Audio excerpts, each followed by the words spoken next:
Hello, I hope you're all doing well today. As you join us, as I actually do need to immediately go answer the door because someone's just rung the doorbell. I'll be back in just 1 minute, folks.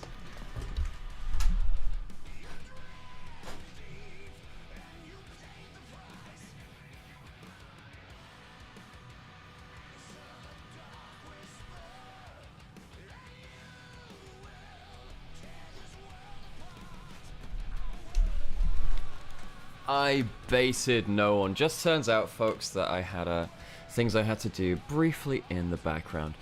Yeah, so we do have TT versus BLG today. This is actually going to determine who is first in this group. It's kind of insane that TT have found their way here. TT already beat LNG and EDG. They lost the game to both of them, whereas BLG clean sweeped them. But this is a big change. It's a big change. TT 1xN has been absolutely on fire. This team looks really good out of nowhere. And yeah, there'll be some stuff on in the background. Once again, thank you for Anivia for hosting the stream as well. And for those of you who follow along with us, I hope you have a good time today. I haven't cast BLG in a little while. Of course, I've been watching back some of the VODs, but I wasn't around for the last series. I'm really looking forward to see if this is just going to be BLG proving why they are the most dominant team in the recent era of LPL. I'm going to go get that thing from the door because the doorbell did just ring early, so I'll be back in 1 second.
I'm sure you'll all be very happy to know that the groceries road.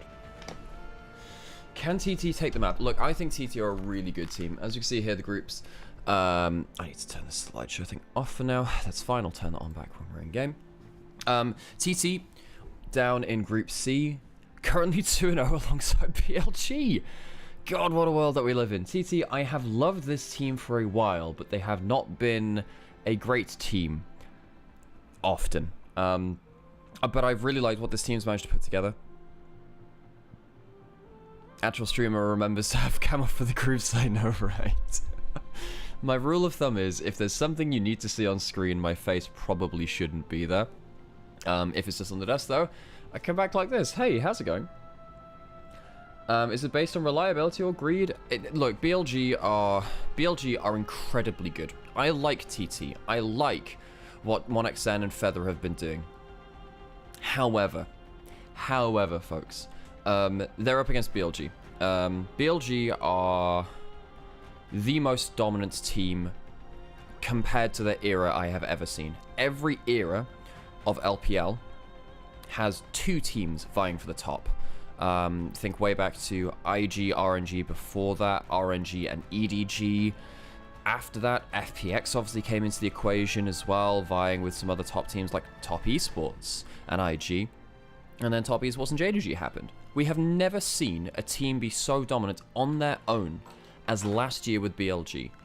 It wasn't close. You know, Weibo, JDG, Top Esports, they couldn't hold a candle to them in the most important moments. And that's why, as much as I like TT, and I really wish them the best going to playoffs, realistically, given how BLG have been playing, this is probably just a 3-0, folks.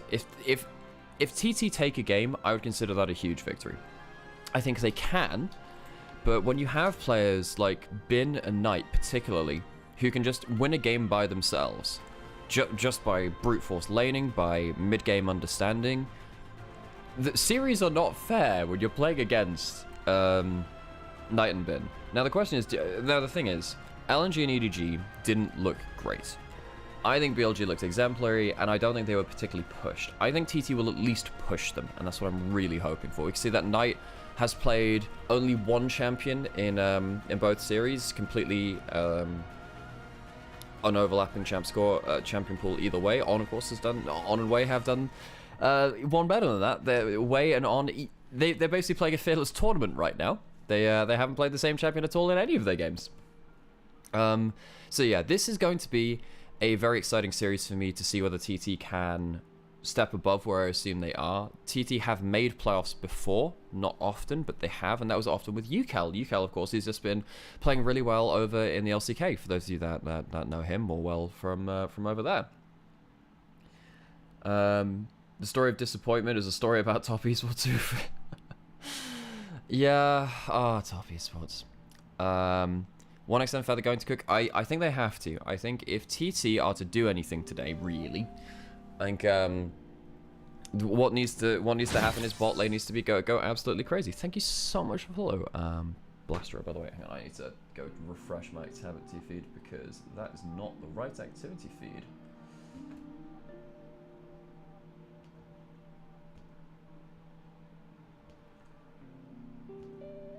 I end up popping out all of the various chats. So folks, today, we've been streaming, of course, all of Split 1 of the LPL.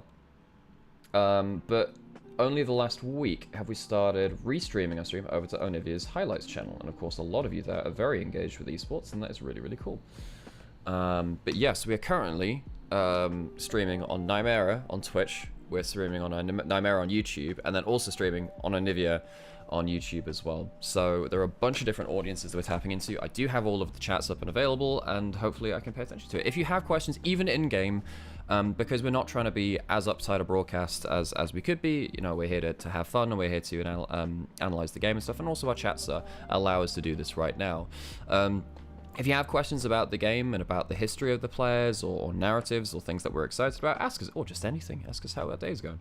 You can ask us in the chat as well, and we will pay attention to that. 1xN Elk, that is absolutely the matchup to watch. 1xN is the engine house. He is the heart and soul of TT. I think since UCal left, he has been passed the torch by UCal, who dyed his hair blue for the team. He had so much love for this organization and this roster. I'm sad to see UCal go, but also I'm really happy that 1xN is here to make this team something special. How does the format in LPL work? Do they play each other twice in the groups? No, it is a single round robin best of 5 for this series. For this group stage. So each team has 4 teams in them. They will play the other 3 teams once. So that is 3 best of 5s each minimum. And then the top 2 teams go through into the playoff stage. The first placing team within each group goes through as into the upper bracket. They will get themselves, because it is a double elimination format, but they'll get themselves into the upper bracket. And if you go through a second, you go down to the lower bracket. So getting first, very important here actually. It gets you that Guardian Angel for the next round. 4 teams will have that, which is kind of important. Where'd I put my phone? Wait, did I bring my phone through? I think I should have done that. What is this? Oh, is this like manager? Yeah. This is kind of like their fantasy sports stuff. All good, Crumble Thief?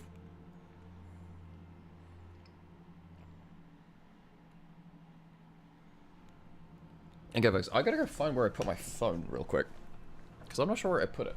So I gotta go real quick, leave you with some very calm music in the background.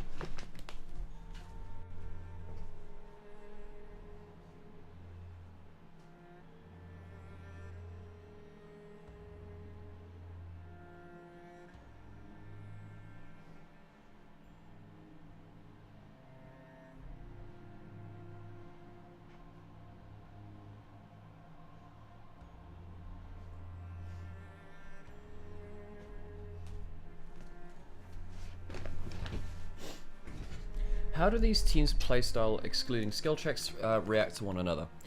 BLG, well, they rely on a lot of skill checks, but they give themselves the best ability to use them.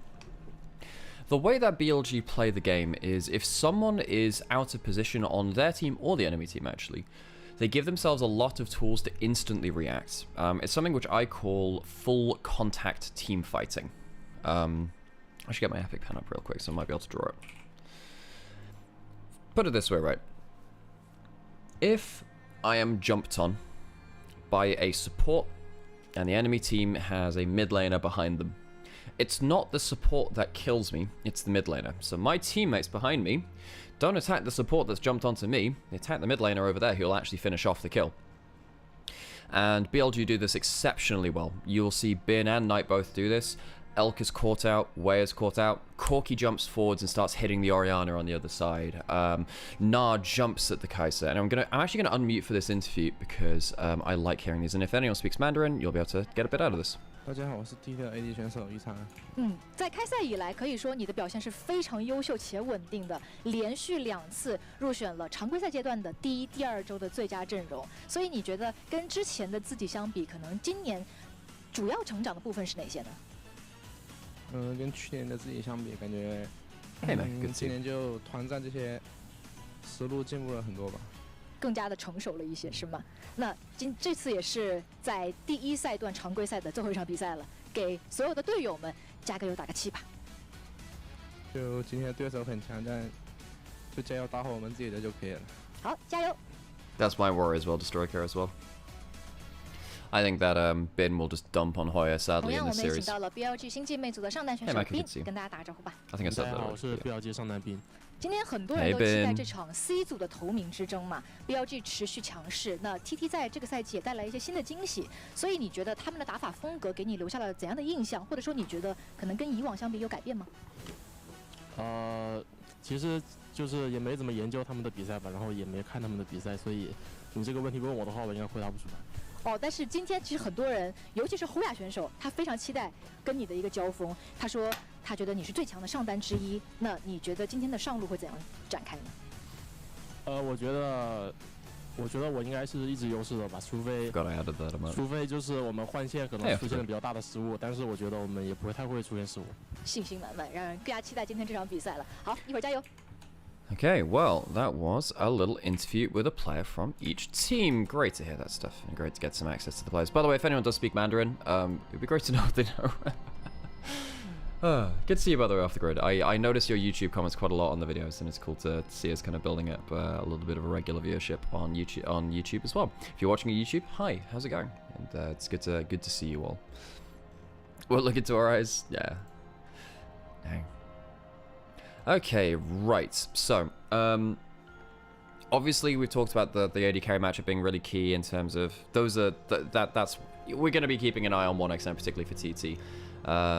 There's a plugin that live translate videos. Let me see if I can find it. That'd be insane. I mean, would that work for live? Does that work for live videos? Huh. Because that would be incredible, actually. I think Sam's is coming back as well. Oh yeah, by the way, folks, of course, if you're on Onivia, you'll have seen more of Sam than me, actually, at this point. But unless you've been watching LEC highlights, because I've been there briefly. And LPL from last year. But Sam's coming back with coffee, and we will have ourselves a Brothers cast today. Everyone say yay! Just like we do yesterday as well. Hey Sam, how's it going? Good to see you. I was just talking through a little bit of the matchup and how... Well, look, I like TT. I like supporting this team. They're a team which I really enjoy. However, yes. BLG are going to do probably unspeakable things in solo lanes, really. Hey, Angie, good to see you as well. Okay, folks, I've got to post some stuff on my Discord. By the way, I'll show you the Sam, by the way. I've got a... Sam, look at this. We've got a cool little social slideshow thing on here. I should ask Chris to add yours onto there as well, actually. That would be really lovely, thank you. But I've got that. Make sure you have one that's just yours. Yeah, so I do that. I actually do have the same stuff. You know, Sam, you know the nameplate thing? I have that in your name as well now. Oh, amazing. I don't know how to get it on right now, but we should be able to get that. Anyway, just making things a little bit more fair for Sam, because while it is my channel, Sam is doing a lot of legwork here as well, as he has been doing recently. It's nice to get a bit of credit where it's happened. The funniest story possible would be... Oh yeah, by the way, in terms of the other playstyle, TT also like to play a very pile-on team style. They really like to play heavy dive with, you know, Kai'Sa plus like a Nocturne or a Vi, an Aurora for mid lane or a Kali, and they just all full send it. So I'm hoping this will be really bloody. I'm hoping that this will be... high action and both teams just slamming their faces against each other. I'd like that. It'd be good. Okay, I got to well, the reason I was saying about whatchamacallit, socials and stuff is I forgot to put, well, not forgot, I've just been snowed under with trying to set up the stream, that I need to tell my Discord that I'm live.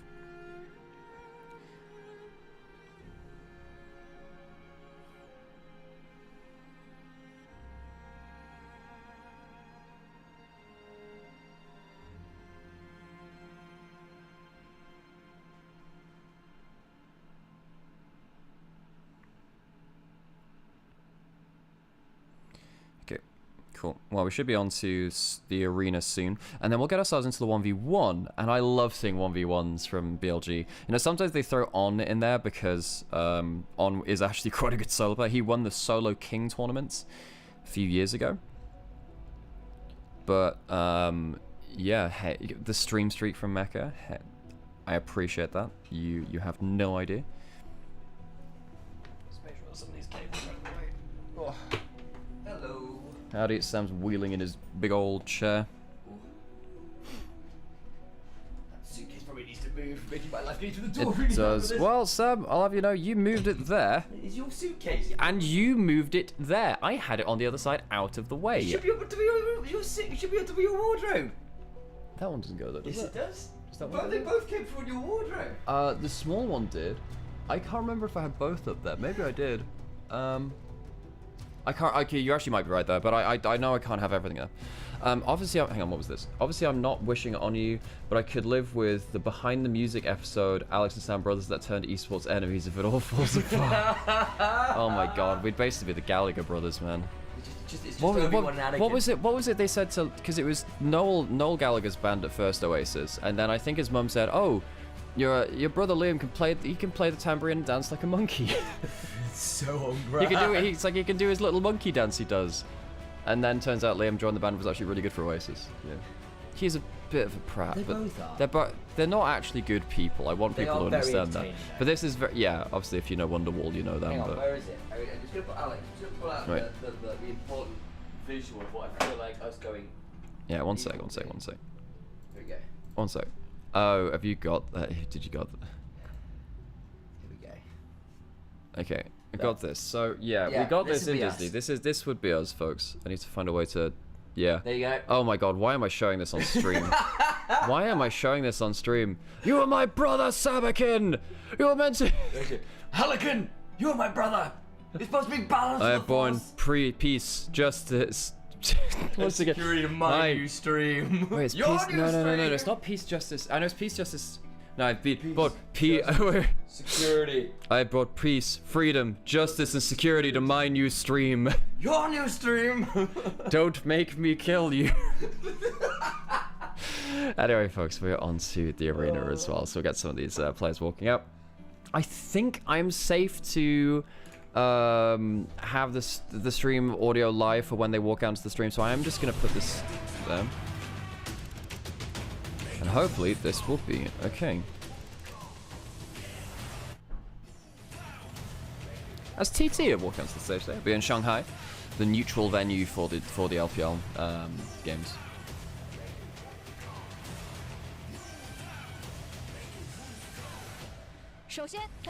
Welcome to the stage, Thunder Talk Gaming. Thunder has struck twice so far in the group stage, beating both EDG and LNG. I said it would be a close race for second place. Not everyone did, but I was the right one. And it was a great battle for that second place. TT have at least gotten there. And now they have themselves a chance to go first.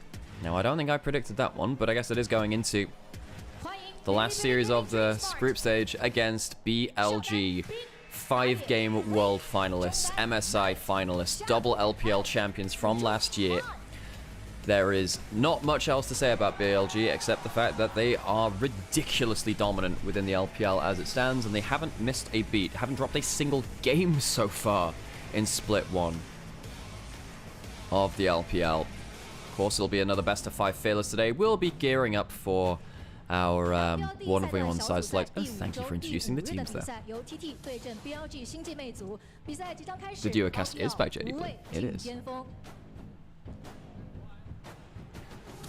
Great to hear from our hosts and stuff as we turn off potentially copyright music and we go back into our own calmer music as well as we get ready for the 1v1. I haven't actually seen who's playing our 1v1 right now, and I'm sure we'll find out very shortly. Thank you for the follow, by the way, Shanyard. And yeah, as always, folks, mentioned this a couple of times through the stream. It's very cool for us to... I need to run some ads right now, actually, I think. Wait, no, do I? No, we're okay. We're okay for now. We're okay for now. After the 1v1 ends, we tend to run some adverts just because it doesn't get us through the entire game otherwise, which is a real pain. Did you ever hear the tragedy of Darth Bin the Wise? I thought not. It's not a story that LCK players would tell you.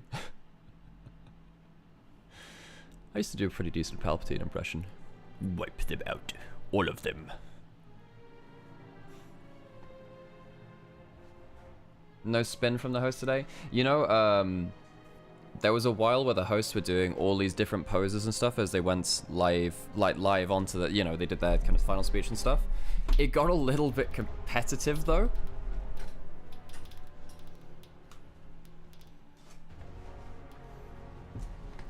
It got a little bit competitive, though, because it was like, oh, who can get the best pose as everything gets through. Anyway, folks, we're going to get into our draft for our 1v1 today. Hi, Sam, by the way. Hope you're doing well. Sam Spawnies, of course, here for the duocast. And we actually haven't seen we haven't got the nameplates for who's on the 1v1. Wait, is this just blind pick?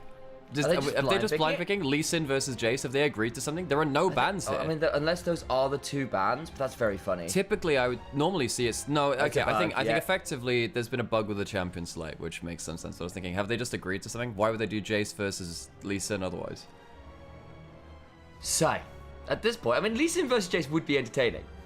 I feel like Hoya Bin, thank you, Deeks. Hoya Bin. Oh, so it's the top laners. Okay, good fun.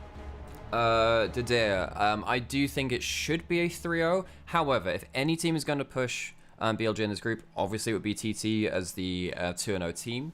I would like to see TT take a game. I feel that's unlikely. Think they're going to, and I think if it's going to happen, I think it has to happen in game 1 while you have all of your champions available to you. You need to sucker punch BLG. Yeah. Because I think BLG will only get stronger as the series goes on because their champion pools are massive. I think there is also something to be said for the fact that BLG are coming in as heirs apparent, not just to the LPL, but potentially the world as well. They are one of the very best looking teams out there. They've kept all the same members. They look really, really strong. They look very, very competitive. They are playing very well. Realistically, it's other teams' jobs to step up to the plate and prove that they can take on BLG, because BLG right now are looking at the best from LCK, are looking from the best of the rest of the world and saying, I can take them. Well, the thing is, BLG haven't played any games against top teams yet. True. And that's really what I'm waiting for. You know, I want to see them versus, you know, Weibo, JDG, anyone's Legend, and of course NIP as well. These real top teams, and we'll see how it goes to that. We get ourselves actually into our 1v1 straight off the bat, and what that means is I need to silence this music I've got in the background and go have ourselves a think about our line. Where's my 1v1 options? Well, okay, the thing is, Corki is actually an incredible 1v1 option because of the Conqueror early. You've put on the, not the Flame Spitter, but basically the next best thing. You shred the resist, you keep walking at them, and they just can't deal with the Conqueror stacking. Alex? But that's implying that Rage top laners might be valid, and we can't have that. True. Yeah, see, okay, folks. Once we get through to the next patch on LPL, it's currently live on... It'll be going live on LEC and on a bunch of other regions. I think LCK also had this too. You'll have Electrocute Quinn potentially coming up. Oh, yes. Electrocute Quinn is actually not a fair lane champion. Fun fact about Quinn, I reached my peak rank. A lot of people think it's on Ahri. No, it was on Quinn. I was mid. You Quinn mid and top lane. Well, it was mainly top lane, actually. I'm actually a higher peak top lane rank. That's hilarious. That's hilarious. Kind of embarrassing for me. But yeah, that champion is super broken with Electrocute right now. Anyway, that's a separate point. Runes are really good for laning phase, obviously, and Corki does unspeakable things. However, Udyr can play for shield backs and then just playing for the long game, and you just try and protect your turret, which we'll see. I think Bin might go for a turret victory if Hoya tries to play it too slow. Yeah, and of course you've got Wingborne Storm, and one of the reasons why here we are seeing a bit of him is he's better in a lane swap than a lot of champions because he can just R the wave and get a lot of AoE damage down onto minions, which can help clear even in tricky scenarios. But the problem here is Udyr goes for the shield max, and yes, you do have the ult for you know, doubling up an ability, and then using the Wingborne Storm to get even more wave clicks. Effectively, you know, gives you the double duration of it. Just one of them is not centered around you. That if you max that, you might just kill you. Yeah. So that kind of sucks. You see that, you know, he's put some point. He actually hasn't put any points into wave click at all right now. It is just in Tiger stance. It's not Tiger stance. Oh, it's whatever the bear stance. No, the claw. Look, I can't remember his abilities. It's the attacky auto attack one and the shieldy one he's got points into right now. Remember Wingborne Storm? Yeah. Remember Iron Stampede? Iron Mantle. I think it's a Blazing Stampede. Blazing Stampede, Iron Mantle. That would make some sense. That would make some sense. I combine two abilities. Yeah. So I was struggling. But look at this, Bin. the problem is, because Hoya has not gone wave clip, Bin has already taken half the HP of the tower. Remember, folks, the win condition for a 1v1, and for those of you who are less familiar with the LPL, this 1v1 decides side select for game 1 is you kill the tower, you kill the enemy twice, or when the fiery ring that comes in to end the game, much like, you know, your Fortnites and your Battle Royales, you kill them once during the ring out. Bin has already taken 2/3 of the turret HP. Hoya has Ghost and he has Barrier, so he can't even all-in Bin. This is a huge mistake from Hoya. Like, he's gone for defensive summoners, and I just don't think he can deal with it. No, it's rough, and there's another shield with that Iron Mantle. It's Wilding Claw is the attack speed Tiger stance option by the bite. But yeah, I think this is rough. Ironically, Bin's also gone for the tier just to keep spamming through abilities. Hoya going to try and play for the healer, but that'll give him an attack damage buff as well, but the turnaround is just there. And he's taken the last plate. There is one last remaining. Remember, it's a little bit uneven if you played Earth. This is the system they brought in there when the plates aren't just the same length, same demarcations. That's a good word. I demarcation. love demarcation. It's a good word. Turns out that when you're naturally English speaking, especially you have some fun words. Yeah, especially when you've got an English lit student for a brother. Very true. I have a lot of weird words that are just like normal to me, and I use it's like it's bring your brother to work day. Let's go. Oh my days. Bring your brother to work day. As Bin goes in. Hoya gonna get ignited. I think he's just dead here. He's burned out. Hoya gets an Iron Mantle. Last auto. No, the barrier. Well timed by Hoya. The rocket won't quite land. Because I don't have the sound effects, so Sam's got the headphones on. I was like, oh, that's his barrier. No, that was actually the thing which he'd maxed to stay alive. Now the problem is he has to recall. Is his turret just dead? Well, this isn't crashing cleanly. He needs the full wave to go in, and now he can start hitting the turret. So what he needs to happen is he would need to hit the tower obviously for a long time, but he wants to get the recall now, get himself a huge back because he doesn't want Hoya to just run at him. And with the Ghost, with Ghost there, with him having no mana, so he chooses to go back, spend his 4,700 gold to get a full. This is one of my favorite terms in League of Legends, by the way. You've heard of the one shot. Now get ready for the one shot. He's just bought an item full out with no components from it. Well, actually, he did have some, but yeah.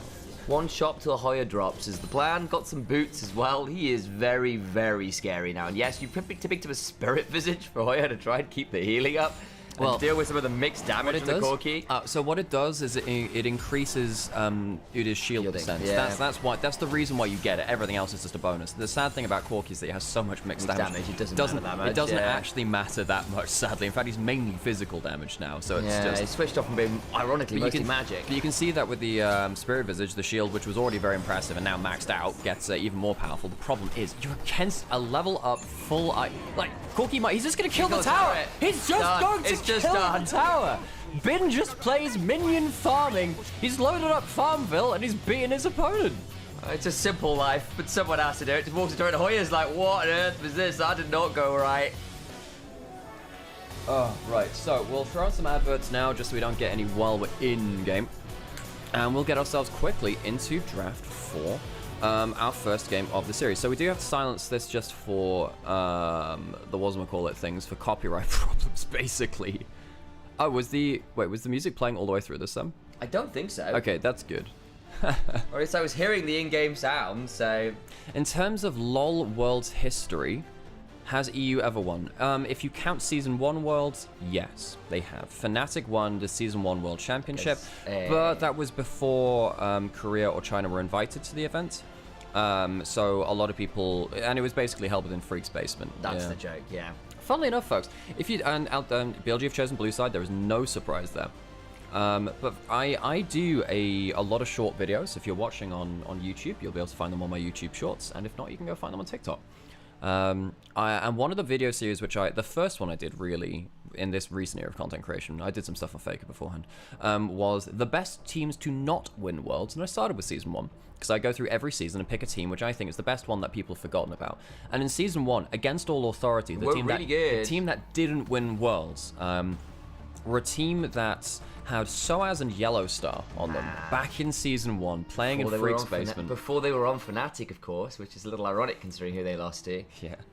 That's the short stint of ADC Bin over, back to being a top player now. I think Bin can do whatever the hell he wants at this point. You know, if he wants to lock in a Corki top lane, who am I to say no to him? I'm going to make a statement now. Yeah. I think after the last 2 years, Bin has cemented himself as the greatest top laner the LPL has had over the Shy. Just in terms of the longevity and level of skill he showed over the time, rather than it just being the Shy who had like a stint of like a year and a half of being the best and then kind of became very inconsistent. I think 2018 to 2020, the Shy was clearly the best top laner within the region, although, yeah, he was clearly back then. Although Flandre was still contesting with him. Yep. Either way, folks, it is time for our first draft of the day. BLG won the 1v1 and have chosen blue side for game 1. As Bin, as we were just saying in chat, he had a stint as an AD carry, picked Corki, destroyed the turret, and now BLG get themselves blue side. Standard bans, very much so across the place. We've now got stuff like Vi and Aurora and Rumble open though, so some powerful things are going to get through, of course. That will be the plan. It does feel like, of course, we're not on 15.S1.3, as the nomenclature goes, which would give a little bit of license to leave the Skarner open. We have started to see that just a touch with the new patch, because some nerfs have come on through. Still very strong, but we're not there yet, so Skarner remains permabanned. But Aurora's up, Rumble is up, but so is the Galio, and so, as it often is in the LPL, Cassante first picking simulator. You won the 1v1, we get blue side, you get Cassante. But now you haven't picked the Rumble, you haven't picked the Galio, and the Cassante is a fine matchup for it. Hoya does play the champion an awful lot. I think this is quite an easy Rumble angle on maybe pick 3. You're probably not going to pick the Rumble. Yeah, you're not going to pick another top laner for BLG. I think you could have left this until 3 if you wanted to do something else. However, you can also just effectively hide another pick by saying, well, you know we're going to pick Rumble. We'll just lock that in now, save ourselves a bit of time to then get ourselves a counter pick on 3 potentially. You see there's a bit of discussion happening, so they're letting the timer go down to give themselves a bit more time to chat exactly what they want. They do get a hold of that Rumble. Hoya, as you said, put a lot of time into the champion, so certainly no stranger to it. Page 1 now waiting to pick for his team as well. Could look for a jungler here. Often is the one that you go on the R2. Vi or Sejuani would be good. You want hard CC, really. Because the Rumble, fantastic, has great lane matchups. You want something to just pin them in there as well. You could have also gone for a hard CC support like Leona right now if you particularly felt like it. Obviously, they choose not to. BLG, do they go for something more backline DPS? They need to get some magic damage from somewhere. I was wondering whether they could go towards something, you know, a bit more bruisery as a jungle, or whether don't play with my heart. Look, Sam is an Evelyn mate. Don't play with my heart. I've actually, that's the first Evelyn hover I've seen at LPL the entire season. So I was like, oh, okay, that actually might be something crazy. Zyra locked in though, really good into the Sejuani, not so great into the Rumble, so they do need to keep themselves safe from the CC combo.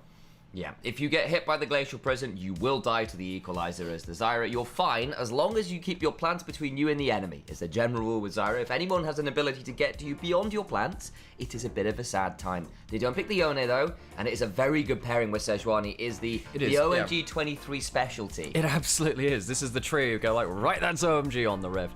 The problem now is Yone, yes, very good if you get to the combo. Yes, Sejuani, very good if you get to the combo. Your first clear and your first 5 minutes of the game are going to be hell versus Corki Zyra. Sejuani cannot face up against the Zyra. She clears much quicker, and if you don't immediately burst her out, she just makes your life hell. You don't have enough damage to deal with her. Similarly, Yone can't play levels 1 to 3 versus Corki. If you take a bad level 1 trade, it's rough. The game almost ends at that point, I think, with the quality of BLG. You need to be very, very careful about how you approach this. So TT, they want to have a strong bot lane that hopefully can unlock Feather onto the map to start joining things. They could also look for a strong level 1 bot lane and lane swap and then disrupt the Zyra. Those are the 2 options I see for them. We'll keep our eyes on it. It feels like BLG have got themselves a very good team finding comp, and honestly, not that TT's comp is bad, it just comes with a couple risks to it. If you get to a point where the Sejuani gets to play with the melee options, it feels really good. If you get to level 6, it feels really good. It's just those first couple levels can get a bit dicey. If there's any team in the league that can punish levels 1 to 3, BLG probably are it. They are by far our most consistently high-level team from what we have seen so far, and why we're having those conversations about why we want to see them against other top teams, because they are the ones that are coming in looking really hot. There's a question in chat about why is LCK playing Mel and LPL isn't. So, because the other groups finished their games on the second patch of the season, this group will do so as well. Yeah. Effectively saying, look, all the teams will play the same games on the same number of games on the same patch, basically. Which is so finishing off our group stage on was it 15.s1.2. Yep, that's the one. That's the one. And then for playoffs, we'll go on to point 3 after that point. So Rakan MF removed from 1xn and Feather does make some sense. You could go for a Kai'Sa lane because it fits the composition. You can full dive. I think they need a very strong lane though, so I wouldn't be surprised to see them lock in. You could lock Rel here and hide your AD carry. Kate. But I think you need a winning lane to be a pressure valve for the rest of the map. Top side is going to lose early because of the mid jungle. Top lane, of course, can push for the Rumble. They need something which will unlock Feather through a strong laning phase from 1xn. Ashe, and now you can consider a Braum, and it might obligate On to pick it up himself to deny that S-tier duo. And when you've already got the Sejuani and the Ashe, you don't necessarily need hard CC, or necessarily easy access engage rather from Feather. Not that Braum doesn't bring a lot of CC, it's just a little more defensive than say a Rel would be. But BLG saying, fine, we see the Ashe, we see the possibility of the Braum, and we don't care that much. Rel is locked in. They want to lock with it. It could still strictly be Corki towards that bot lane, but the Kai'Sa would also happen is BLG can look for a lane swap if they want as well. So it's a little bit, that would mean that their AD carry pick's a bit agnostic. They can kind of do whatever as long as they get themselves the lane swap. They'll just have to have a good enough level 1 to make sure they escape the early levels of the game. Few AD carry options being considered. We've seen the Kai'Sa, the Smolder is locked in. Why is it going to be the Smolder bot? The Smolder mid tends to be Smolder mid these days. Don't see too much of the Smolder bot lane. So that's another thing which I was about to say. The Corki could actually be flexed down to that bot lane. Yep, it's good with that. And the thing is, the Smolder actually occupies a similar niche to the Corki, where actually level 1 to 3, Yone still really struggles against AD carries. See a lot of it. He needs to get his E and his W to trade effectively, where he can kind of have that shield and gap close. Otherwise, the auto attack difference is just too heavy at the other levels. Ashe Braum completed on the other side. That will still be a strong lane for TT to play around. So they're mid jungle, losing early. Their side lanes though, pretty good, so that'll give them some early game options. If they get to their combo, the first target is going to feel very, very bad from BLG. They are going to get exploded very quickly, whereas with BLG, if they manage to get an early enough advantage and get people like the K'Sante and the Smolder into free farming lanes and just get some pressure on the map, I trust BLG to just run away with the map advantage. We saw this Smolder Yone matchup only a couple days ago, actually. It was the OMG versus Ultra Prime series, if I remember correctly. That was a little bit of a fiesta at times, but there was a point where Smolder got like a 1v4 set of kills into Atacam withdrawals and eventually died to a Nidalee trap that was invisible next to the tower and burned out to the Liandry's, having done all the hard work. Still won the game, but it was a lot of pressure on that Smolder. Okay, getting soon into our first game of the day, and of course, folks, we are streaming on Nymaera on Twitch and YouTube, and also Onivia on YouTube as well. So if you want to join in the conversation, please chat. We are actually paying attention to chat because we like having you guys around. We like to have you interact with us as well. This is a battle for first place in the group. And TT, I think a lot of people didn't expect them to be here, but they do have a chance to do something very unexpected. That they do. And Thunder Talk Gaming have been so close to walking the walk alongside Thunder Talking the talk. They have been pretty exciting for a year or two, just not quite delivering. So far, they've been doing pretty well in the early stages of the LPL. Going up against a mighty, mighty opponent here, though, in BLG of all teams. If you're ever going to prove you are really top tier, this would be the way to do it. I just don't know how easy... Is it ever easy against BLG? That would be. Onto the riff we go. Let's let the crowd take it away.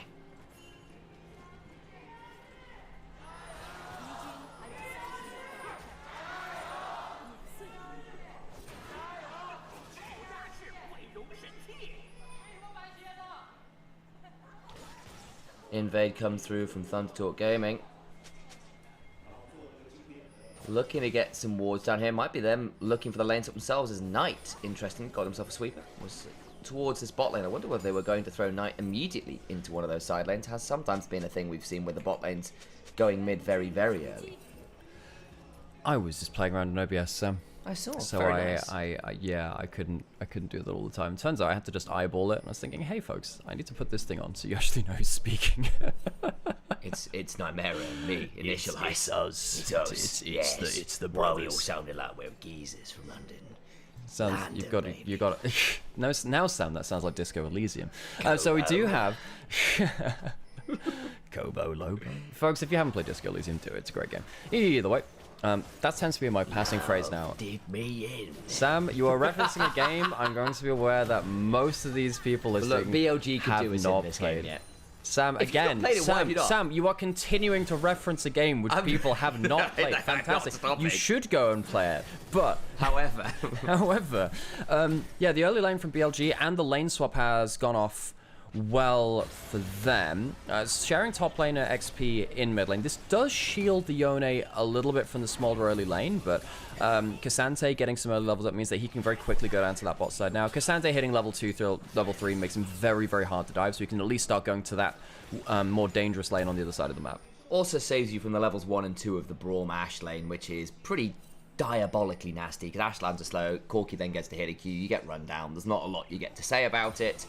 Even if Corki and Rel are pretty good in their own right, it's just you're a melee support into Braum, it can be pretty miserable in general. You see that as soon as level 2s hit, Yone does have some trading options. That first E gets some value. Level 3 obviously gets even better from that point. The fact that the lane swap has hidden the Yone's early levels is pretty good for TT, but you can see that Bin immediately getting himself onto plate gold. BLG started last year being pretty bad at lane swaps on the whole, especially when it came to, or rather, it wasn't world beating at lane swaps, and that's what they were looking to be, world beating.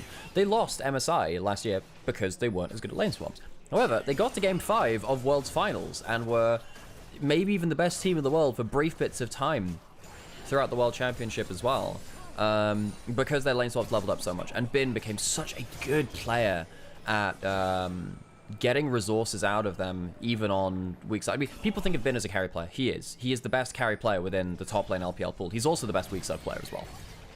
He's just the most complete top laner, is the blunt answer. He's a long, long way away from a player who had 369 demeaning him bluntly for saying you can't play tanks, and that is a problem because you are very telegraphed. You're very obvious what's going to happen. Way potential gank. That plant spawn on Vision should give Setup some knowledge if he's paying attention. Grasping the go slow. wild. The deadly spines land. Gets a shield with the cleave. Flash forward for the auto, but it's got the E going back. I think he's just dead the moment he returns. Deadly spines mistimed, and Setup gets to walk away. His Doran's shield keeps him safe, and now Knight could be in a bit of trouble as the next Q comes up. Knight just not able to get the Q after the auto attack. Setup gets out alive. Both flashes burned. The gank looked good, but doesn't quite secure the kill nonetheless. Okay, so what's happening otherwise here? Hoya, I don't think you can really dive him at this point. So he'll be safe. Rumble, he's not obviously a tank, but he is actually quite hard to dive as well, so he's managed to keep himself in meta through that. One of the few real carry top laners left. Bin, level 4, 2 biscuits, door and shield. He's completely fine on that dive as well, which means that even though we have a split map, things don't change that much. Way, by going for that mid lane play, did slow down his second round of camps a little bit. It's really annoying for them that they didn't get that kill in mid lane. Because the Yone, you want to punish him early. Now he's gotten to level 5, he'll get to level 6, he's got himself an attack speed, component inventory already in the recurve. Bo is much happier in laning phase. Way looking for a counter invade. Both junglers were on Vision at various points there on the same side of the map, ironically, just on different quadrants. Way, though, then goes for an invade themselves. You can see whether there was a Gromp up. It's not. Sejuani goes back to her Raptor respawn. Can pick up a bit more CS as they go. Looking for a dive now on Hoya. Wrap around behind, can look to crash down on the level 5 Rumble, who's burning as best they can, but it's not really doing all that much damage. An easy kill donated over to Elk. Clean dive. One of the best things about BLG was how they went about dives last year. That's Braum passive onto the Cassante after the W's gone down, but not sure he particularly wanted that. If he could have got a Q3 bop into tail, looks a lot better there. But smite away from Beichuan. Wei might be in a bit of trouble now, has to flash out because of the teleport. Yeah, That's the additional thing. Didn't get the camp either, which is a bit frustrating for the Zyra. But of course, with no flash and setup with lane pressure, you can go hunting for that deadly Rose. They can. Is anyone coming to help? No. He's just going to try and find a way to recall, potentially. Comet just went down. He might be able to get an execute if he goes under threat. He needs to not be on this one, though. Feather will end up getting it. Oh, no! Auto attack. Oh, Feather flash for that as well. Feather flashes, does not get the Q or the auto attack execute for Wei, who makes it out with a 0-sum game. There you go. Well, and so you know what? Earned an extra summoner. You're okay with that. Fast recall. All works out just fine. Goes back, gets a faded Ashes. Ashes completely okay now. Does mean he's off the board, though, for the grub spawn. What's getting taken? So, anything else to really keep an eye on? TT, though, roaming around with the Sejuani Braum, very happy with playing around them as a duo. Do you need to be a little bit careful with the Rel, though? Do, as they are fighting over that vision that we talked about. Crash down from on. And the wards that BLG just fought for, swiftly removed in turn. 1XN caught under this tower, though, means that Corki first to roam. Elk here, remember, could get first bloods. Grub nabbed. There goes the Glacial Prisoner into the Equalizer. Huge damage to the Fate Seal back is beautiful from Thunder Talk. As BLG looking a little worse where Knight is taken. Flash from the Rumble on in. And if that was a chess game, you lost 3 of your pieces. Oh, it's really just about that huge combo, isn't it? We warned BLG about it. If you don't get enough out of the early game, TT will have the ability to crush down on champions like that Zyra. TT managed to force Wei to execute. They managed to force him away from the grubs. They get themselves potentially all 3 grubs here. We'll see what happens when the resets come through. Sejuani not the fastest taker of them. And a couple of things go really badly wrong here. I think On needed to get onto Setab a little earlier because he managed to get his ult off. You see that On just ends up piling himself into the wombo combo afterwards. I think On potentially plays that a little bit poorly to try and break up that combo, especially when BLG need to avoid it so heavily. Trying to steal it does secure all 3 grubs. I appreciate the fact that, remember, despite the nerfs, Rel was a jungler for a while because your Q did a lot of execute damage on camps. Doesn't happen there. And I'll give it a good shout out there to BLG. So got the level 6 off the Scuttle Crab Smite secure to then pin Wei with the ult. Really nice play around the experience leads there. So, we did say if TT were going to take a game off of BLG, and yes, they're both 2-0, but BLG is still very, very heavy favorites, it would happen in game 1, where TT had their full combo available. Oh, no level 6 for On. He's going to get Braum passive back. Doesn't quite get himself the stun onto 1XM. Worth noting, the trade, though, is a couple waves to Bin, who is actually, despite the fact that Hoya comes out of that play 2-1-1, behind a couple hundred gold, just off the fact that plates and waves mean a lot. That's going to be something that TT will they'll have to keep an eye on that the entire game, because it doesn't matter. Hang on, no, I just see there's an Ash Arrow up, and I saw that as Braum passes down. I know. There was a real chance to force something there. Okay, back to the point I was making before that. Yes, one of the things which TT really needs to keep an eye on is the fact that even though they are technically winning the macro state of the game and they've gotten XYZ, they've got a lot of individuals they have to keep an eye on, like Bin making plays like this. Flash Path make it into an all-out. The Equalizer is just to the wave. Knows he's dead to rights. The combo is good. The lane gank is fantastic. Even with that control wall behind in the lane, it doesn't stop the play. Bin finds his moment. Good play, though, from Hoya to at least say, all right, I'm going to kill as much of the wave as possible with my ultimate. It's not about champion damage. Stop them from forcing onto the tower and using the demolish of the Cassante to get him that individual gold. No flash, remember, on Wei. Where is the arrow coming? Comes on down. Wei now in danger. I think that's just a dead Zyra. Good pick off. The Zeke's convergence, the aftershock, the Ash Arrow, Sejuani becomes an assassin with a bit of help. Wei has been brutally forced on by TT in this early game. It's been a good start. This is exactly what they want to be doing, stopping BLG from getting just free clearing Zyra, free side lanes on the Cassante. And now they're going to get themselves towards an objective as well. TT, this has been a great early game. And this is why they're 2-0 in the first place. They have found their feet very well in this first split. And I think we've done a lot of time praising people like 1XN and Feather coming from the LDL and being excited for those rookies. And again, part of that is me. I've been a big 1XN fan for a long time and doing that. But I feel like people like BLG have sometimes flown under the radar, partly because Thunder Talk haven't always been that great a team, but right now in this split, BLG is playing a really mean split of League of Legends. He is playing a great Sejuani game right now, has gotten the early lead, has gotten the Zeeks. They've seen their top laner die here, and this is a really good read from BLG. Reads where the Zyra is going to be, punishes hard. Yeah, and Hoya already knows that, you know, Cassante is not going to get max value out of the turret either. They're managing to check off a lot of things on the tick box here. They're saying that, okay, well, Cassante's not going to get the best individual value. We have the Asher. The Smolder is not ready to fight yet. Wei being so far behind as well is a huge problem now, because normally do expect the Zyra to be completely fine versus the Sejuani. As you can see, though, Beitran very, very happy, though, to just take these plays. He has been leading the game incredibly well. Thunder Talk find themselves up only a couple hundred gold, not huge. Part of that, again, is the fact that, even again, you know, despite how well these plays look for TT, it's still BLG who are still laning very well, who still managed to find places where they've got advantages, pushing towards this Cassante, who's got a Kanik Rooken very, very early on, means the Rumble has just got to leave this lane behind.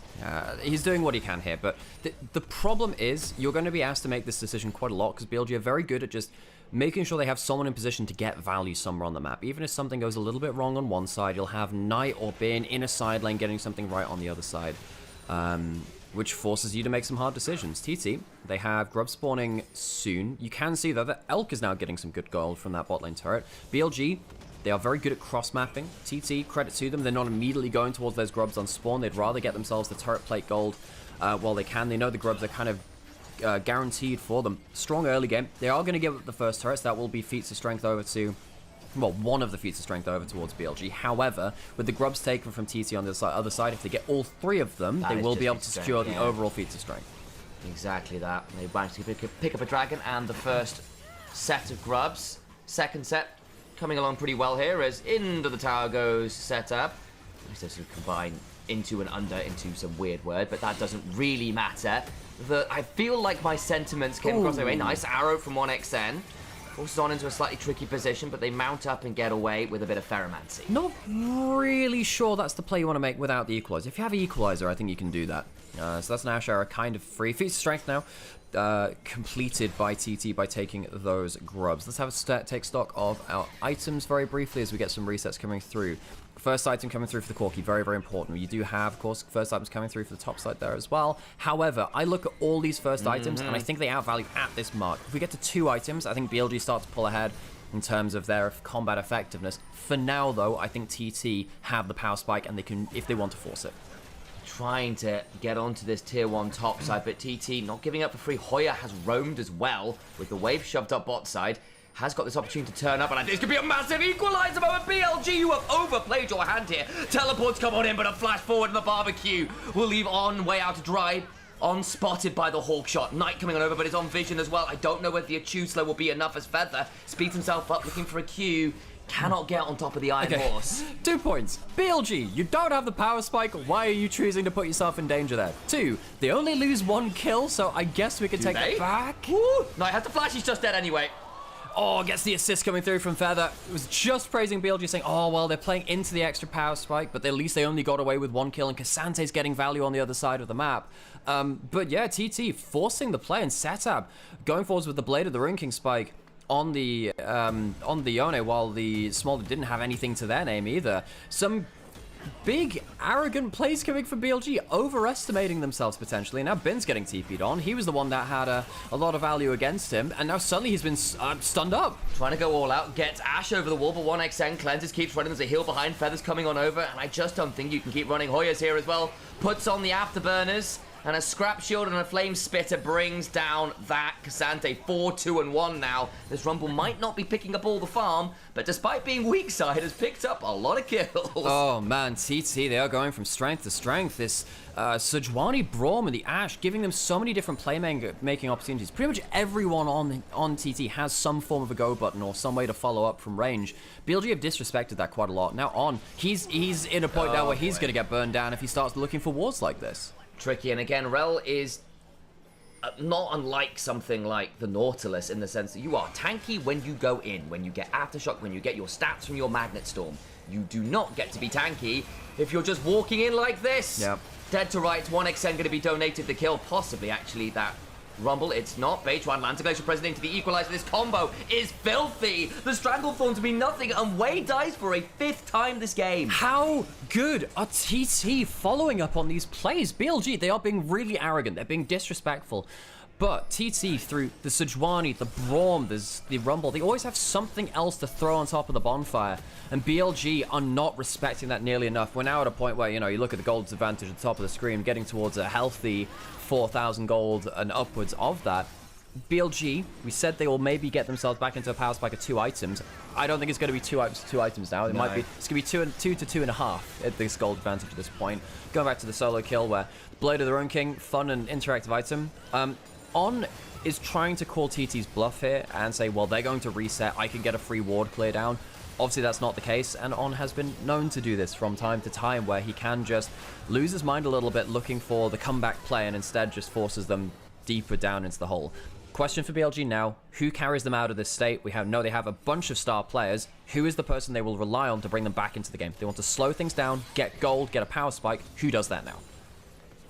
And how is it that it's this year that Thunder Talk looked this good? When they've lost UCAL, when they've brought in players like Setab, who were bluntly kind of just there on DRX for a bit, back and forth between there and LCK challenges, when you look at players like Hoya and Beishuan, who were journeymen, really. Were they really top tier? The question you might ask. They've got 1xN, yeah, he's an exciting talent, but alongside Feather, another new player.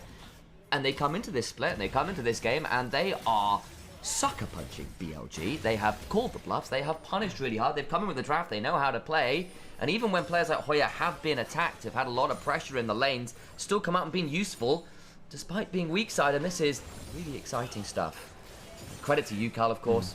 I'm sure TT miss him, he's doing a great job over in Korea, but it's nice to see his old team is still screaming towards a good match here in Game 1. Just gonna say as well, you know, when Shun last year had that one awful brand game where he got shut out of the game, he was replaced by Wei. Wei is currently 0-5. Yep. He at least has the bonus of not having anyone behind him right now in the roster. Look, okay, we're getting a little bit crazy about this one. However, BLG, at 2-0, they were known last split to potentially take the foot off the pedal just a little bit. TT, though, they'll take that opportunity. Oh, That's yeah. what they'll do. You know, as much as they say, oh, BLG, they'll turn up in playoffs or whatever. Well, they're not currently here on the Rift very much, are they?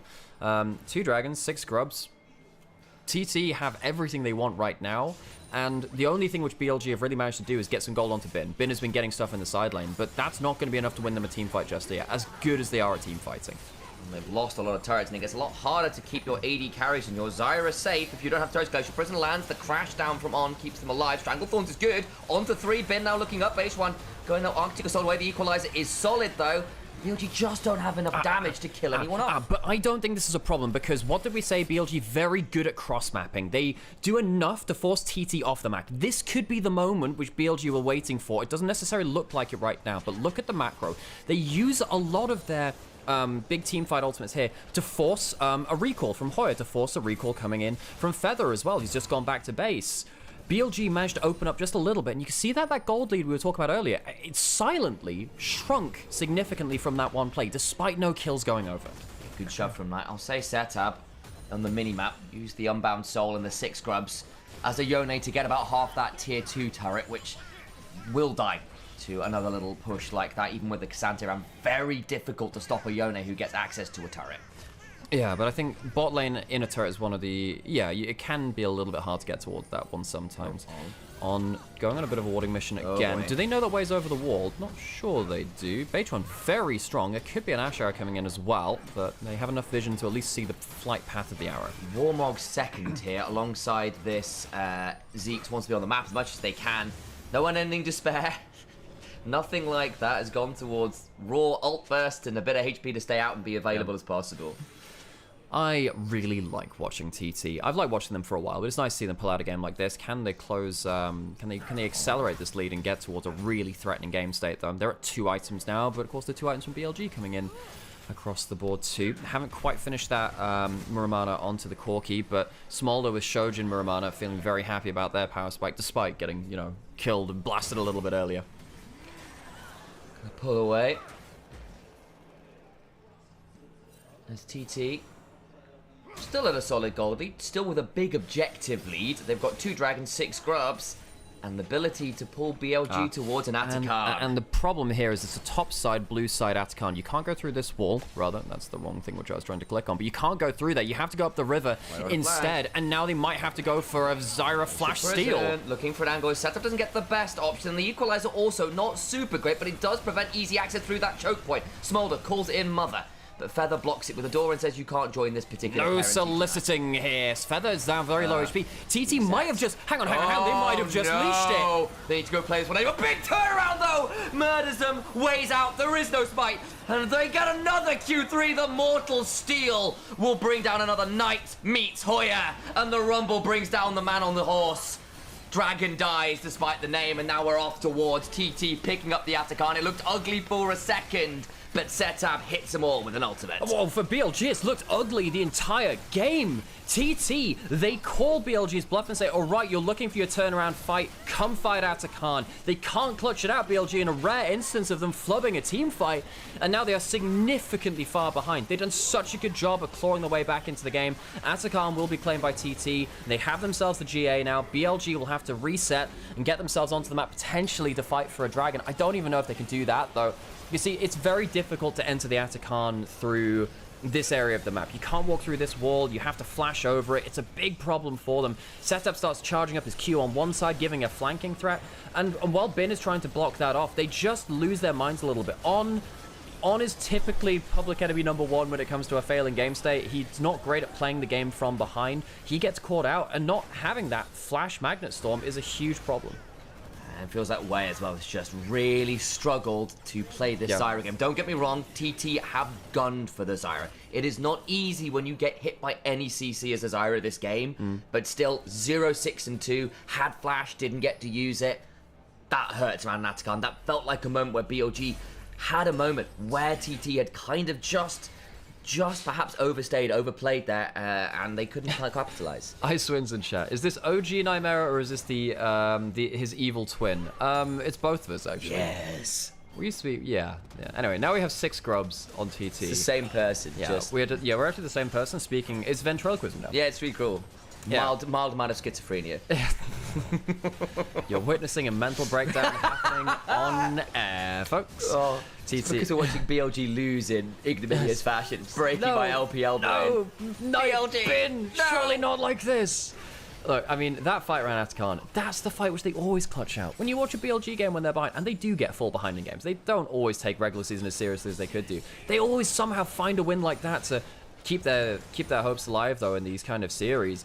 TT have done so well. I think, for me, Beitron has been leading the charge in such a great way. So good. Look, you go back 2 years ago, I would be calling Beitron to maybe getting replaced. He was not playing well. Now he's having such a great game here after having a great game on the... hang on a second. Knight as well forces the flash. The equalizer after onto waves down to 10% HP. The withdrawals come on through. That's actually pretty good value as 1xN tries straight on back. Fate sealed over the wall, trying to go into the Elk. They can't quite get either AD carry. Lots of flashes burned. Elk, Knight, and Way all down theirs. But 2 withdrawals pop for the attempt. Yeah, so that's going to be some gold back. Reminder that, of course, you do get a good amount more gold on the Atakan withdrawals than you do after that first patch. But, you know, reminder that TT haven't quite finished the job yet. But they've done so well at forcing issue. Once again, Beitron, the hero of that play, getting the ult over the wall onto Knight, forcing 3 flashes.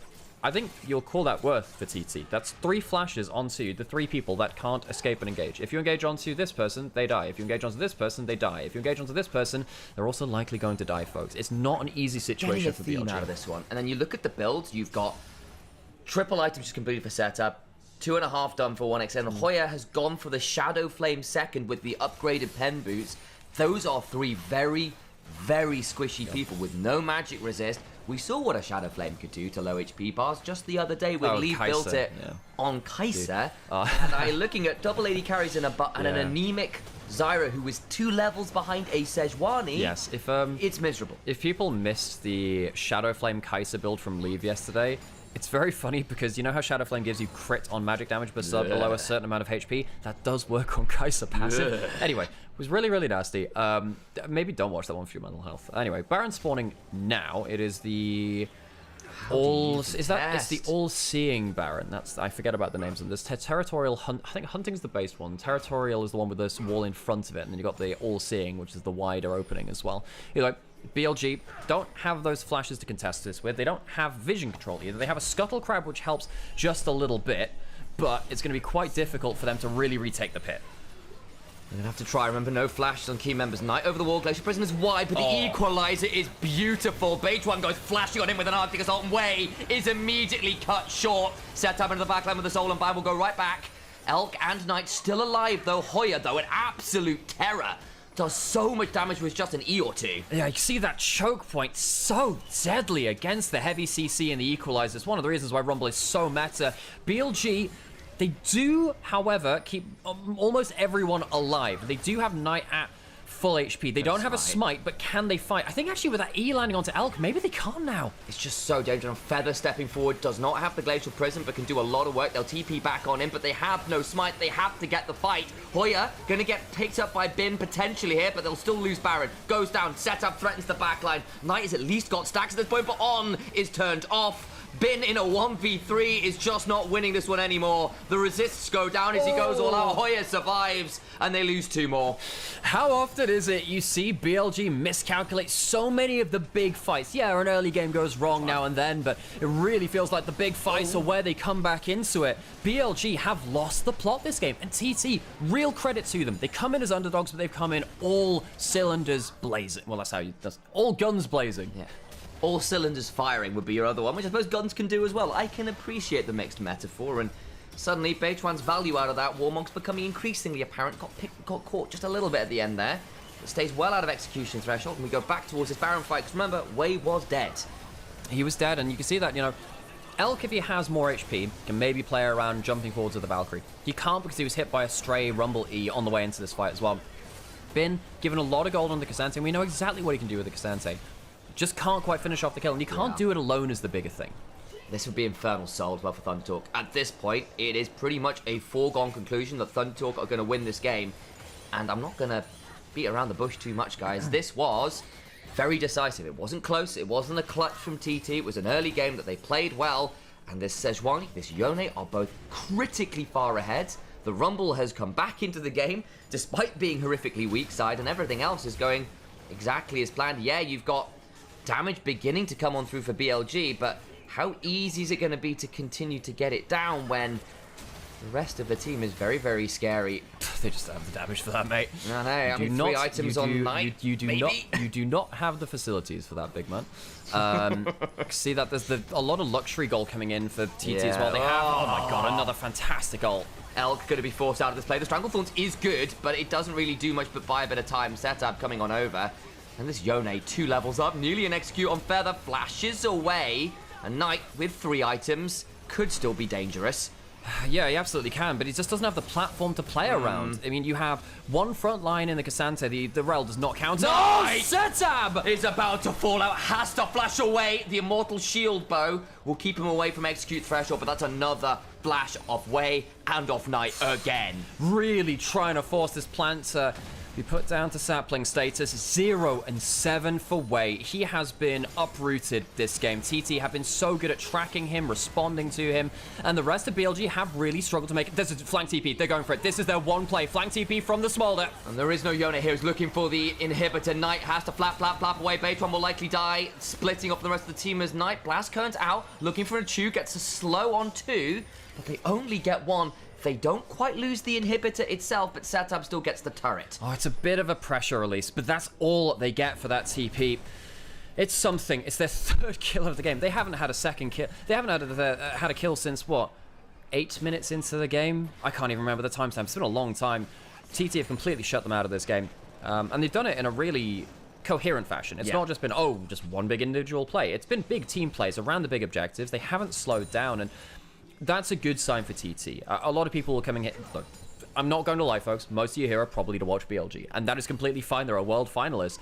Now you are here to watch TT and see how they can close this game. This team, they have been middling in LPL standards for a very long time, but they have had wonderful moments spread throughout that. We've seen particularly 1xN be the banner bearer of this team, along with UCal, who's now over in the LCK, and he's had a great split over there in the LCK Cup. I'm really excited, though, to see that Beitron, who has not necessarily been the first person I look towards on this team, having such a great game, leading from the front with Sejuani. Got an Elder Dragon in 3 minutes. BLG are still holding on. They still need to close this off. Let's see if they can find another fight throughout the choke point. Arrow lands onto On. He's likely in danger. Way running away, gets his Stranglethorns down, but I don't know whether that will keep him alive. Going to get some more damage again onto this Rel, who does not survive any longer. Setab follows up. Support, jungle down. Fantastic force again. Yeah, Beitron misses the ult, but everyone's on the same page. As we said, coherency has been the name of the game for TT, and BLG are not playing to the same rhythm. Wei has been completely off tempo. 0 and 8 now on Zyra. Not quite my tempo, and BLG are getting whiplash. Setab came in to replace Yukal, a frankly middling player in the LCK. Not right here, not today. Matching toe-to-toe with Knight, this Yone has forced flash after flash, been such a scary diving threat. Nexus turret number 1 falls, permafrost goes down onto Bin, who is in his namesake. On goes in with a Magnet Storm, but it's in a teacup. It means nothing at this point of the game, and the little dragon that cannot. Gets a decent little super scorcher breath, but Setab again steps forward, feels empowered to do it. The equalizer onto Elk, the Valkyrie outpace one. Forces another little Valkyrie away just into execute threshold. They'll get one. Can they finish it? Is obscured, is going to go down. Surely Elk and Knight have to hold the line. TT split to make it too hard to stop them. And Thunder Talk, walk the walk.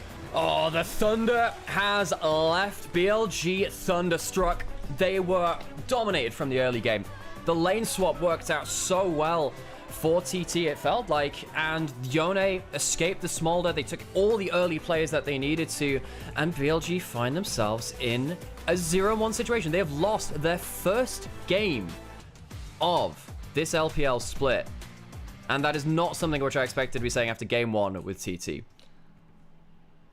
They were so close to being good last year, were TT, and we came into the year quite excited for them. People like 1xM, people like Yukal were going, hang on, this team could quietly be really good. To the LPL knowers, the people who know these players, who watch the region, and maybe aren't just coming in as people who watch Worlds or the playoffs and aren't quite as keyed into the league. And it's hard to be keyed into the LPL. There's just so many damn teams, so many damn games, that it's very hard to track the exact levels. This is one of the reasons why we cast so much LPL. My name's Nymaera, this is Initialise. We are brothers. We have cast, I don't know, 300 games here. Look, a lot of LPL games here from last year when the LPL broadcast wasn't broadcasting half the league. Now the LPL broadcast isn't broadcasting the whole of the league. So we're left with no official broadcast, so we thought we'd bring it to you both on our own channels and on Onivia's highlight channels as well. One of the things that we have done is track teams like TT, as you're saying, because it's hard to track everyone, but who cares about a 10th place, a 10th place just in playoffs team? Well, we did, because we actually saw moments like this, moments from Beitron where he managed to find his feet, moments from 1xN where he could really start comboing up the team and be the heart and soul of this. Hoya when he had that occasional Rumble game, which really took over. This team has had bright moments, and it turns out those bright moments are big enough to take a game off of BLG.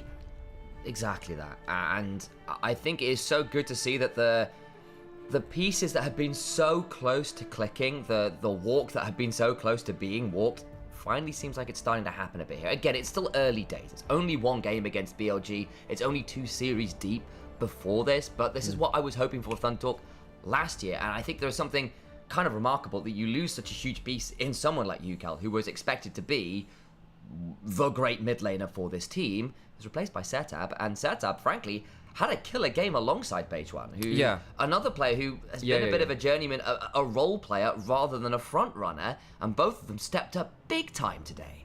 Yeah. There's a lot to be said from that. Look, we've known that BLG can sometimes fall asleep at the wheel in early games. We knew that from last split, even though they were incredibly dominant. And yeah, I will get hydrated as well. Thank you so much. I'm going to do just that myself. I have something here for that. You're welcome for the coffee, by the way. I appreciate it a lot. It's a very nice coffee. That is a lot of damage from equalizers. 1xN obviously walks. I mean, like being an AD carry does help. I mean, it's good damage from the Ashe too. But those equalize. I don't think there was a bad equalizer that game. They were all really smart. Yeah. Hoya, I'm trying to think. I think it's still Beitron who's my MVP. That guy, so impactful at shutting down Wei. Wei didn't get to play the game, but it doesn't work unless you have a team that is full sending it with you. And like credit to 1xN as well. I kind of didn't feel like the Ashe was the star of this game, but was just quietly free hitting for the majority of it. And again, a lot of that is hitting things like the Cassante just with the Ashe as they're running at you in the backline. That always inflates your damage numbers. HP stackers being hit by an AD carry will do that. But we'll have a look at the highlights now because it was a pretty exciting down game from It was. TT. This great combos. Fantastic first ult of the game. Realistically, you know, Beitron and Feather massively outvalued jungle support. And a bunch of how you play the games is through jungle support. I think that Knight and Bin did decent in the spots that they had, actually, to get the value out of the fights and the map state that they could. But realistically, how much can you get out of the map when your jungler doesn't exist, when your support doesn't exist? These kind of plays here, when you're against a one-item power spike, which you're clearly outvalued by, is not acceptable for BLG. Now, I get that it's group stage, I get that it's a best of 5, and they'll probably ramp up through the series, but, you know, you want to make a habit of the stuff that you do. Fantastic solo kill from Setup as well, knowing that even if there's a flash away, he'll be in position to follow up with the extra couple of autos. On had a bit of a stinker. We know that On can occasionally have that. It's kind of like in the Mickey X vein of thought where you try and force a ward or a ward clear when you think that the reset's 3, even if you don't have full information. TT called his bluff the entire game, man.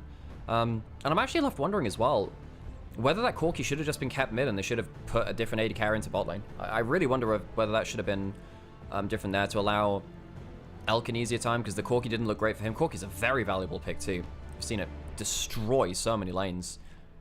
Another big point too, 1xN was dove on by K'Sante multiple times, didn't die a single time. 1xN, you know, you're against Bin's K'Sante, and LPL K'Sante. K'Sante has such a huge win rate in the LPL, to the point where the community says, if you lose with first pick K'Sante, you're a bad team. If you lose with Atakan, you're a bad team. If you lose with both, we have no hope for you, basically. They didn't get the Atakan in this game, so they escaped that reality at least. But, you know, 1xN, fantastic kiting from him too. No one on TT had a bad game. They all played very, very well, and that's great to see. And when you are getting the Rumble, you have to deliver. Hoya, another one of those top laners that has been a bit of a gatekeeper. Against the middle of the pack, against the lower tier top laners, was solid. Played well, would often beat them in that matchup. But against your Bins, your 369s, your Breeds and Flandres, those kind of genuinely top tier, world-beating household names for lolesports fans. Where was Hoya against those guys? And the answer was often Where was Hoya when the Westfold fell? Yeah, like dead back in the grey screen was the answer a lot last year. This time around, is given the Rumble. Yes, it's a champion that he's very well known for, but he does deliver.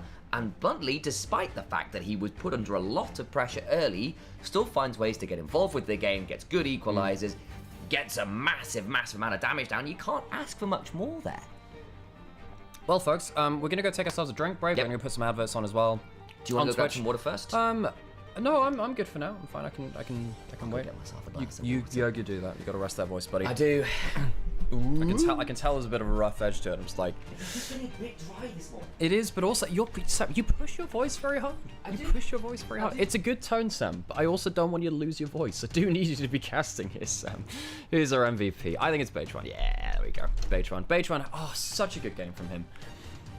I like seeing players outperform my expectations for them. Beitron had some great AP jungle games last year. I think it was a good Zyra. I think it was a good Karthus. But realistically, he was one of the weak links of the team still.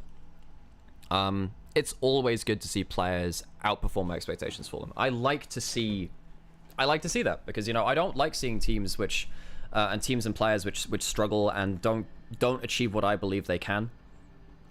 TT are a team which I've believed in for a while, and they've never really managed to quite get towards the heady heights of, you know, higher placings in playoffs and stuff. If this is the year for them, I'm here for it. And I hope you guys are too. Thundertalk are one of the most exciting teams that aren't a top team. Now, they will sometimes int the hell out of a game too. Do I expect them to win this series beyond this point? No. No, I don't. But it's great to see them here all the same. Oh, Conrad over in Onevia's chat. Well, no, thank you for turning up. Of course, Onevia reached out to us to collaborate on this project. We'll see whether we keep doing this long term. We have a couple more days of regular season of LPL, then there's a bit of a break, and then we'll be back for playoffs, and we'll see whether we can get sponsors for that stream. By the way, if you're listening in and you are somehow tied to sponsors which would like to get involved with a live co-stream broadcast of the LPL, let us know, because we're here to keep casting some League of Legends. Just Leah, thanks for the follow. Appreciate it. And Kaizenor as well. Appreciate you all. I've noticed a couple of people dropping in as follows. Yeah, we do pay attention to chat, so I'll just keep this off so you can see the votes. Top lane had a couple of votes too, that makes sense. But yeah, jungle was MVP for me. Was the music in the downtime after the game inspired? The music is just the Riot Creator Free playlist because we had some issues with copyright from using the clean feed because they have some copyright music. Licensing laws are different in China, so it's not an issue for them doing it locally, but because this is now an international co-stream where we're doing it, we have to abide by international licensing laws as well, which is a bit annoying. Doesn't BLG always drop game 1 historically? Yes, they do, but this split, they've gone 3-0 against both the teams that they're against, so yeah. I thought this was already sponsored by Mecha Fanboy. Yes, it is, but you know, we want to take the burden off of one very, very supportive individual, and Mecha is but one man and not a company. Exactly. Okay, BLG chose red side this time. So they choose red side after choosing blue for game 1. They won the side slate for game 1. Choosing red side. That's very different now. Well, that changes things, doesn't it? I guess maybe they don't have to be afraid as much as like a first pick Rumble or a first pick Kasante.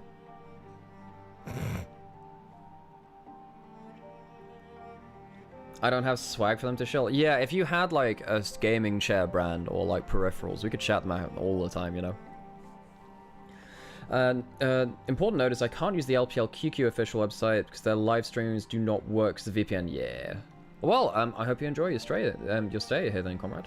Thank you, Etheris, as well, for the follow. If you are enjoying what we're doing here, drop some likes, drop some follows on the videos, and if you have a Twitch Prime or something like that, it means an awful lot to us too. Always rooting for TT, but that wasn't BLG. They were asleep all. Yeah, I agree, Andrew. BLG do lose game 1 of a series quite a lot. That is a known fact. Right, I need to run some adverts at some point for our Twitch stream. I think our Nivea tends to run the adverts at the end of the game, so you guys are probably okay for now. Yeah, I'm gonna go take myself a quick break, rest my voice a little bit. I'm gonna turn the cameras off, and then we'll be back in just a few minutes, folks. So. Initialise popped off an NLC yesterday. Of course Initialise popped off an NLC yesterday. Initialise pops up every time he puts a goddamn microphone in front of his face. It's great. It's great to have his brother in a caster. Oh, that's very lovely. Ike Vile was saying that you popped off an NLC. I agree. Thank you. We had some, yeah, it was a really fun casting with Solari last night. It was a good time. We got 2 really fun series. One which was Lost Return doing the business, which is kind of cool in its own way. We saw a 240 CS Ezreal at 19 minutes. Okay, and that's your series score, by the way. Fabulous. I like to have that on there. I don't know where to put my camera. I feel like I should put it elsewhere. Maybe top left corner. Maybe Might I should. that. Maybe anyway, I'm gonna go get myself a coffee real quick. The kettle just boiled as well if you want to do tea. Nah, I like coffee. That's fine. I feel like a coffee, so. Then do that. Yeah. I've got a tea brewing. I'm just gonna put some. Oh, I should get a coffee. You know, I've actually got a coffee. Go get the coffee. That's super fun. I'll hold on to chat for now. Yeah. Don't forget to show love to the StarCraft 2 streams. Are there StarCraft 2 streams happening? Fun. I used to really enjoy watching StarCraft. It's a really entertaining game to watch. There's just some wonderful characters playing that game. Do not consent to being held, says Trinity. Sorry about that. Not really. Hey Al, did we run ads? Did we run ads, chat? It looks like we did. Ooh, how exciting. Have we got a little bit of an interview? Let me just quickly do a bit of flicking around to make sure we can listen to this. Always lovely, especially when we are getting interviews from Thunder Talk. Some of these players who I think are not quite as well known yet. I think a lot of them will be. I really, really do. I think they're really awesome. Let me go to this one. 선수라고 생각하고 있고, 그냥 저도 잘 싸워서 이겨야 될 것 같아요. I'll move that over there. So I need to unmute in a second or two. We're going to have to. There we go. Got to mute again before the copyright strikes. Cursed copyright music. Champ select music is copyright. That's ridiculous. It's very annoying. Ads running as we speak. I couldn't see. I'm sorry. I had to look over at a small screen miles away from me. Involves far too much work.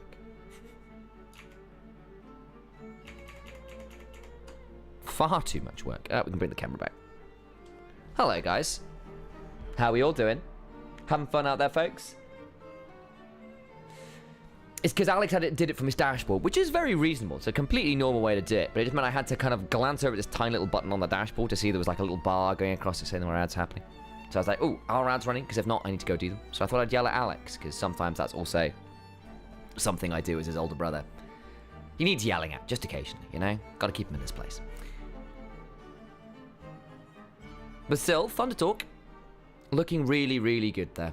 And I think it was from players that you wouldn't expect to be the ones that deliver. Setup was an LCK Challengers prodigy on that DRX Challengers roster in 23 that was monstrous. They were the ones that won ASCI that year as well, the kind of challenger level international tournament that all the LDL teams turn up to, that the LCK Challenger Leagues turn up to. They beat Max 3-2 in the finals. I cast that with Alex. Setup was really good in that.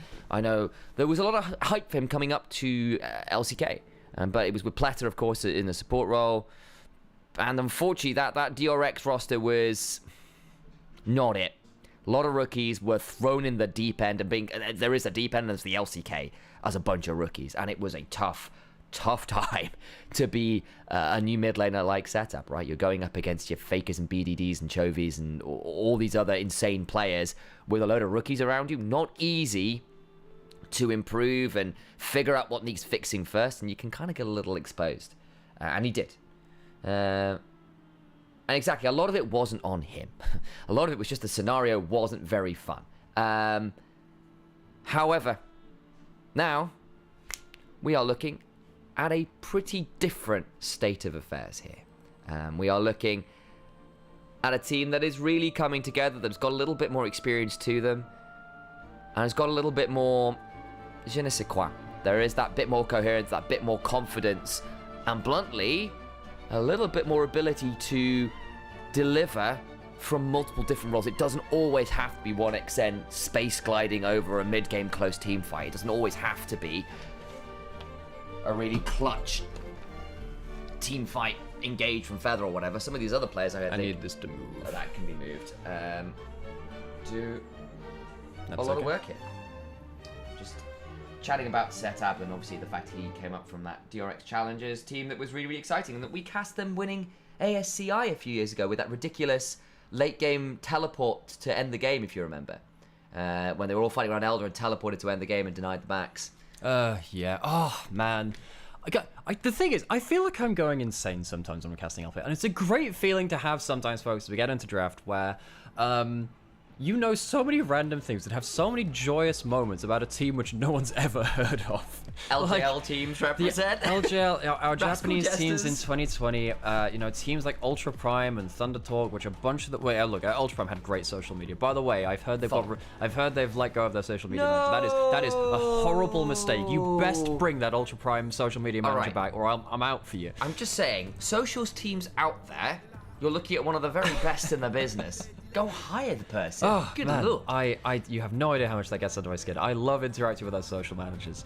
As we get through into our second draft, of course, BLG chose blue side for game one after winning the 1v1. And now Sam's rolling about his chair. There's a slight incline at this part of the thing, so I keep sliding off to the right. It's really annoying. Yeah, but BLG, after losing game one, chose red side. So they, at draft one, they said, we want blue. Now they've said they want red. Almost every team in the world is picking blue side right now, and that has been an LPL trend as well. Very few teams pick red side. Banning out that Poppy, the Nocturne, and the Vi, I mean, those ones are all quite composition defining. The thing is, with stuff like Cassandra and Rumble out, I mean, Jace is the dominant laner. He even beats most of them in lane either as well. But BLG, you don't have the ambassador to counter this with. You need to find something to answer the Jace with. That's tough. Varus a consideration here for BLG, saying, look, if we're going to have this Jace be a problem on one side of the map, at least we can find arguably the most consistently dominant laner left available in the Varus up as another option. Flexible in terms of how you build, but depending on draft. And so honestly, similarly with the Jace, is a flex between roles strictly. You can build in Bruiser, you can build in Tank, you can build in raw damage. They'll lock in the Shin Alpha way as well. You know, bit more agency. There is a comment in chat, and this is a really interesting conversation to have. Seems like red side is stronger in LPL right now. 70% win rate or thereabouts right now. The thing is, most of these groups are top teams versus bottom teams, and losers get side selects. So if you lose a game, you choose red side, or you choose blue side, but red side wins because the stronger team is there. Typically, that is the way that it's worked out. So that stat, I think, is lying by omission a little bit. As we get through into our second round of things, as Beichuan locks in the Nidalee alongside the Leona, heavy CC to lock up the double poke. Who was MVP last game? It was, of course, Beichuan. It was Beichuan, and I would say he had a really good game. He is really feeling it today, and if you're wanting to try and earn a Nidalee pass, maybe on a day like today, it might be a good option. Double poke now with the Jace as well, so even if you do get to a stage where it's a bit more even in the mid-game, still compositionally makes some sense. It does so. Rakan locked in for On. That's been historically his best champion, I think. That and Renata tends to be the two which I think of the most for him. Varus, Rakan, very kind of take on all comers bot lane, does a lot of different stuff. You can go towards the poke, the Varus, you can go towards the On hit, and the Rakan just kind of does whatever the hell he wants, really. I know it's a bit of a throwback, but I remember when we were looking at that beginning stage of 2023 when we're getting a lot of Enchanter supports, On's Lulu, his flashes on Lulu were pretty insane as well for polymorphs and heals and wild growths. I like seeing him on that one too, as a bit of a throwback there to a different era of the LPL. Still, bans coming on through. Ezreal, I think, makes very much sense for BLG as a ban because it would be a third poke option and the range begins to get very, very oppressive at that point. Ziggs, similarly, a poke option. Great combo with Leona are both of them as well. So, double duty there in terms of compositional solid picks. The Aurora, very, very potent right now. Is a flex. Could go top, could go mid. Do not want to deal with that champion that is exceptionally strong. Quite hard to manage as well. The Victor as a last ban, big team fight anti-dive champion can be a very scary late game option, even if it is not as popular here in the LPL as it would be, say, in the LEC. Yeah, it does feel like TT really going for that outrange. Shinzao the good thing about the Shinzao is it gives way, who has typically been better on this style of pick. He's one of the better Vi players in the world, one of the better Shinzao players in the world. Early presence in a way that the Zyra failed to have last game. A Knight picks Akali. Wow. Now that changes the conversation a little bit because TT are playing for outrange, but a little bit, right? They've got the Nidalee and they have the Jace. Even if it goes towards a Bruiser, you're still playing for outrange. Akali closes that distance. If you let Knight into a fight at full HP, if you go too far beyond your vision line, you get to flank, he can end the game. Now, one extent needs something that can self-peel at this point. So I think either having enough range or enough self-peel changes the equation a lot. Jin's choice. Goes for the Jin, good laning phase, also great ability to follow up with poke. You land a little bit of damage, he lands that W, and then suddenly the poke isn't targeted. It is not a free, like a skill shot anymore. It's a targeted thing because they're rooted in front of you. Well, the theme is pretty clear from TT. BLG, though, I think I've got a few answers there. The Shinzao, the Akali, if you time your engaged right, if you find good flanks, you can force some panic summoners out, and the Rakan and Akali can follow up a long, long way. Ornn is an option here as well. Very good disengage. And now that means that the Jace is going mid lane into the Akali. Setup has taken the skill matchup, melee versus melee, well, I guess it's half range. And the last pick is Bin's Gnar. So, I think BLG have just said, all right, skill issue last game. Let's get ourselves a couple of outplayed champions. The Gnar will want to side lane versus the Ornn and just take over the side lane. The Akali wants to take over a side lane potentially too, and both of them want to flank into team fights. BLG are not playing front to back. They are playing all angle attack all the time. TT needs to be very careful about vision control. Needs to be very careful about allowing Bin and Knight angles into fights. If TT can keep BLG at range, if they can ensure that the Leona and the Ornn manage those attempted dives, Thunder Talk will be incredibly oppressive. The Jace, the Jin, the Nidalee even in this composition, just throwing out skill shot after skill shot will get miserable, and no one realistically can tank up that damage either. The tanks aren't all that tanky for the side of BLG. However, BLG have got a lot of tools, a lot of flank tools and ability to make some very, very scary angles that can break that distance, can break those nice, neat battle lines that Thunderdort want to play around. We will get ourselves into game now, and we'll throw ourselves on a little bit of a soundtrack as well.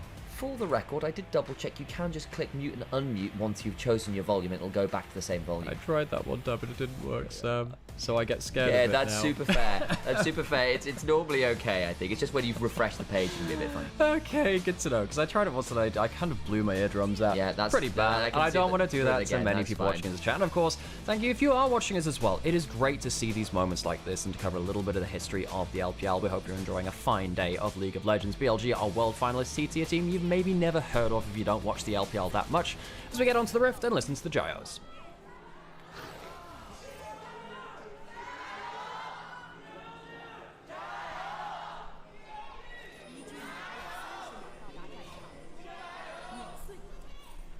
BLG getting some big cheers. On the tour. Also getting a fair amount of support here. Some players, fans understandably quite excited after a really convincing game one. That wasn't a scramble. That was just good play. People like an underdog story if it actually starts working out, especially when BLG was so dominant last year. They beat out teams like Weibo, some famous players. You know, they beat out Scouts LNG and so many of these big teams. The thing about being on top of the hill so dominantly, people want you to fall. That has always been a case. People cheer against G2. Heavy is the crown. They cheer against a FlyQuest or a Cloud9, whoever's been on top for so long. People do that. It is a well-known phenomenon, and I get it. Beichuan. I get it. Beichuan does need to be a little bit careful here, walking up, and they are not forcing the lane swap. They're forcing standard lanes now. There was a decent amount of damage back from the Comet, but Beichuan at least scouts out that duo lane, has a bit of help to take that first blue buff. Wei starting on his own Raptors. Good level 1 though for TT. They get some poke onto On and Elk, which will help for the level 1. Beichuan's into the enemy jungle already. And BLG have not had the best early game plans in these first 2 games. No, they have not. Nice engage from Feather. Keeps the side of Elkanon away from the wave a little. And the big thing there is Feather goes in, hang on, Wei goes off his Raptors, goes straight into the enemy jungle, forces the flash. Wei managed to get something back. That's important. We were saying already, BLG's early game plans weren't looking that great. That helps a lot. Wei needs to have a better game. It was honestly a bit of an embarrassment to him that last game. 0-8. Don't get me wrong, it was not an easy game to play Zyra from behind. The levels, just bluntly, the lack of flash all the time was really hard to play around when everyone was gunning for your head. Yeah. But you have to be better than that. And that just wasn't the case. Some talk in chat about where is this venue being played, where do the LPL games take place. So there is a neutral venue in Shanghai which is being played here. That'll be played for most of the games. However, there are 4... Hang on, that's a 1. That's a 2v2. That's a lot of damage. Flourish. Elk has to cleanse. And another great engage from Feather. Flash on forward. Forces Elk out. Both summoners down. If that had hit, if that Shielded Abre hits, Elk goes down. Very good 2v2. Here in Shanghai, the neutral venue, as I was about to say. There are other teams who have their own arenas. NIP, WE, JDG, and LNG, who all have their arenas elsewhere. This 2v2 has been so nasty. So much damage. But they play in their home arenas, everything else in the neutral venue. 1xN and Feather using the little bit of poke that Beichuan helped them get at level 1 to just steamroll over the first few levels. This is into a Varus, notoriously good at the laning. Flash heal now off On as well. Elk is struggling. On is struggling. Feather timing his Aftershock and Eclipse cooldowns to get so much value on the engage. And you know, last game was about Beichuan, and it was about the top side of the map. This game so far has been about this bot lane, 1xN and Feather, who have been the stars of the show for TT across this split. So far. It has been great to see, you know, 1xN and Feather both come up from LDL in the last few years and make a ruckus of things. Feather had a split on Rare Atom, come over to TT, has been a revelation. I love his Blitzcrank. I love his Rakan. I love his ability to find those creative plays in 2v2s and in team fights. There's Alistair, another notable thing too. 1xN, I love everything about this guy. I think this guy, alongside Leave, are battling for next great AD carry within the LPL. Against BLG, this is a time to show you can do that against top tier opponents, right? It's all well and good me saying that when they're stomping LNG, EDG, and last split a couple of teams which are struggling too. You gotta do it now against Elk, On, and BLG world finalists from last year. 1xN, alongside Milky Way, was my top prospect for LPL back in 2023. 1xN was called up, deservedly so. Milky Way was called up last year, and remember how FPX looked in spring? Yeah, shit hot is the answer. I can do that. It's our own stream. Yes, it's our own stream. We can do what we want. Yeah. And part of the reason why I was so excited about 1xN was he was on a team that wasn't that great. And he shone regardless. He was a carry when the team desperately needed one. And from game states that were awful, from game states that were good, he looked good in both scenarios. And you look at other teams in the LDL where the teams are working out really well. They come into the LPL and they're just so used to winning every lane, having junglers that can play off all those winning lanes. They don't know how to play against opposition that might actually be able to match or exceed them. How do you play from a game state that isn't as favorable? 1xN already had been tested by that down at LDL. He comes up, has a lot to him, and he can really, really pop off. The man glides like very few others. Mecha mentions Bulakaka in chat. Oh, but what about Bulakaka? Look, he's great. He's also currently playing in the PCS right now. He is? Which is the stage below the LCP. His Talon's Academy team. I'm glad he got out. But there's a lot of history to this, folks, and we like talking about it, and hopefully you get to cling on to a couple of these storylines too. We switch around the map. Of course, Grub's spawning soon. We typically see some bot lane rotations for that. Feather and 1xN still getting some good damage down, but the Poke Varus is still someone that you can't write off in laning phase. Beitron hit first. If this hits, that could have been a deadly combo. Quite.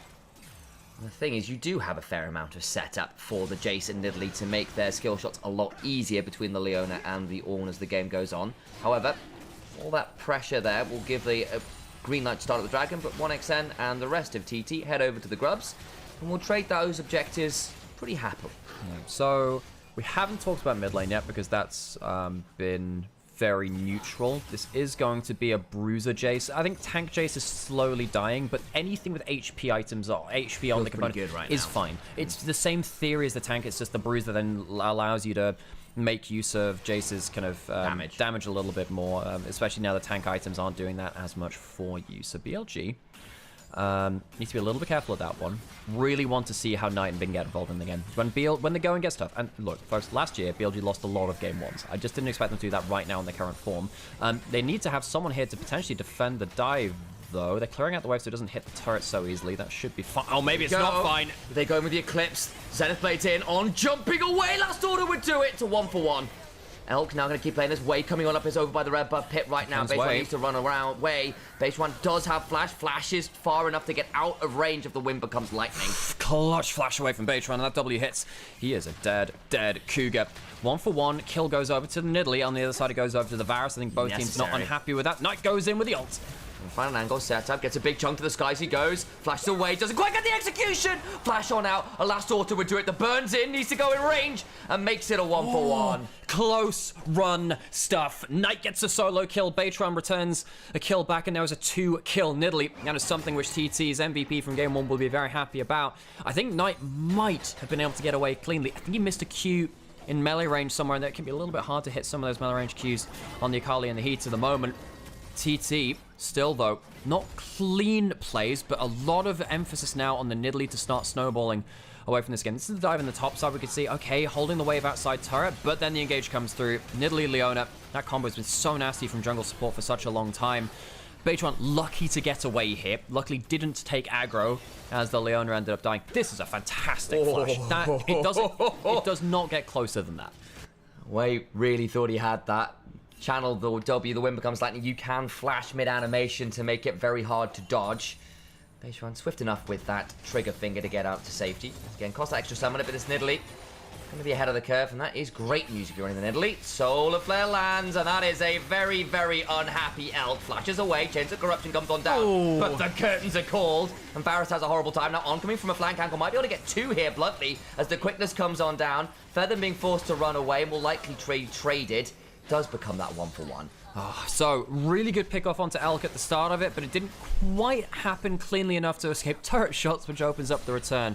BLG firing back so much better in this game than they did in the first. Reminder, it took them 28 minutes to get to 3 kills in the last game. They've done it in 9 minutes this time. Having BLG shut out like that in a game 1, it's very unlike them. Even though they lose game 1s quite a lot, in that fashion, it's not what I'd come to expect from them. Of course it's not. TT, though, lots of power in this early game being used effectively. They need to now transition this out of early game. It's a harder to play around it, I think, than the Sejuani Braum, which is much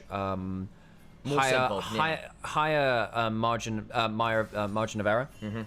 You can make more mistakes and it works out better for you. BLG, the thing which I'm worried now for TT from the side of BLG is that they have so much individual agency for Knight and Bin to completely run over the game from the 1 item mark, which they couldn't do in that last game. They needed 2-3 items, which never really came around for them. This game going to be much easier. Bin getting towards Mega, has flash. Gonna get knocked up, charge is flashed away from, the spear goes wide, they'll be happy enough picking up the summoner there. I think they will be. I think that's the right call. LPL, if I were to make it a very broad stroke kind of thing, LPL is the region of summoner economy.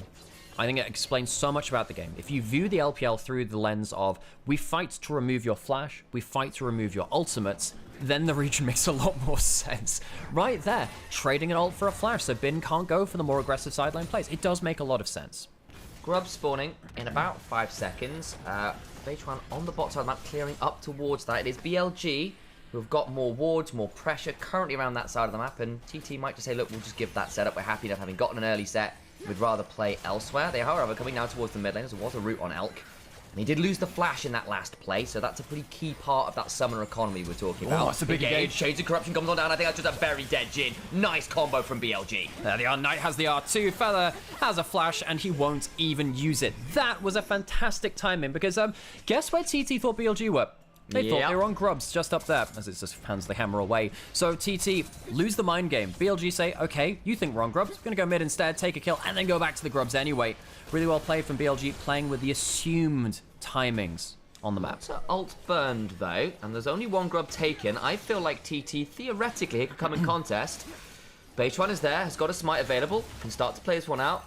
Going to not get all three. In goes that Nidalee. Shock blast after. Hop away. But Wei gets a knock up with a 3-talent strike. Interrupting the pounce. 1xN has returned though. Looking for the deadly flourish. Solar Flare gets a slow. They can keep going. Holding BLG in the play. Curtains are called. Wei in danger. Has no crescent guard. Will surely burn out here. Doesn't get another. Jace picks it up. And TT end up going 2 for 2 over the extended trade. Yeah, because BLG attacked mid lane when TT thought they were on Grubs. That meant that they hadn't done Grubs yet. TT know this and they say, well, if you go back to it, we can fight you now. I'm really happy that TT see the opportunity and they don't back off. They don't get scared from it. Knight gets level 10, might be able to stop the recall, doesn't quite.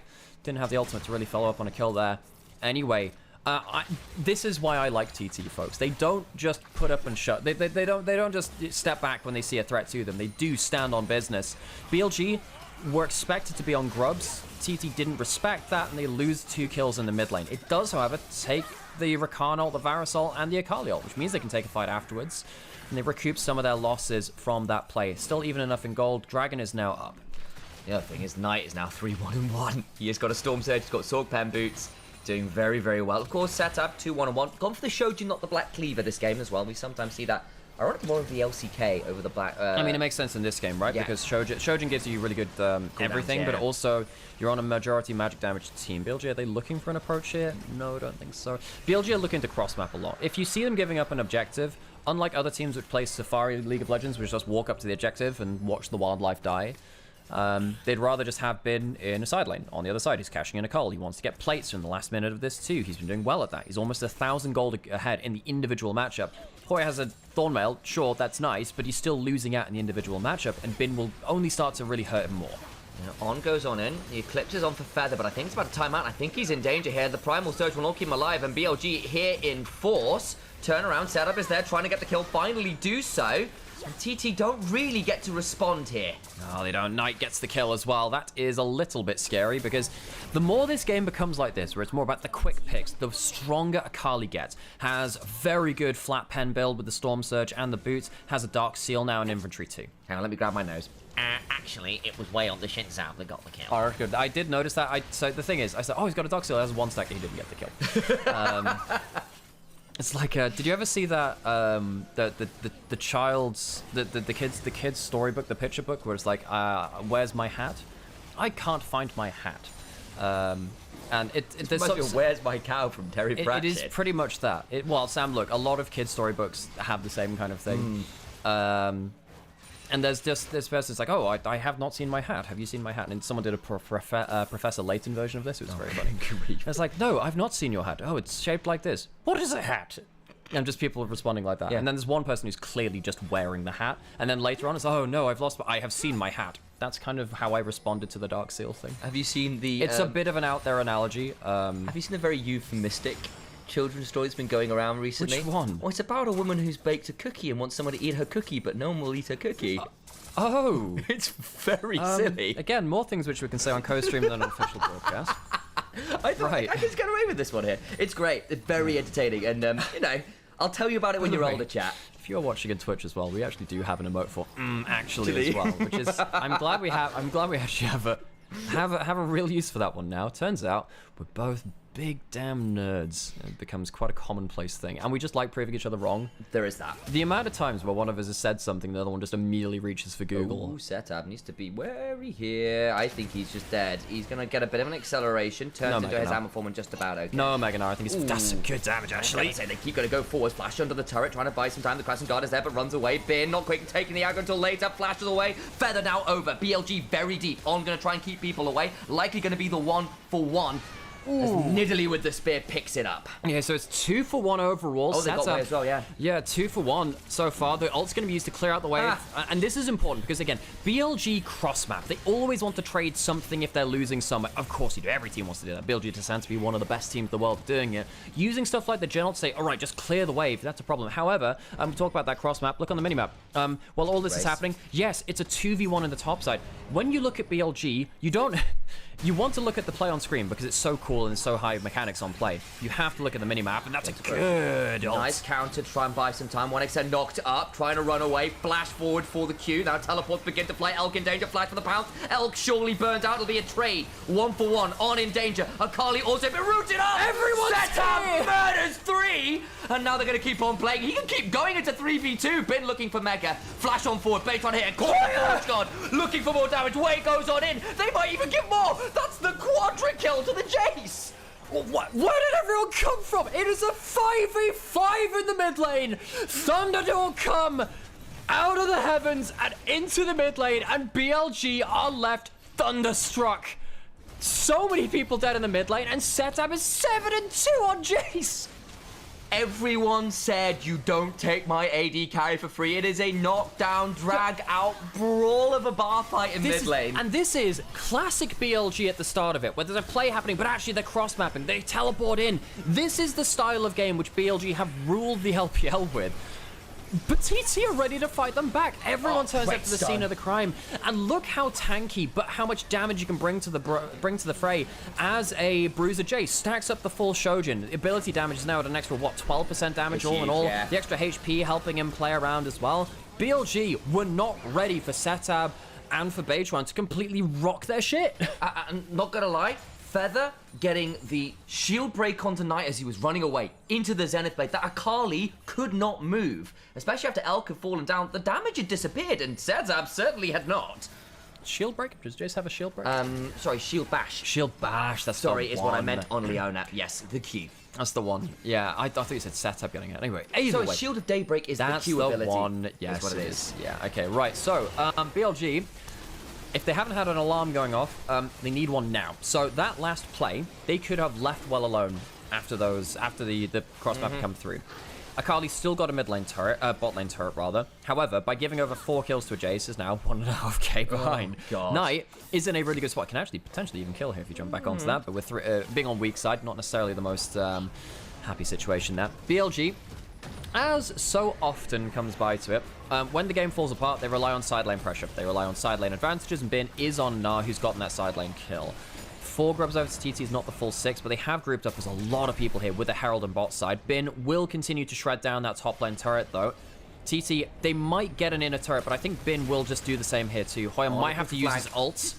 Look at that. Deadly Flourish lands, though, on the Shinzao, and BLG have to back away. Crescent Guard early as Beitron begins pouncing onto the Rakan, and Birds of a Feather need to run away together. Curtains are called. It's going to be Blind. Nice attempt there with the blue trinket to try and spot out the retreating Rakan. Jeez. Won't quite pick him off. I love how TT are hands checking here. That has been the story of the series. TT are not just hands checking BLG, but they're doing it in a good macro sense too. They're not allowing BLG to cross map for free, which is what they've done against so many teams time after time.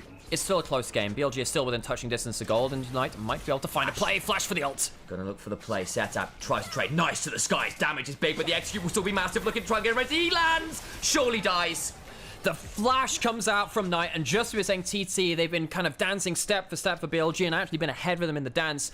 Knight finds a kill to get something onto Setup. I believe that had to be a shutdown, right? Didn't even see that. Oh, yeah. But that really, really helps them. TT needs to be very aware they are against Bin's Knight's Akali. That is not something you get away with for free when you start splitting open the map. TT need to be very careful that they keep up the pace of the game while they're still on the map. When they're on resets, when they're backing like that, that's when BLG will be looking for their options. Second dive is beginning to get completed. You're nearly at a third on this Jace. Atakan just spawned. Sat up though with a TP means he's not really that far away, especially as the respawn just comes on through. I'll tell you what, if that kill had happened 20 seconds later, I feel BLG could maybe have forced a bit more there. On the other side, TT in a position now where BLG are going to be really threatened by all of the poke and the fact that multiple people are damaged. And I want to highlight this again. 2,000 gold lead in the jungle way. came in to replace Shun, who was struggling before playoffs last year. Of course, then Wei was subbed out at the World Championship, but then stuff happened with managers and potential poaching allegations, which meant that Shun was eventually, dropped. He eventually dropped, basically, and he's obviously gone now over to JDG. But, BLG has always had questions about their jungle support, and, well, jungle and bot lane, we'll say, because their solo laners have been so damn good. Bin and Knight, generational players, some of the world's very best in their roles, and should be in the greatest of all time list at the very minimum. Wei, having a series like this against TT, a team which has come out of nowhere, really, well, come out of bits and pieces, also starting to be flown, it's not really what BLG want from their jungler. Solar Flare down. It's a big part of the pick tool, though. Feather. Yes, he's died a few times, but it feels like it's often been in service of TT making pretty solid, aggressive plays.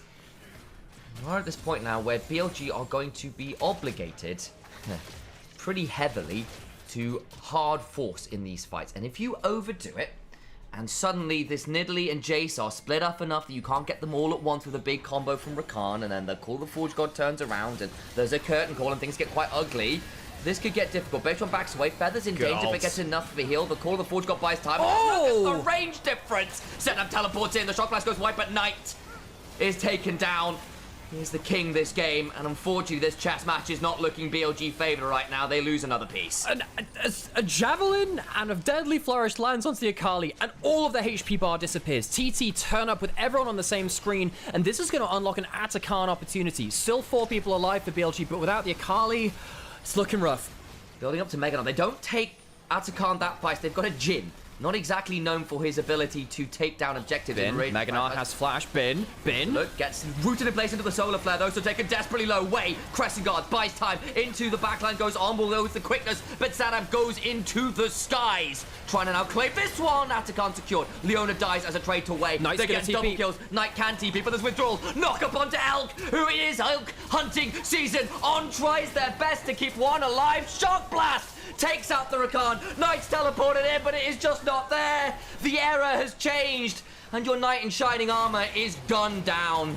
Oh, the metal started to tarnish BLG. They have been rocked by Thunder Talk. We thought, okay, if they're going to take a game, it'll be in game 1, and surely the series will get worse as it goes on. And yeah, it's not the shutout it was in game 1, but these combinations between the Jhin, the Nidalee, the Jace have been so disgusting. Partway through this fight, I want you to watch what happens to Knight's HP bar. This is fine. The CC comes through, then watch this. The CC, the Jhin W, the Nidalee Q as well. Knight is out of the fight. This Akali, which has ruled the LPL in eras past, has been completely shut down in this game. TT, serious credit to them. They have landed all of the combos they've needed to. That 1 kill advantage allows them to walk towards the Atakan. This is how you set up an Atakan. Double tanks in the Tri-Brush. Stop them from getting towards the objective, and even though the resist shred and the damage from Atakan is really nasty, you see how one extended feather get blasted out here, they don't have the staying power. Wait, flashes forward for a steal, which doesn't come through, and then suddenly his team is completely blasted again. Another Jhin W. These long-range combinations destroying BLG in the group top fight. Watch this Shock Blast in a second as well. Bin and Rakan hit by that.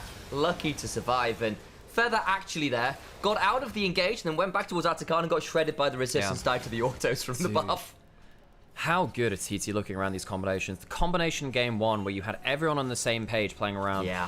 Rumble, Sejuani, Braum, Ashe, everyone flying in. Of course, the Yone too. Just mentioned the whole composition there at that point. But TT at this point, really the Jhin, Jace, Nidalee combo been so disgustingly strong. And BLG, they haven't been able to stand free. Corruption land. Oh, it's a 3-man Call of the Forge God. Knock up just wide. Wei will throw down the Crescent Guard. In goes on trying to counter engage, but Knight only turning up now. And on again, it's a 4v5. Bin's not here with no teleport. They all in and they lose a kill for it. They lose a tier 2. Bin is going to try and trade out best he can. Is there a teleport to respond? Yes, there is. So Bin's not going to be able to get that. Does have the Meganar coming, but I don't think the dive's going to come on through. Bechtron threatens, but the vision control just isn't there. And you're playing into no vision as a short-range squishy comp into triple fed poke. You cannot walk in without taking 30 tons of damage. Similarly to game 1, what BLG wanted to do there is get a good enough combo not to get a kill. They wanted to just take HP bars off of TT so they couldn't answer Bin in the split push. Instead, they lose a kill. Bin doesn't get the turret anyway, and the cross map is shut down. BLG's standard style of play is falling a little bit flat here. I mean, I think BLG have been absolutely fantastic in their other series, but TT, they have leveled up so much coming into this split. hero of this game again, I think has to be, you know, Setup and Baytran. Game 1 Really so good fantastic, but the combo again this time around. Nidalee is hard to play. Jace can be hard to play too. He's gone for the Muramana, not even the Thimble Wednesday. So much damage now though. And BLG, you can see right there, every time they walk up, really hard to walk up without your full HP bar. And you are getting Ornn items coming on through now, so the scaling gets bigger. You've gotten feats of strength, you're getting the additional upgraded boots if you want it. In fact, I really like them on Setup, who only realistic threat in the side lane's the Akali, and having that magic damage shield when Akali goes in, incredibly frustrating for him. Yeah. And folks, I'm sure a lot of people will be tuning in who just want to see BLG play. I mentioned this in the previous game, right? BLG have looked great in this split so far. TT, have they come out of nowhere? Well, you know, last year they made it into playoffs the one time, but they didn't really manage to make it much further beyond that. We thought, well, with Setup coming in over UCal, surely they've downgraded. A lot of LCK players come over to LPL and they find themselves a new lease on life. And this has been something for Setup. He's played very well in the LPL. By and large, he had one really bad Azir game, but besides that, it's looked good. TT now forcing the map forward again, trying to again make sure that BLG can't calm down. They can't just play around side lanes. Here we go again. The curtain's called.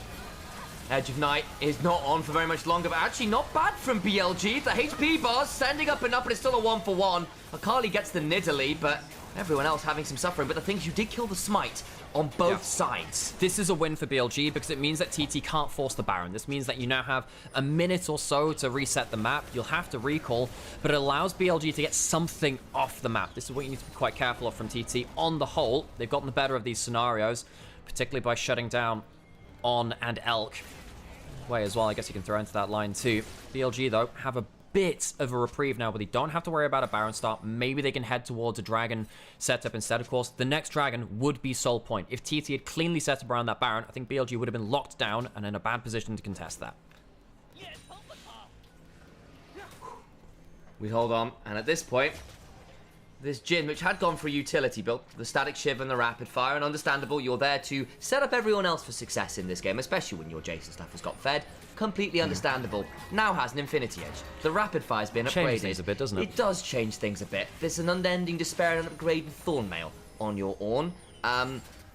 Nidalee was already doing unspeakable things with just the Horizon Focus as a second item. Now with that Zhonya's in as well, is really scary. Especially when you consider the feats of strength and the Ornn items both giving you an extra, you know, 1,000+ gold of stats to you even before the upgrades come through. Dragon up in 20 seconds. BLG, they're not in, it's not the worst case scenario for them because they didn't give up like a bad Baron setup before this. They managed to get a kill onto the jungler.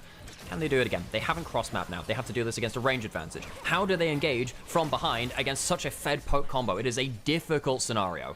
They give over another Hex Dragon for 15% ability haste on a poke comp.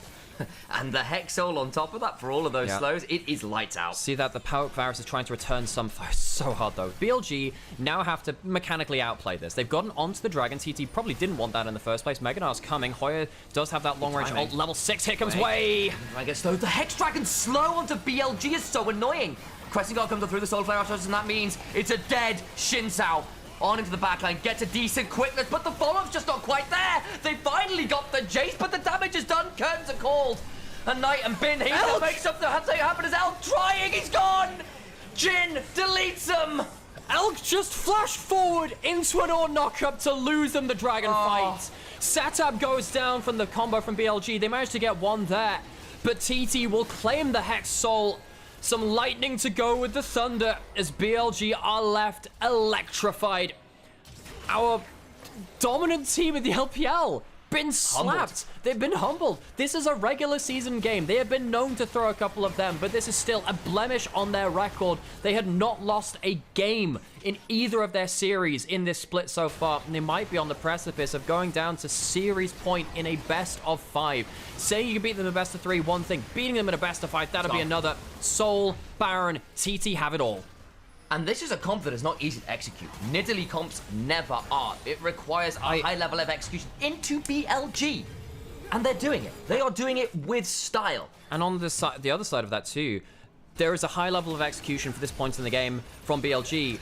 W flash fails from Wei. Back off from TT. The CC is so nasty they can actually CC him through the entire duration of his ultimate, so he can't back off. Wei fails this play. Now I want you to watch what happens with Elk, because I think the solo laners do a good job from Knight and Bin to find something. He flashes into the knockup and dies. Elk completely sells out his team. What is Knight meant to do at this point? He gets some damage out of there. Elk has had a poor series. Wei has had a poor series. BLG watching so much of their team struggle in this series unexpectedly, don't have a platform to play around. And that's after Knight put 4.5k's worth of damage down. He was doubling everybody else's damage in the fight, whatever side you were on. Like, it was a good Akali fight. Yeah. It wasn't enough, though. Reminder, folks, TT win this, they go first in the group. They go to the upper bracket. BLG would go into the lower bracket as the lower seeds. And the whole tournament becomes just an absolute open season at that point. Things would go messy as heck. But TT, if they go to the upper bracket, they will have earned it. And on the other, this won't be a T1 HLE scenario where there's some weirdness in seeding that led to that match. It's like, oh, both teams played well, but one of them has to go. No, one of them would just fall at one of these hurdles. Jinult comes through. BLG, they do not want to be stood there. 4 shots. Chunk onto Wei.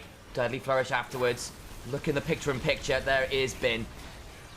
Trying to get some value. Can't quite do it, though. And we'll look ourselves instead over to a siege onto another inhibitor turret. Bin nearly at Mega, but the slows when you've already got the range advantage. Chains of Corruption goes wide setup, is jumped on, will do a thundering blow away, does not care at all.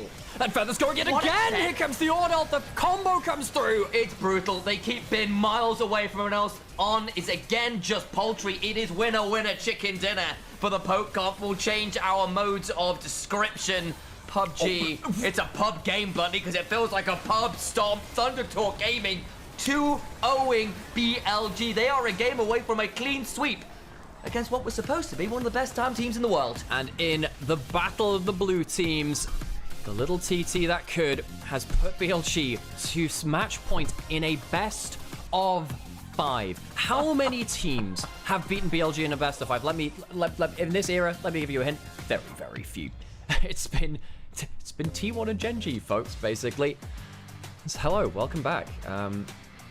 That was a hell of a performance from TT, and particularly a hell of a performance when you consider how good BLG have typically been in those split map states when you have, you know, the chance for a side lane performance to win things through. That was just not on the cards here. TT didn't fall apart through side lanes. They found the picks and the right points. They played the objectives better, and BLG, they've not found a way to just slow things down and come back. I don't know whether this is just a... Look, this is sometimes BLG sleeping at the wheel. Sometimes. However, this is also TT never giving BLG the easy option back in with a cross map or a clutch fight. They just simply have outplayed them and punished the mistakes of BLG. And the players I expected to be notably worse than their opposite numbers. I'm talking Hoya, I'm talking Beichuan, I'm talking Setab. Going up against some of the very best in the world, particularly in the solo lanes, and for Beichuan, who has been a handyman, right? A journeyman, someone who does the job, but not exactly what you expect to be your star carry player, has turned up and delivered in all 3 of those roles. A good Nidalee game from him after a good Sejuani game. 2 very different champions. Hoya going onto the tank duty. It's a good Ornn game. Setab goes toe-to-toe with an Akali in a Jace matchup, in the skill matchup, and despite that Akali starting 3-1, it's a good Jace game. It is trading for blow, and that Jace becomes, in the end, significantly more valuable. Yeah. The Akali couldn't get value. JD Blue brings up a good point. BLG have not lost a best of 5 in the LPL since summer 23. Oh my days. They lost against LNG there when LNG went to finals over BLG to face off against JDG. That was, of course, before Knights joined the roster. BLG have not lost an LPL best of 5 while Knights has been on the roster. And the thing is, wow. Look, I don't think Knight has had a stellar series. I think he's actually had, if you look at the individual gold advantage there, you'd be like, oh, he had a shit game. I don't think that's true. I think Setup had a great game and he picked off, you know, like 4 kills in the mid lane. Yeah. I think the solo lanes from BLG, and I know that I'm often an apologist for them, but I still think the solo lane played pretty well. I think that they played, given what that game could do. Wei has had a shocker on. I don't think he's been. I think Wei has been. I think he's been public enemy number 1. Out to dry as a reason, right? Yeah. I think Wei has been public enemy number 1, but I think that On has also struggled. And I don't think Elk's had a great series either. And this has always been our problem about BLG. Clearly, their solo laners are some of the very best in the world. I don't think always the other three have consistently been at that level. And Sometimes they have. Sometimes they absolutely have, but consistently not always been the case. And it means that sometimes the rest of the team, well, the solo laners have to pick up the slack. They've not been able to. Typically they have, but Wei being shut out again, even on the early game powerhouse of the Shenzhou, that's kind of disgusting to see from this team. This is not what they expect. I look back to the level 1, level 2 in bot lane where Feather broke the ankles of that bot lane. Waits for Eclipse to come up, waits for Aftershock to come up, immediately jumps in, forces every summoner from Elkanon in the early game. There is no way that Rakan and Varus are getting pressure. And then you get a Nidalee with pressure in lanes. Very, very scary. And even when, honestly, in the early game, kills were being traded pretty evenly, TT weren't afraid to come and play. They were willing to sit down at the table and call the bluff. And then we're getting this play on screen, and this was the one that really broke it. It was a close enough game until this point, and then Setab picks up an extended quadra kill, and this Jace is a nightmare from this point. Yeah, after this point, the game becomes very, very difficult, because I also think they didn't have to TP for this. They didn't have to. They had a Carly in a side lane. You can trade like 2 for 1 or 2 for 2 or something like that, call it a day. This just puts the game into a hole. Knight, really good pick off here. Knows the resets are coming through. Even against the super fed Jace, knows that they can have the combo coming through. This is good. And this is why I'm saying actually the solo lanes of BLG, I think actually had a pretty decent game. Bin here as well, kind of elo held by the rest of his team. Of course, this is after Knight got caught off with that huge combo too. Note from JD Blue, pointing out that basically Knight hasn't lost a best of 5 in the LPL since 2022. Jesus Christ. It has been 3 straight years. 3 straight years of Knight just winning in the LPL. He is that good. And currently, they are a game away from losing to Thunder Talk Gaming of all teams. Last year, a few of us, myself, Alex, I Will Dominate, had hope for this team. And they were not quite there. Not quite there, I think it's fair to say. Various members at various points didn't live up to the expectations we had of them. In the summer, it started to come back together a little bit, but it was a little too little.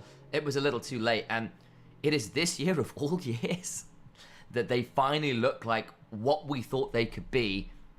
And it's really exciting because it is 2 very different compositions they have played with 2 very different win conditions. And actually the players as well within it asked to play very different roles, particularly from Beitron, particularly from Hoya, and they deliver. And that is exciting news if you are an LPL fan.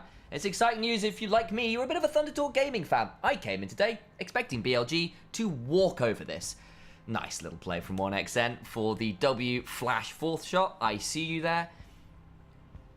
But, of course, it's not over yet. BLG could, well, reverse sweep this. The Fearless Draft, champion pools get interesting at this point, and I suspect BLG have a little bit more in the tank on that front than TT do in the grand scheme of things.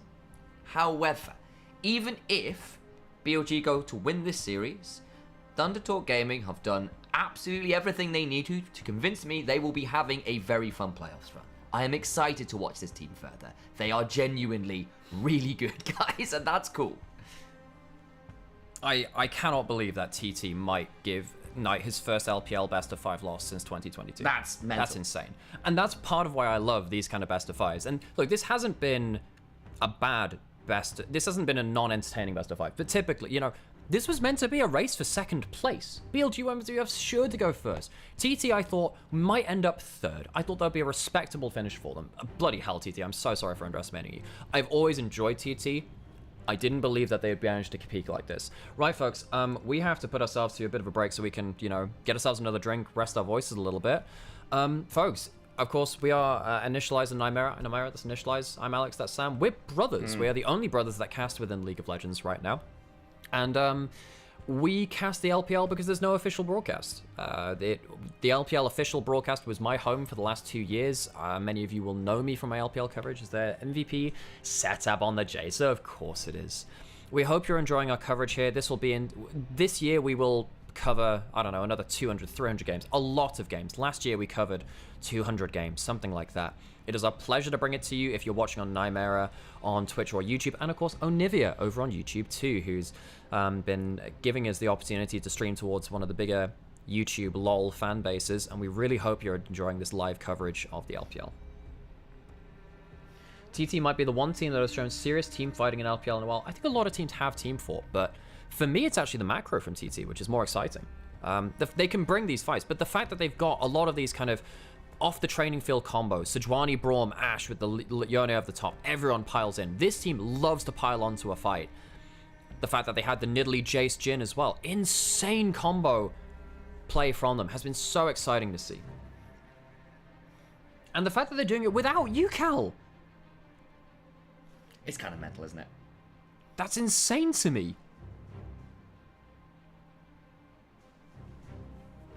I've also now got confirmation of how we pronounce 1xN's name. Yishin. Yichim, yeah. Yishin. Yishin. Yichim. Yeah. Because it's, Now- it's after the initials of his name. I know I do know that one. However, 1xN, it's really hard to... Do we make the call? Was that from... That is officially from Iris. I should probably message him about that. So Iris, LPL host, just dropped me a line to say this is how it's pronounced, which is really, really helpful. So shout out to the GOAT. Just helping us out there with the pronunciations. Which does make a big difference, because of course I've followed the guy for a long, long time, and it's one of those ones where, obviously when you have players like 369 stuff in the league, where you do sometimes pronounce character by character, letter by letter, sometimes it is just different pronunciations. I love this team, man. TT, I've They're great. wanted them to do well for such a long time. And of course, we do have a big Jace main in chat as well. Harold, one of the old school mods here in Nymaera's channel. Big Jace player. Very pleased with that Jace performance, I'm sure. How are you feeling about Bruiser Jace at the minute, Harold? I feel like it's a very different way to play the champion. A little bit like the old school Gore Drinker build. I think when it's you quite sort of similar get to more Tank. melee I things. actually think it's quite similar to Tank Jace in a lot of ways. Really? Yeah, it is, because effectively you're playing for extended trades, and the extra HP in your items allows you to go melee for a I lot think easier. I meant versus damage Jace specifically, kind of middle like old school Eclipse. Oh no, but this is the thing, right? I think Tank Jace and Bruiser Jace play a much similar play style That's compared fair. to full AD Jace. Because I was thinking, it feels the Bruiser Jace feels a lot like. You remember when Gore Drinker Jace was a thing and Zeus was playing it for a while? But Tank Jace is similar to that too, because Well, it is about the extended. It's about the extended trades. I understand that Bruiser and Tank play similarly. I was saying versus the damage Jace, which is like Eclipse. Well, a damage Jace is not necessarily Eclipse. It's more about the opportunity in the Ghost Blade, I would say. Sure, I'm just saying versus that style of play. not. Oh no, but this is what I'm saying. I think the Bruiser and the Tank are very similar to each other. I know. so- I'm saying damage versus Bruiser and Tank. Oh, but we've had that conversation tons. I was asking Harold how he feels about it. Oh, okay. That's Right. why I was having this conversation. But basically, I thought you were saying basically, oh, how is Bruiser different from? And that from- wasn't what I 'cause was it's trying like- to do. Yeah. It was asking the Yeah. Jace mate how he felt about the difference in playstyle. Yeah. Because actually, a lot of what I said about Jace is from Harold too. That's fair. Well, I was asking So him, if you've 'cause I've heard- not had that conversation from him. Well, you have by proxy through me talking about Jace. Enjoy the sibling bickering, everyone. It Okay. happens. I don't know. Until the next patch, Hybrid Jace is the better build in my head. Okay, fair enough.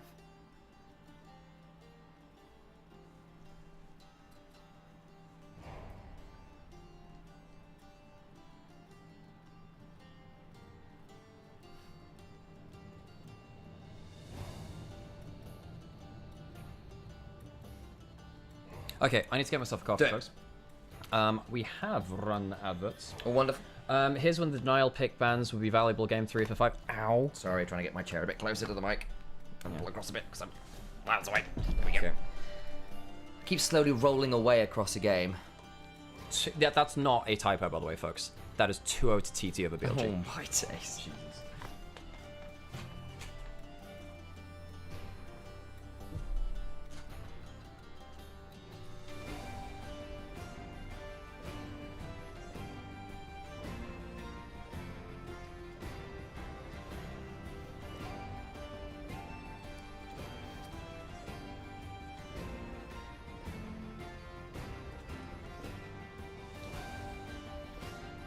How are we doing then, folks?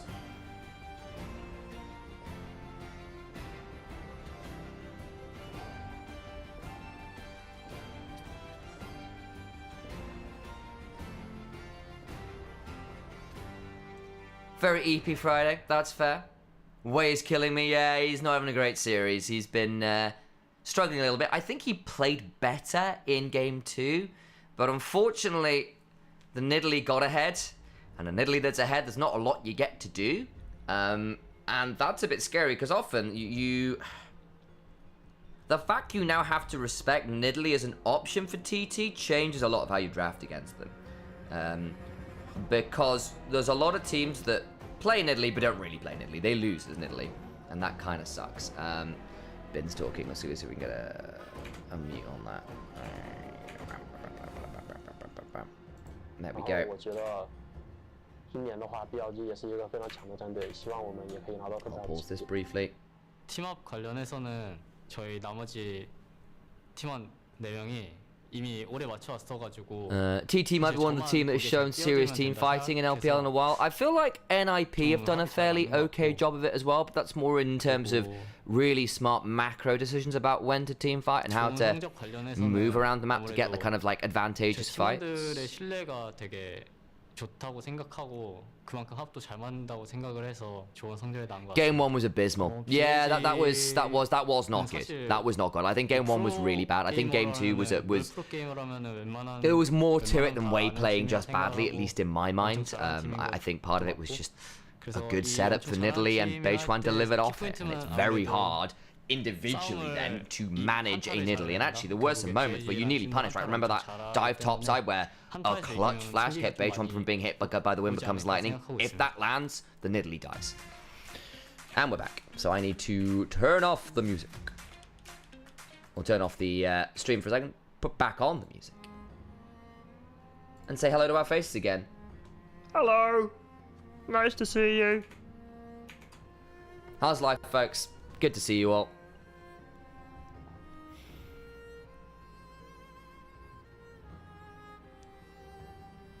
And I think it's a bit wild because, obviously BLG, you know, this is not like an unproven team. When people were really hyped for this team, it was for good reason. They played 2 very good series before this. It is a team, as we've said, that has not lost a best of 5 in years. Knight has not lost a best of 5 in even longer in the LPL. And of course, that's all LPL specific. They have lost best of 5s internationally.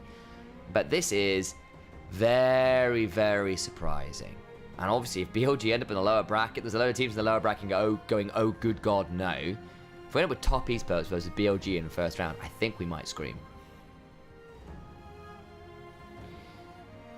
Very, very weird. Very, very tricky now for BLG. Because, of course, even if they start winning some games, it's Fearless, so drafts get weirder and weirder, picks get weirder and weirder, and we end up in a scenario where even though it's getting later, Thundertalk could still throw a curve. Well, of course, I feel that BLG have got the deeper champion pools, and so theoretically should be in a good spot. It just isn't a guarantee. One of the joys of those later game Fearless scenarios. And we are looking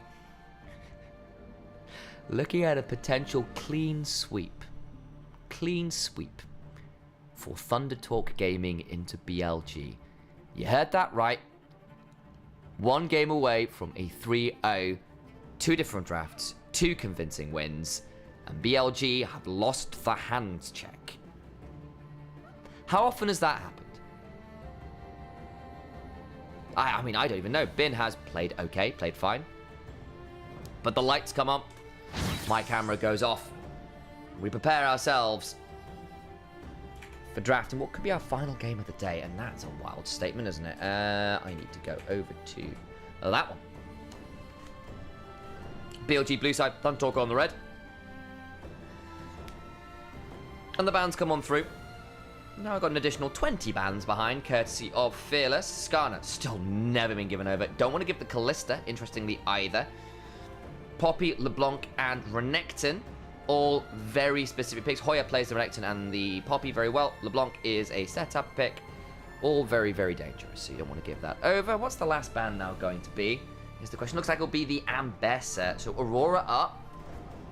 Nocturne also available. Is that going to obligate TT to pick up something like the Orianna here to prevent that dangerous combo? Now, historically, BLG have not played well through Nocturne Orianna. Who have been the big underperformers from BLG this series? I think it's massively been Wei, but also Elkin On.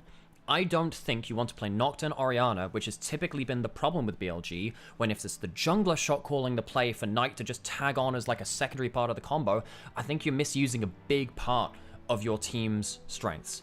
I was chatting with Peter Dunn the other week, and he was sort of saying, look, there are teams where the way you draft is often determined by, and I paraphrase a little here, guys, by who in the team you want to have agency. Who is the person who you're giving agency, and it kind of goes in like an order of operations. And for BLG, often it is Knight you want with agency, and then maybe Bin goes down, and then On's kind of at that same level as well, where it's like, okay, playmaker for On, but you want Knight with agency, you want Bin with agency. Those are your keys. And Wei kind of giving agency over Knight, it's not really the order of operations that BLG like to work with. The response from TT into that Nocturne was the Aurora for themselves. Alongside the Vi, they've got themselves a pretty damn good dive and pick combo themselves that can match the Nocturne pretty blow for blow. Bin, debating his world-famous Jax. Probably at this point the best Jax player to ever touch the damn champion. Locks it in. Still, if I'm looking at the combos, TT have played combos better than BLG. They played Sejuani Braum with the Ashe, the Yone, the everything. They played the Nidalee, the Jhin, the Jace so well too. Knight goes Sylas. Can steal the Aurora ult, can steal the Vi ult. Already two very, very good matchups there. The Aurora could go into top lane, into the Jax, while they'd hook something else into mid. But TT, I think they're very happy with their combo that they've locked in. But again, the way that BLG will win this series is through individual mastery from Bin and Knight, if they are going to do so at all. It's not a very obvious combo coming in from Bin, Wei, and Knight. The Nocturne is not necessarily there to combo up with an Orianna or a Talia or something like that. I really like the solo lane picks. However, very short range. The Ezreal, 1xN's Ezreal, which has been so clutch as well. So powerful. Could be the turning point. Well, could be the killer blow for TT. 1xN, not necessarily been the main character of this series so far, but that Ezreal, very powerful for him. Kai'Sa banned away, often a very good option into the Ezreal, at least in the mid game, as long as you can get through lane. Anyone who's watching the NLC last night will say that you have to get through the lane in the first place to be useful on that Kai'Sa, otherwise it can get a little owie.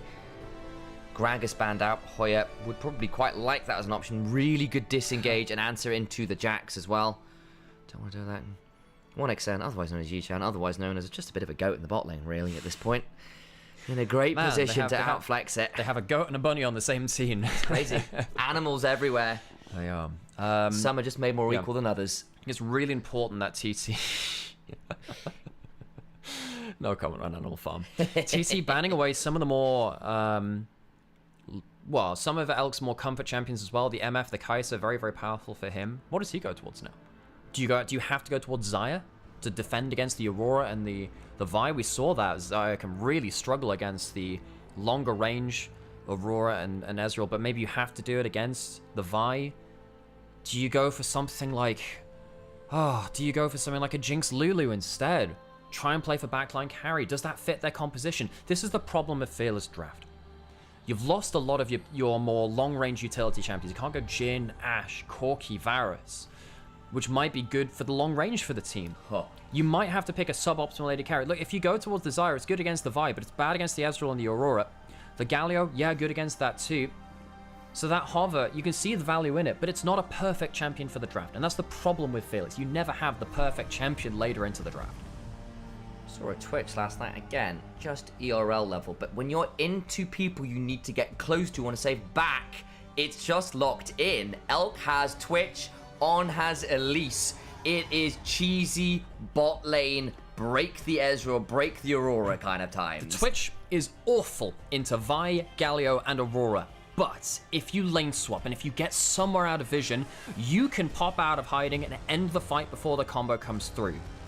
I don't know whether I trust Elkanon on today's form to play like this. TT have a much more easy to execute composition, and the Pantheon flashing forwards to be what looks like either a Galio or a Pantheon support could change so much. Pantheon support, I believe, would be starting to make more sense. Could also be the Galio going into the mid lane, into the Sylas, the Aurora into top lane. We called that one a little bit earlier. TT, I like their combination again. BLG, much harder draft to play. It is about individual excellency, and while I trust that from Bin and Knight on today's form, I don't trust that from Wei, Elk, and On. And I'm looking at this as well, and you've gone for a turn the lights off, have Twitch ambush, jump someone, and murder them composition. Thunder Talk have got triple globals to respond with. The Ezreal ult, of course, probably the least valuable one of those, but a Hero's Entrance, a Grand Starfall from your Galio and Pantheon, following after the Twitch and the Nocturne trying to dive on in, you could very quickly have gone too deep, too fast, and get absolutely slammed. Hell, Vi isn't exactly short range with her ultimate either. So you have to pick your moment very, very well. And if this Twitch, if this Elise do not get value in this early game, do not get rolling, I don't know whether the combo is going to work very well into what Thunder Talk have drafted. And so we will see whether this game, this series, this chapter closes here. Reminder of the stakes. BLG lose any of the next 3 games that could potentially happen, starting with this one. They go to the lower bracket as the 2nd seed from Group C. An absolute upset from Thunder Talk, who I pegged as a 3rd to 4th place team, a strong contender but not likely to make it through. They are already through, and now they are gunning for an upper bracket spot in our first split here of LPL in 2025. Thunder Talk, the Thunder struck twice, and will have to strike a 3rd time to see their dream scenario. To the Rift we go. Giles, what could be the last time today? Twitch ambushing. We can't listen in as everyone is hiding off vision. Elk, oh, he's getting split on. He's going to find this Vi. That's dangerous. Needs to be afraid. The Q doesn't land from Bejuan. Now that's very difficult. Now he's gone for the Q start. He doesn't have the E for the extra damage. That could have been horror already. BLG, maybe they spot blood on the water. I think they might have just woken up in this game. It's very hard to tell from level 1, but just... you can feel it in the air a little bit. It's tense now. I'm feeling the tension. TT, look, I love both these teams. I have a BLG jersey, but 1XN and the rest of the crew here have captured my heart over years. BLG, the Q start on the Twitch, a Season 4, Season 3 special, Samson White and SKTT1. Used to love those combinations back in OGN 2014. Hello, Imp and Piglet. You run down mid lane, look for a level 1 play, and then you lane swap. It's the same lessons we learned over 10 years ago. 11 years ago now, we were learning these lessons about how to play those lane swaps. BLG, they've cleared out some wards. I think they want the lane swap. Of course they want the lane swap. At least very good in tower dives and very good in laning phase. But the Twitch wants to be hidden for the first few levels against that Pantheon, the Ezreal, and they will get the swap. And TT tried to match it, but actually, the little ward they crossed over was all a bait, and they left alone. Hoya now in danger, gonna get jumped on by the Twitch and the Elise. Cocoon lands, Hoya being ignited, flashes over the wall, the repel after, gets a Justice Punch that's interrupted, and first blood to Twitch. That is absolute disaster for TT. This pick on a player that has been struggling this series might just be the turnaround. Yes, TT have the combination to deal with the Twitch later. Bit hard to pull the trigger on the Twitch though when the Nocturne hides him in the Shroud. I actually think if later into the game, if Twitch is fed and you pull the Nocturne ult, I don't think if Twitch pops ult, you have the vision to hit him with only your champion's vision evaded. True. If BLG space well, if Elk spaces well, and Wei pulls the ult at the right time, I don't think you're in range to pull your Vi, Galio, and Aurora combination. It's very hard to play. Of course, Galio can just use the champion portraits to cast his ult either way, but it's so dangerous for Hoya. That was a bad death to give up first.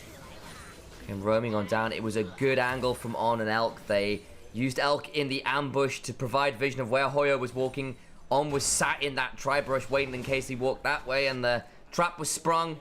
Hoya falls down, burned the flash for it as well, and because of course he at least started with the E, has repel up to follow over the wall without burning that much in the way of summoners themselves.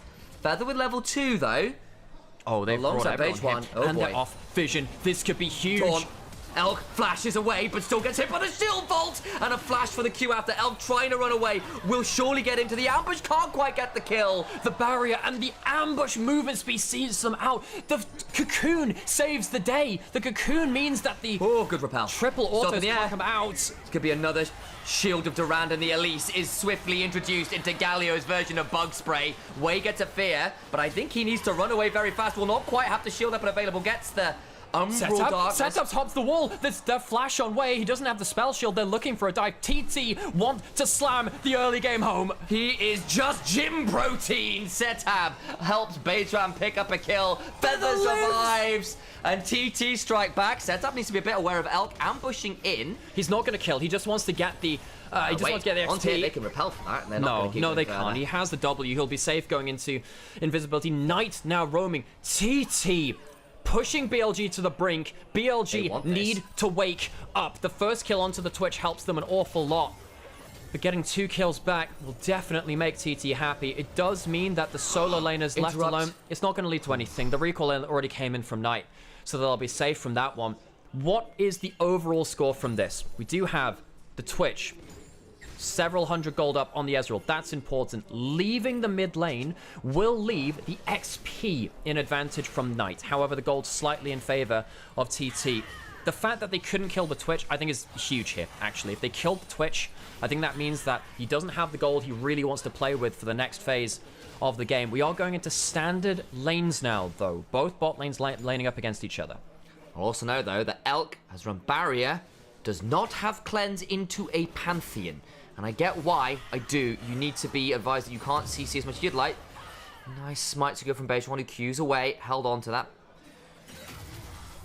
Grub spawning shortly, and there is enough pressure from top lane to allow that little look in for an invade. Grub spawning early-ish. The issue, though, as we said, with no flash, with no barrier, you can absolutely look to murder that Twitch if they overstep. Has to be a bit careful how they play the lane out from here. So, early game. Still, I think, going pretty well for BLG. That Twitch getting some extra gold, as we've already talked about, absolutely critical, and now they've gotten beyond the early lanes. Very, very helpful. That's a repel away from... Pantheon move speed's pretty high, remember? Comet Spear goes wide. That would have been a chunk to pretty much end this phase of lane. I think Elk needs to recall anyway. You can see why they wanted to avoid this lane. Later on into the game, of course, I think TT have a much easier comp to play. You pin everything onto the first target. Hopefully they die. However, I think in this game, much easier for a secondary player from BLG to carry. If you go onto the Twitch, the Sylas might carry, and the Jax certainly can too. Go onto the Sylas, maybe the Twitch does, and the Twitch has the Nocturne Veil of Shadow from the Paranoia to help out with that too. TT need to really account for all members of BLG, even though many of those members have been on worse form. Knight leaving lane might be able to spot, well, spots out the ward, doesn't spot Beidchuan. Knight front and center for me on this one.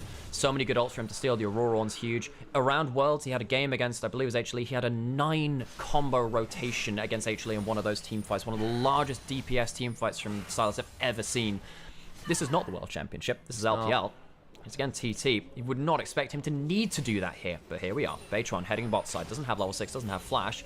Well, then again, Elk doesn't have flash either, and it's very low HP. This could be the play, and Setup's roaming down 2. Can't CC them all. Tiny takes aggro, does Feather, hops on forwards, will likely die, but they're still going to lose this Elise as well, you have to feel.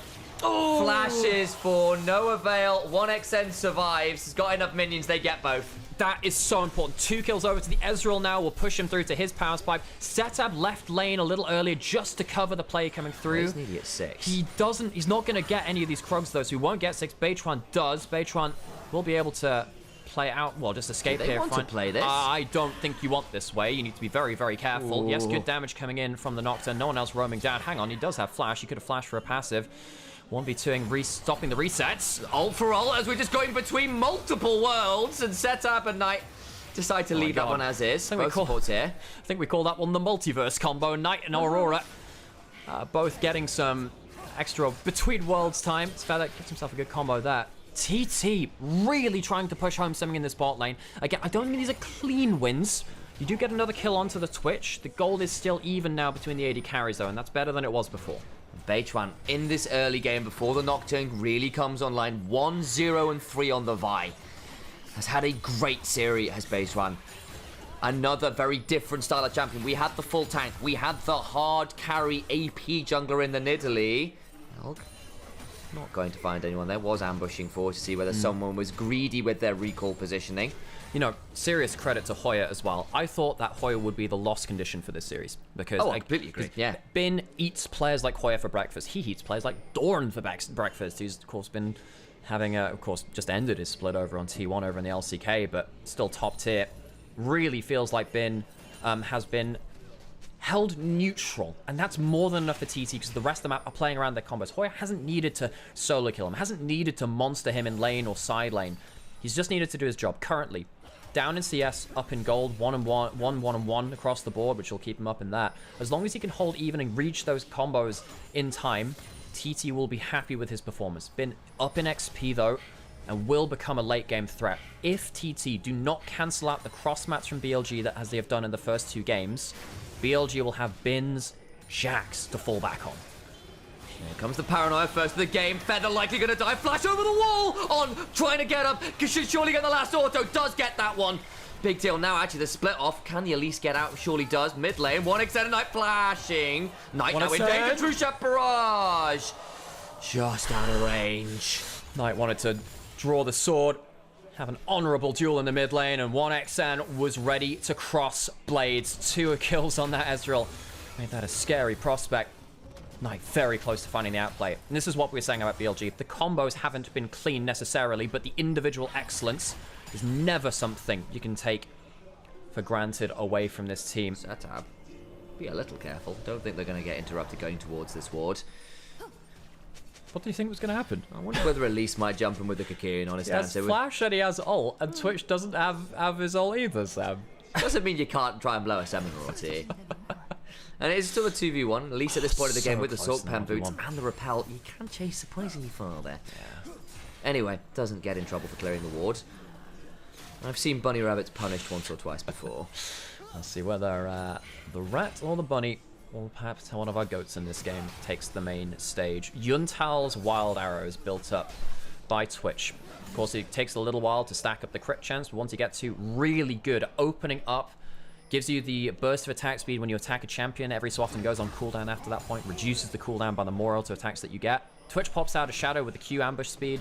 The Yuntal's wild arrows, it's like having a free hail of blades on it. It's so deadly. Grubs spawning. First 3 run over to BLG. TT do not want to let anything more than that to go 3. All ultimates available across the board as the last one comes off cooldown. Something like the build I saw last night with the Yuntal wild arrows on the Twitch tends to go into the Hurricane after that to give yourself those impressive sort of like spray and pray autos.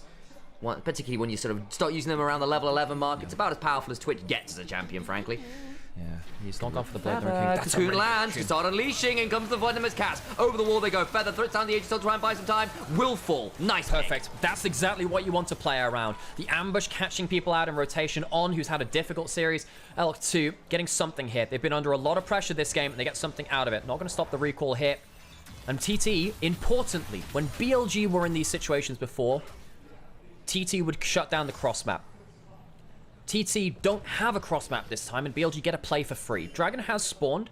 No ultimate to use, and Ignite was used by On. TT out of position to set this one up. Even in gold. It's been the most even the gold's been this entire series. God, how good have TT's early games been.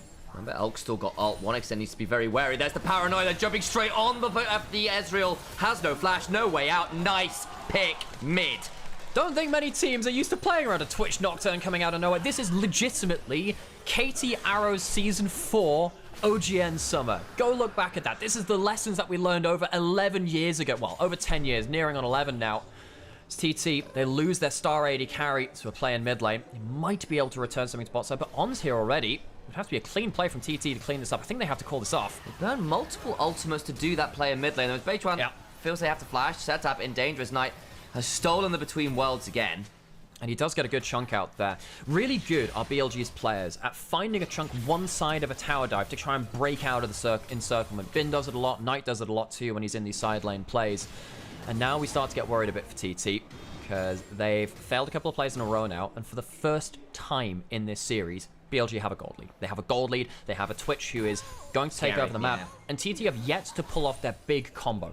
We'll wait to see how effective that is, but I'm worried now, even if you jump on the Twitch, Jax and Sylas carry. That's my worry. And it feels like it's the bot lane that have delivered this game. They had to after 2 pretty mediocre starts to the games last times around, and that's a big deal, because it means it is not just Knight and Bin trying to play out with a side of the map that's kind of fallen by the wayside a little bit. And they needed to. This comp really needs to make the move first before the Galio, before the Pantheon, before the Vi can respond.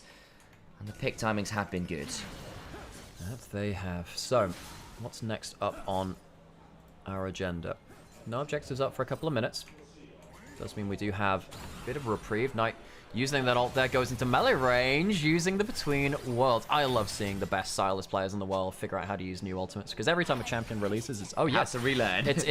Well, no, it's every time. It's the Sylas mains. It's like, oh yes, how is our new ultimate? So the Mel ultimate which came through, that can be pretty big. Malak walking up again. Yuntal ult fired too. Aegis Assault and an Arcane Shift. Another turnaround. Remember, there is no barrier or cleanse to get out of that one right now. Flash barrier now down. Double summon is lost by Elk. That is the worry. Big cooldowns used by TT as well, using the Galio ultimate. Nightburn Flash as well somewhere. Yeah, just come back up. Okay, that's fine. That's just getting used to graphical stuff. I guess. Yeah, it was marked out like a standard Flash loss. I was like, yeah. What happened? Oh, I'm tense, Sam. Me too. Look, it's a difficult situation, folks. I have committed the last 3 years of my life to LPL. I have lived, I dream about, like, Ultra Prime versus Rare Atom bottom tier confrontations because these games get so tense. Knight belt down. Abscond Dark tries to pepper through the ultimate. Should surely be able to do it, but Starfall! Vile to try and escape, but Knight gets some healing. It's not enough. And Setup gets one on Knight. The Knight has been taken away. What can TT do? They don't have the cooldowns now. Aegis Assault tries to buy some time. Ends up being a 1-for-1. Here comes the rest of the team. Setup hit with the Duskbringer. Will not be chased any further. The Knight doffs the armor. Goes down in that side lane, but this is the worry. This is the worry. TT use their cooldowns onto one character. BLG respond. Flash away. On very, very scared there for a second. He is but an itsy-bitsy spider. TT, if they use their big combo, they don't have the gunpowder really to take out the second target. Jumping forward, Patron's gonna get CC'd. Damage back is pretty big. They get one teleport to get to fly from everybody. Is set up, has to come 2 months, and they're both gonna be so deep. Knight and on remaining Hoya turns up. Everyone else survives. Flashing for the shielded around. Remember, there is no repel, no flash on this Elise. The Winds of War should surely bring Itsy Bitsy down. Sub 10 HP. Last auto secures it. I thought 1XM might be gifted the kill. TT, serious credit for this underdog team coming in and playing with everything they've got, committing to the fights. I was worried there for the last bit that, again, BLG would have more cooldowns. Really what saved them there is Setup. The bunny with a shotgun. Absolutely blast the rat from the face of the rift. Oh my god, this has been a hell of a series. I hope you're enjoying this one. Knight caught out an extended trade. His bot lane is roaming down, but they're against the Pantheon, who gets to roam there quicker. Baytron, once again, early to the plate. Baytron, fantastic series. One of the best series I've ever seen from this jungler who spent many years now in the LPL. They did use all their cooldowns, though, and it means that the Twitch, Elise, can clean up the play. The big play after this point, though, is set up. Oh, Knight caught out again. Teleport coming in. Bins. Jax making his first big play of the game. The retreat comes through. Will that be it? Everyone's roaming. The whole team turning up shortly. Bin gets a counter-strike into the ultimate. Baytron now needs to start running away. Has got a flash to work with potentially. Shielded around lands. Turnaround is here. Paranoia comes up with the Galio ult in time. Knight can't use his. Flash on now. 1-for-1 as it stands for Hoya solo, and Bin can look to go on in. Interrupt from Feather. His shield vaults in. Where is this Aurora top lane? Doesn't have the teleport. Doesn't have the teleport. Go. The numbers work out for BLG. There is no cleanse. There is no Ezreal. TT have woken the beast somewhat in this game as BLG prove what we were worried about for TT. TT use their cooldowns, but they cannot kill the second and third carries. They go too long into trying to kill the silence. He gets another W, gets the extra healing at low HP, and TT can't finish off the 7-kill Twitch or the Jax. Massive, massive moment. The fact the man advantage comes on through makes it really tricky, and 1XN could not run from Wei, who's got the stride breaker at this point. It's so good into Ezreal. And as you were saying before, you know, you can use your cooldowns here as much as you want. Knight buffers through a bit of that CC using that Chain Lash, gets the Conquer up again. The big thing here is that, you know, you're using your big cooldowns onto Knight to try and, you know, stop him making a big impact. They can't cleanly shut him down and the Jax at the same time. They make the snap call, okay, let's go towards the Silas, but they ignore Bin. Bin ends up flashing out, and you take down the Silas. I think Knight is happy with this. Yes, it will reflect poorly on his KDA, but making sure that it opens up the option for the Twitch and the Jax to turn this play around is exactly what they need. Duskbringer just in range for 1XN to be run down the path of darkness. The smite for the slow, the stolen move speed from it gets you in range for a stride breaker. My God. I don't mean to cause any more trauma or induce anxiety. Please cast your eyes very briefly to the inventory of that rat. 7, 2, and 3. Elk, difficult series for him. He's played poorly. Wei has 2, as has On. And they've had some stumbles in this game, but they have been really turning up much more earlier than the series. TT, they have a golden opportunity to take down the golden left hand of the LPL. Knight not lost a best of 5 in the LPL since 2022 when they lost to JDG. And that Hope series, that crazy Jacula versus Hope. This is a golden opportunity, but it is not done yet. Playing from behind for the first time in the series. Elk has flash and barrier back up.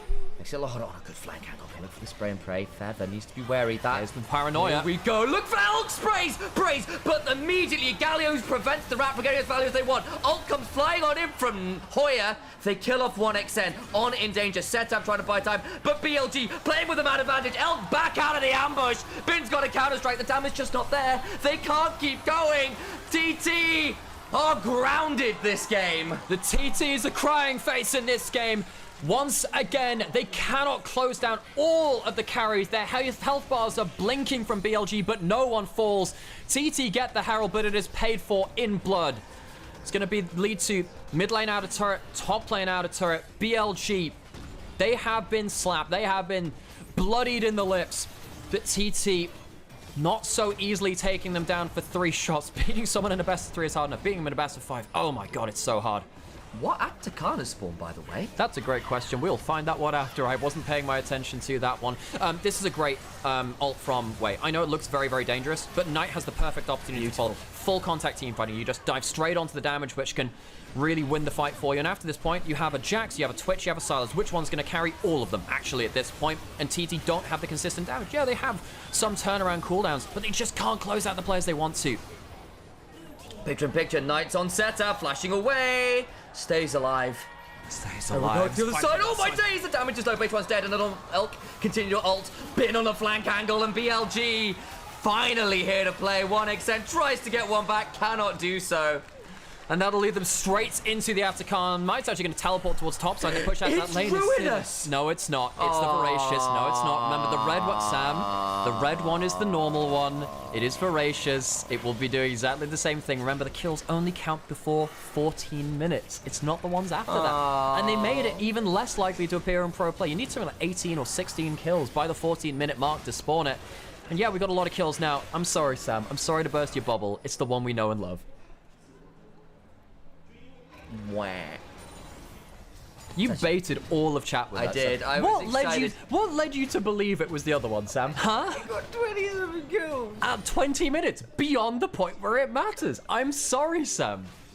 I'm quite upset. Yeah, I am too. It would have been great to see. Last year, we did have BLG versus Weibo, upper brackets, not the grand finals, but game 3 of that, 2 kills a minute. That one would have spawned this new Atacon. I don't think we're going to see it that often. No. It's our daily trauma. It's our trauma check-in time again. Ugh. Hurricane now for the Twitch. That's going to be game ending. Yes. Hurricane Elk. This can one-shot a Twitch. I don't know if they can get to him in time, and I don't know if they can do that cleanly through a Paranoia as well. The Paranoia, giving this smoke screen for the Twitch you can play out of your vision range, is absolutely disgusting. I love this combo. I thought it'd be hard to play, but they played it so well. The Atacon GA as well very much helps. A lot of statements about how Elise has been playing as well, but currently has a Storm Surge, a Blood Song, a 10-stack Dark Seal. Is actually 2.4 thousand gold ahead of this Pantheon, who's really suffering, and now that Elise becomes an additional threat in her own right. Yeah. There's a comment in chat, by the way, and we are paying attention here too, from Conrad saying, is Bin overrated when he's not on Jax? Call him out if it's wrong. I have to say, I think Bin can play whatever the hell he wants, and he's completely happy with it. This series has not been about the first 2 games. It was not about the solo lanes from BLG. It was about the failures of Wei, Alkanon, who were falling apart in both early game and mid game. Bin was trying to cross map, couldn't really get the most out of it because the team was dying too quickly on the other side. Knight similarly looking for those great executions, but fell too far behind individually because Seta picked up so much gold. He's looked so much more comfortable this game, Bin as well. But it has helped the fact that the whole rest of the team has started to come online. Elk gone invisible again, and here comes the Paranoia! Paranoia's in the back line. Goodbye! The Galio ult tries to buy some time. 1xN disappears. Knight stolen the cease and desist. Will go down. The withdrawals come on through. And TT actually get a few out of this. Elk and On can look to dive. There's still Hoya. Pretty damn tanky. 1xN has to be very careful. Rappel angle in. A single Q from Elise would do it. Had the flash. So it's a getaway. 3 withdrawals for 2 kills. Still BLG's advantage. They don't take a tower, but they force TT back off the map, while their withdrawals can come straight back out onto it. They'll get themselves a dragon. TT not able to get themselves soul point. I mean, it was very unlikely that they were going to do so already. BLG went straight onto setup. And the big thing about this fight for TT is that it was a pretty good proof of concept that if they split cooldowns and they go onto both Silas and also the Twitch, they can't kill both. You saw that the Vial went one side as the Peel went the other. BLG, much more confident. They look much more alert. Everyone playing on the same page in a way they weren't earlier in the series. 10, 2, and 10 on Twitch, by the way. Much better game from Elk. Also note, Wei has gone towards a bit of a more selfish build. It's not the Hexplate we've been seeing a lot of from the Nocturne. That is Strikebreaker, Black Cleaver. You are trying to get onto the Ezreal, onto the Aurora, and make sure, even with their dashes, they cannot run away freely. Herald, that one which was... The whole team died for this Herald. Oh, man. And they can't even get anything out of it. 8,000 gold for BLG. This is going to a game 4.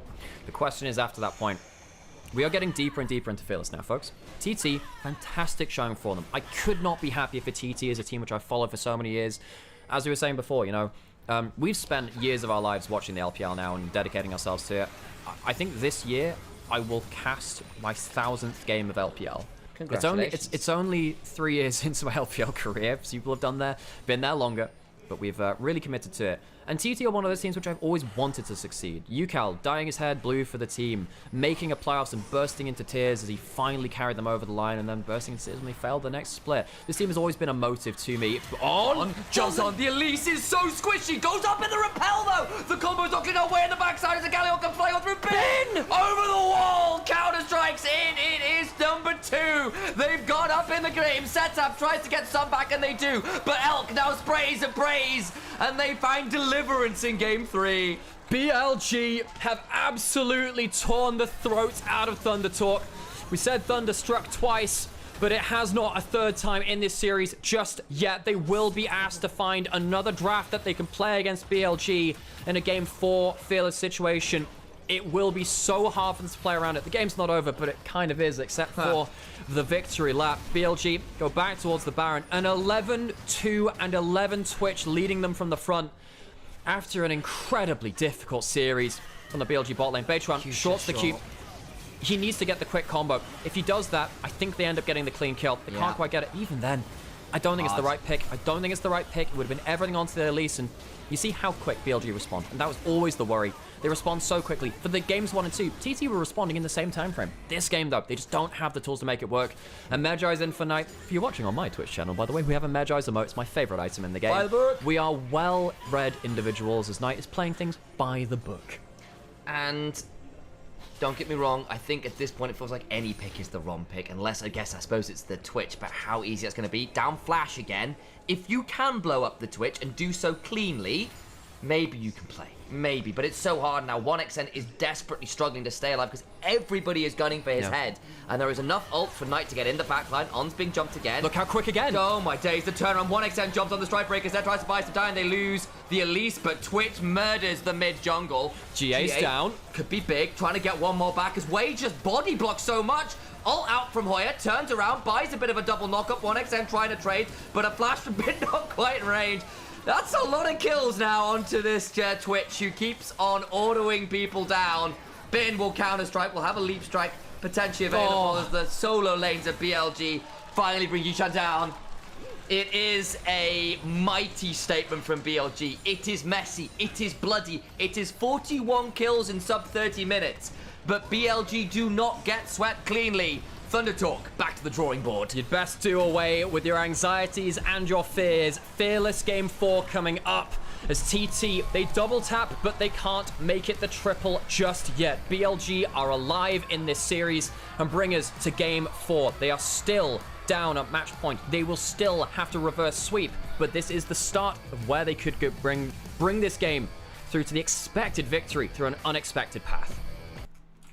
Elise Twitch works. That's not something I was necessarily expecting. It needed to snowball. They started off with first blood and a good pick on the Galio. They went on from there. Elk ended at over 11 kills. The Elise was giga strong. We've actually had a lot of criticisms of Elise. We've seen a lot of bad Elise play. This is why people enjoy the pick if you get ahead. You're actually surprisingly tricky to pick. As long as you're ahead enough, you can just repel for time. Yeah, that was one of the better Elise performances that we've seen, even in the early game, if that didn't go as well when they were forced down on. TT are not a team that we expected to win this series, and one of the reasons we said, oh, even if they take a game, what's going to happen later into the series? Yeah, this is now where that question comes through. TT looked fantastic in their combos earlier in the series. BLG, their combos weren't clean. Their macro was answered by TT because they were pulling their combos off so effectively that they just lost too many members too early. Now, I think this is where TT get really scared. I think if it goes through to a game 4, we know that Knight can play anything. We know that Bin can play anything. We know that Elk has got a lot of random stuff too. We haven't seen his Ziggs yet. What happens if we get ourselves some AD mid laners with a Ziggs coming through or something like that? This is where the game gets very, very difficult. Folks, if you're enjoying this cast and enjoying what we do, please drop a follow and please drop some likes on the videos that we're doing as well. My name is Nymaera, this is Initialise. You might recognize us from LEC, from Japanese League of Legends a number of years ago, or from the LPL broadcast, which was shut down coming into this year as well. We've cast a lot of LPL together, yes, we have. there is no LPL official broadcast now. We cast this so you can enjoy it in the way that you would do as if there was one too. But we need your help. We need your follows, your likes, your subscribes, whatever you can give us, or even if it is just your attention, that means a lot to us too. We're streaming on Nymaera on YouTube and on Twitch, and also on Onivia's highlights channel over on YouTube as well. If you're watching from over there, we really hope you're enjoying the show. I'm watching an unexpected matchup. I'm sure many people out there in the international community who just tune in for the odd LPL game don't know TT. I hope you do now. This team has been so exciting to watch. And no, there is no official broadcast Sega Facts. There is LPL English, which is a fan broadcast, but it is not official broadcast Sega Facts. That is false. It is not. It's not an official broadcast. That is a fan one. They are actually co-streaming too. They are doing exactly what we are doing, which is effectively being a passion broadcast. We are not paid for doing this. There is no official broadcast Sega Facts. You are wrong. Yeah, and then, of course they are taking clips and stuff from that channel and putting them on the lolesports channels, but that's all clips from the fan broadcast. Yeah. Yeah, it is to you. Well, the thing is, it's not being paid for, which is the big deal. Yeah. Thank you, Auras. That means a lot to us. But if you're enjoying the content, please stick around. Please let people know that we're doing this as well. We'll bring as many games to you as at all possible, because we love this damn league. Holy moly, Elk doing pretty respectable damage there. Honestly, that at least just out-damaged the Jax, by the way, as well. That's kind of hilarious. Oh my god. Oh. What a series. What a series. Elk set up for success. He's had a difficult series so far. Thank you all. We'll get hydrated Solo Puppy as well. Oh, hydration nation. I'm sure many people. I'm sitting in Beijing and I still tuned into the stream. That is fantastic to hear, Lauren. I've only been to Beijing the once. I passed through the airport on my way to 2023 summer finals in Xi'an. I had a bowl of beef noodles there and it was lovely. I have a lot of love for traveling out there. Yes, LPL English was here earlier, and we appreciate the job. By the way, folks, I do absolutely appreciate what they're doing as well. It is very important that we have broadcasts to do this. We are one of them. There are others doing this as well. So I have a lot of love for them. Of course, I've worked with a lot of them in the past as well. Mazel, Cubby, Kelsey Moses running it in the background too. Yeah. Beef noodles in Xi'an are fantastic. Oh yeah, the beef noodles are fantastic. Also had a hot pot there. It had so much hot pot there. So good. Man, food out in China, it's just very good. So good, man. Yeah. What a game. What a game indeed. That's one way to say it.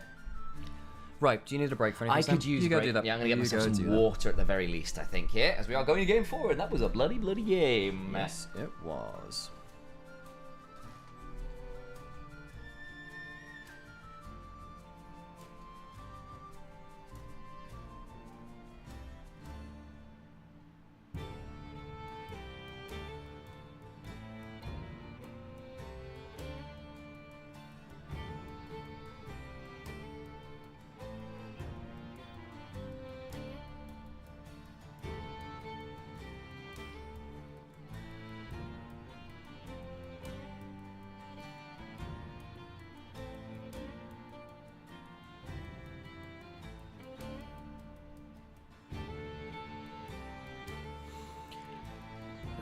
Feel like calling your channel LPL English automatically gets 90% of the viewers? Well, so yeah, I know that's Sega Facts was saying that is the official broadcast. That was the fan broadcast setup in 2014 or so.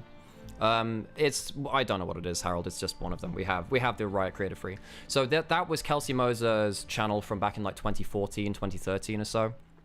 And they've just brought that channel back out to then stream the LPL English off of it. And I wish them the best of luck, and it's great that so many people are watching their stream as well. And of course, it's great for search engine optimization. You search up LPL English and you find that.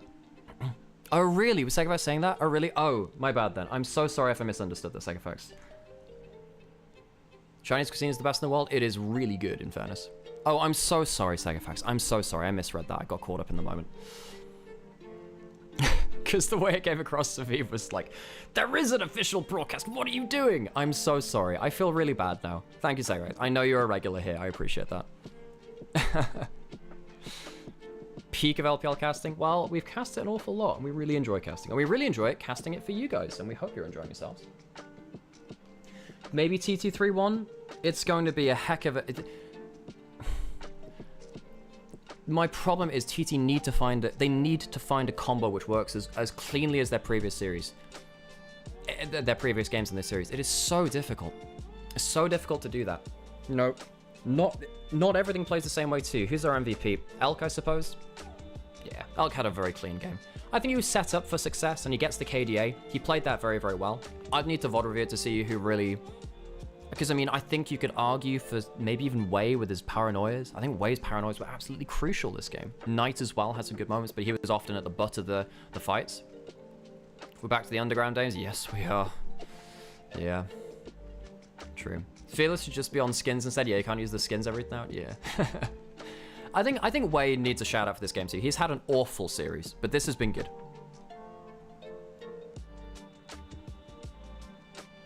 Bin was clean too. Yeah, he was. Bin was super clean. I've searched LPL official broadcast and Google asked me, did you mean have good brothers? Aww. If that's true, that's adorable. That's great. Yeah, Wei had a much better game. A much, much, much better game.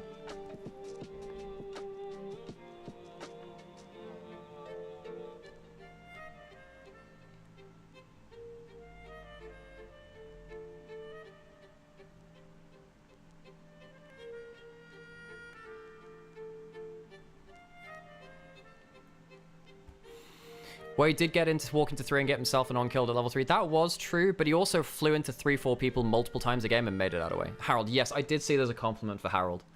You know, I think that when I'm building the Red 5 helm, I really need to. It's just been, I've just been so overwhelmed with life recently. I should do that soon though. Maybe I'll start that later today. Maybe that's my calling. I wonder if this BLG team will be Team China, the Team China sends to Asian Games. When's the next time Asian Games is being played? Because was it played 2 years ago or 1 year ago? It was 2 years ago, right? That it was played? Next year, well, it would be on all eight votes for Elk.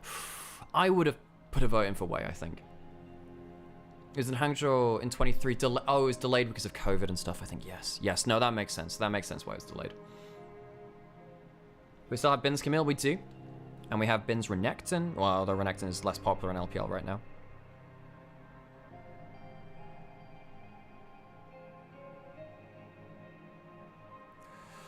Oh, folks, I need to rest my voice a little bit.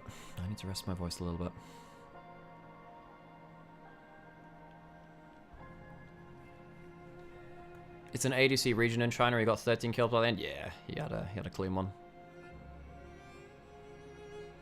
I can't think of a better 5-man comp than the one currently losing to TT. I know, right? Maybe you put, I don't know, I mean, hey, NIP look pretty good right now. We'll see.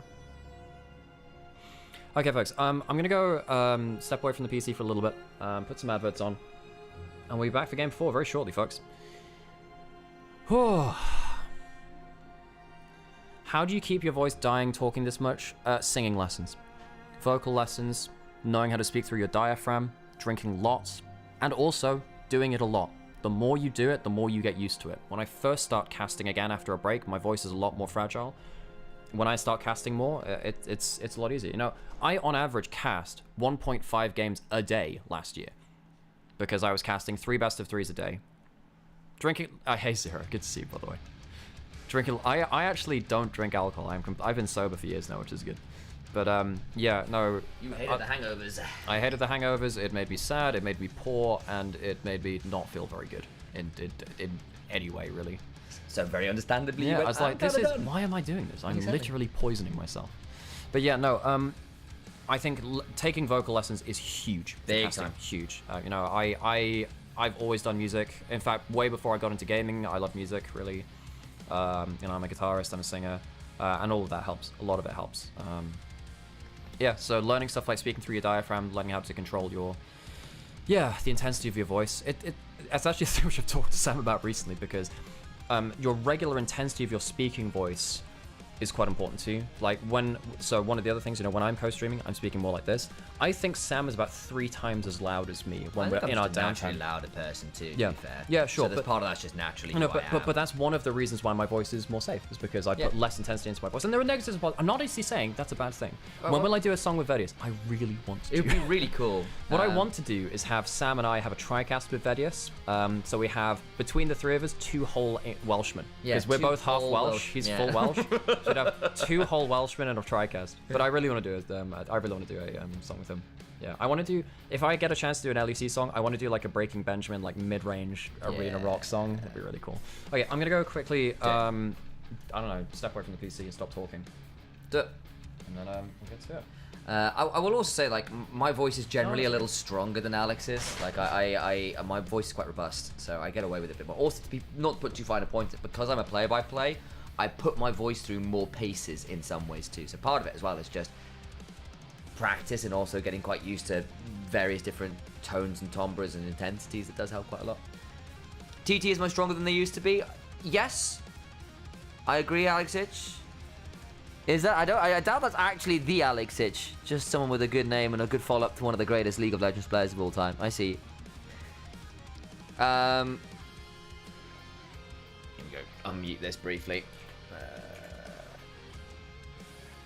Turn that around a second. Looking at, I believe that's on. I think part of it as well with a few days ago because I'd just done like 3 days back to back of solo casting plus doing G2 Hell plus doing my own streams. It was just a lot, bluntly. It's also the other thing, just hydrate for the love of all. People out there.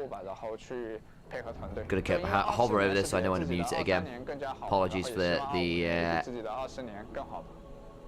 slight delay. There we go. Switch that out. Back to where we were. I'm so glad this series non-stop we get to watch more. Yeah, me too. And the thing is, Thunder Talk have been on the verge of being good for a while. The question was how good. And I think actually people like Hoyer and Beethoven and Setup setting up, great news. Especially because Setup had some big roles to fill in terms of option then. That's a hydrate from Setup. We've done that. And a compliment from Harold for Harold. Harold, you are one of the singularly most thoughtful people I've ever known. Genuinely, you do so much for your friend. It is very, very endearing. I cannot tell you how not alone it makes you feel when it's things like you just suddenly get a box of donuts turning up in your door is like just a nice thing that you do. It is very, very sweet, and your company and companionship and friendship has meant the world to me and Alex. So thank you for being genuinely an excellent friend. I know Harold well enough to actually give off a good compliment. He redeemed it. He gets it. That T1 HLE battle last night was an absolute masterpiece given the stakes. Oh, yeah. The stakes should never have been that. I'm hoping that the format changes for next year. But the fact the stakes were there did make it some high drama. It was wonderful.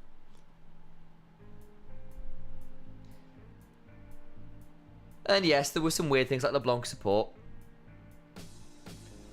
I mean, the Legends play, I'm telling you, it was 2-0 to Thunder Talk. It wasn't a 1-0 or something. Thunder Talk won 2 in a row, and we're looking to clean sweep it. It didn't happen.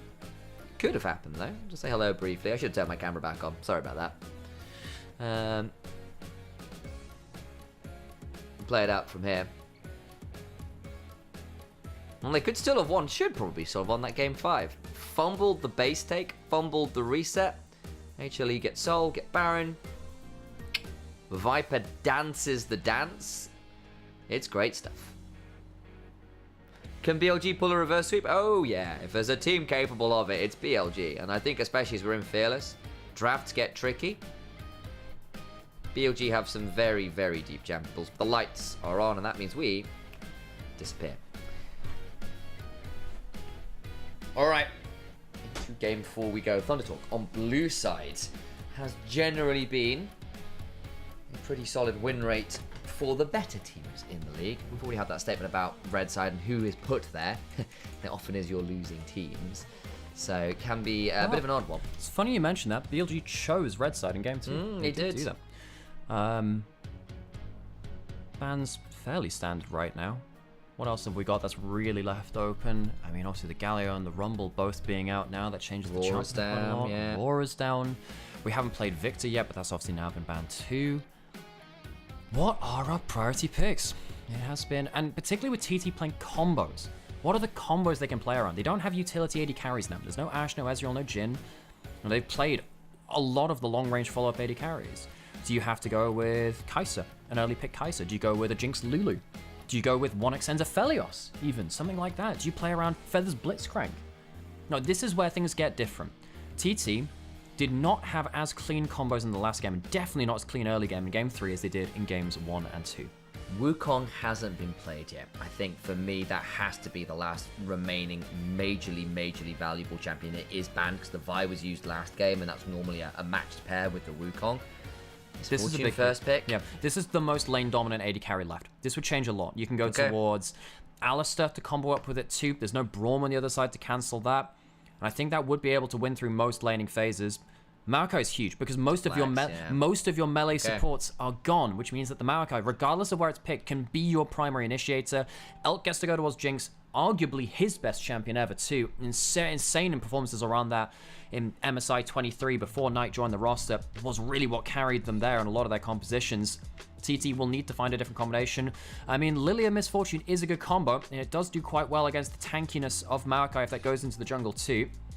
Viego a little safer perhaps though, and again Lilia can sometimes be a bit more comp dependent in a way that Viego tends to fit into most drafts. Also removes Jinx Viego as a double reset comp.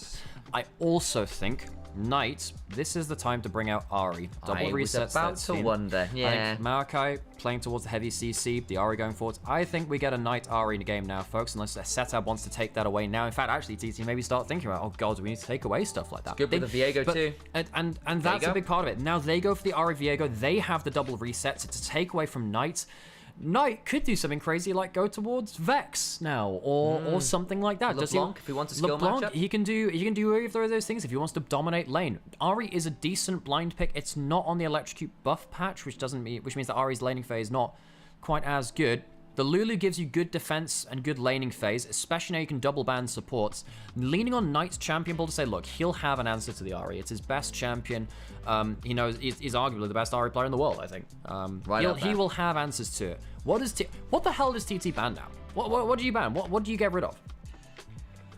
You probably have to think about, I'd imagine mid laners. What does Ahri not enjoy here? I wonder whether you might want to consider something like a Diana ban even. Kind of been slowly rising in priority, and Wei might look towards it. You could use a bit more AP threat here as well, especially if you're afraid of where that Maokai could get flex if Bin wants to take it top lane. The Azir is a ban, not necessarily Knight's best champion, but it's one of the remaining big AP threats in mid lane, and again, very evergreen. LeBlanc possibly an option here too if they want that skill matchup and they need some AP from somewhere. I could go towards Orianna. Maybe they ban that away. It's one of the better laning matchups to Ahri again. Double shield them for the Jinx. Because if you have Lulu plus frontline plus double long range carries, it sucks. Yeah, you ban away the Orianna. Okay. What other mages do you go towards? You go Hui. Knight's Hui could be good here. It's an okay lane matchup into Ahri. Not as solid as the Orianna. As we said, you could do something completely crazy and go Vex, go for the Burstia kind of go for like double resets again because Vex has the reset on the ult. Rise, less about the lane matchup, but later into the game, Ahri can struggle a little bit because he's just quite tanky. Does go towards that. We haven't seen Knight's Rise in a while. It has been popping up around the place though. Doinby most notably picking that one up. Scout as well. It has become an LPL specialty. And it really helps you deliver someone like the Maokai or a tank top lane into the backline too, or of course deliver you to safety if you put it on your own team, walk out of it and let them teleport. And it's another good bit of lockdown. The Seraphine was a hover. We'll wait and see what they decide to go for. The few decent nods, Hoya's Poppy. They don't have very Engage famous right now. in the back. Yeah. They don't have Engage, which is a pain. They go for the Poppy, which is likely blind pick top lane. You don't.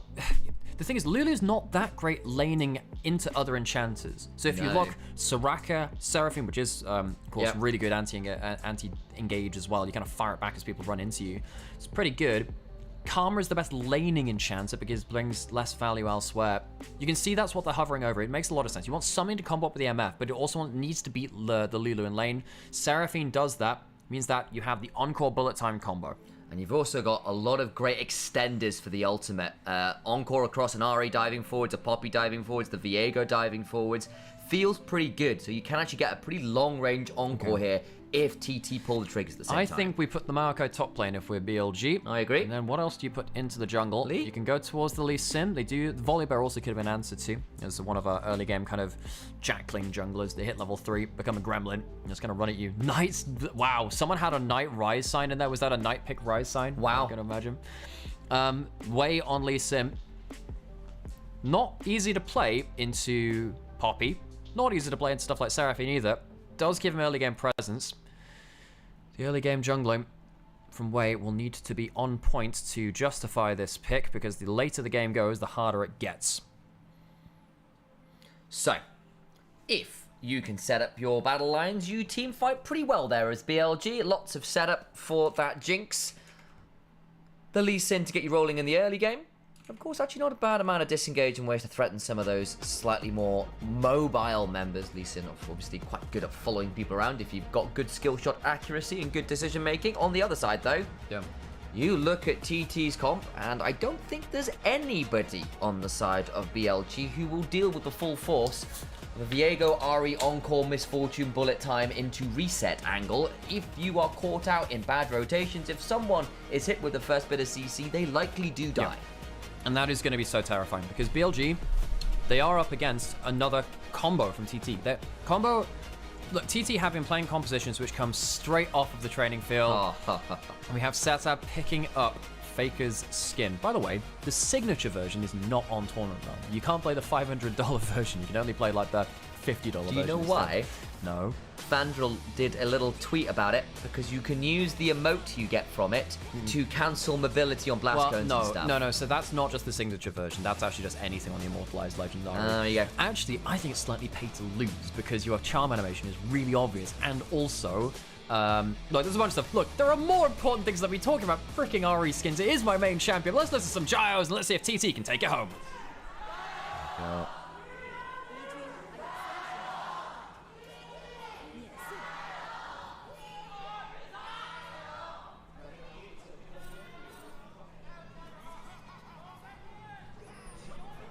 TT's Gyro's a little bit quieter, a little bit more timid this time around, and you can't blame him. Should have been a 3-0. You know what you mean. They had such a golden opportunity, and then the Twitch got fed. Oh man, did that Twitch get fed. Back on Lulu. I love him on Lulu. Back when this was meta, when we were seeing Zeri, Lulu, and Jinx all the time. Was a monster player, but the lane swap's coming on through. Both teams getting deep wards down. Been sat by his tier 2, trying to figure out exactly where he's going to be going. BLG getting themselves a milestone as well. Only 9th in the league, because, hey, they've not always been top tier. They've not been around for as long as money, but 9,000 total kills in the LPL. Hoya will show himself in the lane swap. Rune Prison level 1 means that Hoya can't just immediately jump forwards for a wall slam into a couple of autos. Might be able to now, though. I'm not sure why Knight walked back there. He's going to lose himself a little bit of HP. Ben's going to walk up for some XP as well. Knight doesn't have the E for the easy wave clear and the spread, but hey, that'll work out for them. He stole a minion, how dare he? Hey, well, Ben, no, okay, it's not stealing if he wasn't going to get it in the first place. I'll throw that one there, one for free. Tell that to my mid laners. I did just highlight as well, while we were going through the intro stuff, obviously the lane swap happening, but Ghost on Knights is something which Durnby has really been showing more, trying to pick non-teleport mid laners, so the Pantheon mid lane and then the Rise going for the Ghost as well. If you go towards Ghost in this game and phase rush, no one's catching you. There is not that much engage from TT. The only thing which stops you at that point is a charm. However, very funny interaction to keep your eyes up to, folks. If Rise procs phase rush and gets hit by a charm, you need to understand what charm does when you're hit by it is it slows you by 50% and then makes you walk towards them. Phase rush gives you 60% slow resist and a movement speed. You turbo sprint it into the Ari if you are charmed by them and have phase rush, because you're not slowed anymore. Got an encore too, remember? It's another charm. You can have it happen for multiple ways. With a lot of stuff. Bin gets a little bit of XP, teleports towards top lane, gets himself something. I don't think this is the easiest dive combination to go towards. That's going to be the stop on the recall. Is anyone pathing up here? No, you don't have a teleport from the Rise either. They use the Echo for the roots. I don't think it's easy to do this though. You still have the W to avoid a little bit of that CC. Speed, knock away with the Bramble Splash, but now Bin down a lot of those key abilities. Bin's going to W away. Tower Aggro is being juggled very, very well. I think he just dies now. He wants to get the cannon XP. He really wants the cannon XP. Oh, turret shot! Just gets traded back. Oh, that's a bit nasty. You really don't want to give that over. Hoya has teleport at least, but he's losing out on XP on the other side of the map. Bin's at level 3 and a little bit beyond that. Hoya will teleport in for some stuff here. Bin didn't get the cannon XP, but did get the kill. I think he'll be happy with that one. Oh, Hoya had flash too. That's really sad. Holds on to it. I don't think Hoya thought he was going to die. Unless he thought, oh, even if I need to see the replay again to see if he could have just flashed out and dropped the aggro, but a little bit overconfident. Bin gets himself something there. Of course, Hoya gets the kill on the other side, so it's not at the end of the matchup. They're even in gold, but losing XP to Bin, not great. We have seen that Hoya's done quite well in the individual matchup, especially against Bin. Bin ends series by himself. Oh, yeah. In games like this. I will note, Hoya's best champion, historically for me, has been the Poppy. Yeah. Poppy and Rumble, probably. His Nar's not been bad either, but those two come to mind first. So him, careful setup. That matchup definitely helps. Oh, you can't walk into that room prison, sorry. And setup with no mana is swiftly dead. Really nice from Wei there as well, holding onto his Q to make sure even if the flash came through from Ahri, it'd be a problem. This is a problem now. Ahri needs to get ahead of the Ryze and stay ahead of the Ryze, otherwise Ryze gets too tanky to really deal with. After that point, you just become a bit of a charm bot. There's sometimes a reset in the fight. You don't get individual agency. Not a great sign for Setab. Not really living up to the Demon King's flair on the champion. Oh, and you've been having a really good series too. Even the last game was one of the few threats available. The Aurora picked up a kill or two. Nice flash to kill off the Twitch under turret in particular. I remember with that weirding. But that's an unfortunate face check. The resets were coming through, but just didn't time it quite right. Q from Wei. 2 levels up. Could be threatening, but overcomes Feathers. Can get traded back. Glitter Lance goes wide. Elk, though, continuing to just minigun down this turret. That'll be a 4th plate. Setup roaming, but not level 6. I don't know how threatening that Ahri is. He has always, in this series, been the first on the roam. It does mean that Knight gets a little bit extra out of the laning phase, which means that if the play fails, you really start falling behind. And as we said, you know, Ryze gets really hard to deal with. He has an assist already, so he's got some extra gold on the board. Knight very comfortably slotting into this laning phase now, much like Bin getting the early kill helps him get towards a point of power towards Fimbulwinter, and Maokai is so tanky from a top lane position right now. Yeah, unending despair in Fimbulwinter on a Maokai is pretty damn redonkulous. You don't tend to see the Leandries build up there, which you can get away with in the jungle, helps you clear, and you aren't forced to lane with no HP, which sucks as a Maokai. It does tend to be the full tank build up in that position. As Beichuan and Wei trade out of some vision control at the top side of the map because, of course, Grub's spawning, and Knight On and Elk have all roamed out of the mid lane to go on a bit of a magical journey towards the Grubs. And I really think that BLG wants to find a pick. If they can, Realm Warp helping it out. Cleanse Flash, 1x continuing to run, still gets caught up by that room prison and dies. Even with the strut speed. Dude, you have to be so careful with globals. Yeah, they're not played all the time, but the Realm Warp has always been that X factor in a team comp. Gets the first kill, means that you do not have the bullet time for this fight. Did TT stick around? This feels really bold. 4v5, it's a decent double route. This is just Safari, guys. I don't know about this. They want to smite one away, but I don't think they can even get in range. Now the problem is you might have just bought into a fight. They're coming on over. Hoya endangers level 4 on this Poppy. The Misfortune nearly here with the strut speed. Polymorph onto the Ahri, ults away. Grub still available and will reset. Back. 1x's back now. When's the next charm timing? Setup can jump forwards and look for one more charm. He hits! And that's onto the Ryze! Knight taking pretty heavy amounts of damage, but already Wei gets a kill on the Lee Sin, and they can keep going forwards. They tried to wait for the Misfortune to come back, and they just don't quite have enough in the tank. They don't have the damage, and they let BLG just run at them after that. BLG walk away with a crazy early game again. They're going to get the first 3 grubs. They got themselves really good gold out of the lane swap as well. Jinx Lulu kills and assists on them. That is dangerous stuff for TT. This needs to be a composition which doesn't fall too far behind. They are still playing around Viego resets. They don't have the strongest front line. Setup jumps forward, wants to flash away from the Maokai route, and he does do so. That's huge. That Bramble Smash is absolutely insane. And, you know, Knight was hit by the bullet time. He doesn't care. He still flashes forwards to get himself a kill after that point. TT, we were worried about this series the longer it went on. Game 3 really felt like it should have been the time to strike before your champions start falling away from you. The higher tier a team is on paper, the better their champion pools often are, and the better their understanding of multiple team comps they often are as well. I think BLG is starting to understand that, starting to show that rather now. TT, they had a golden opportunity here. I wonder if it's slipping away. BLG now a significant amount of gold ahead, 5-1 in the kills, got the early grubs. And leads exactly where you want him. Pretty much everywhere you care to look. It's about 500 gold. A little bit less in the bot lane. Misfortune gotten a bit more access to those waves, being left alone a bit more. But that was an unfortunate play. Another thing is Hoya was caught at level 4 in that play. Bin's now level 6. That is a big discrepancy in experience. That was one of the issues with the lane swap. That's the big problem with the lane swap, as you rightly mentioned there. Comment in chat as well, which I would really like to bring attention to, which was, who was it by? Alcapor. Saying that Elk looks more comfortable on hypercarry champions. You're absolutely right. When BLG first came to prominence in spring of 2023, Tabe came in as their coach just before playoffs, and he really elevated that team to an MSI caliber team. Made it to MSI finals.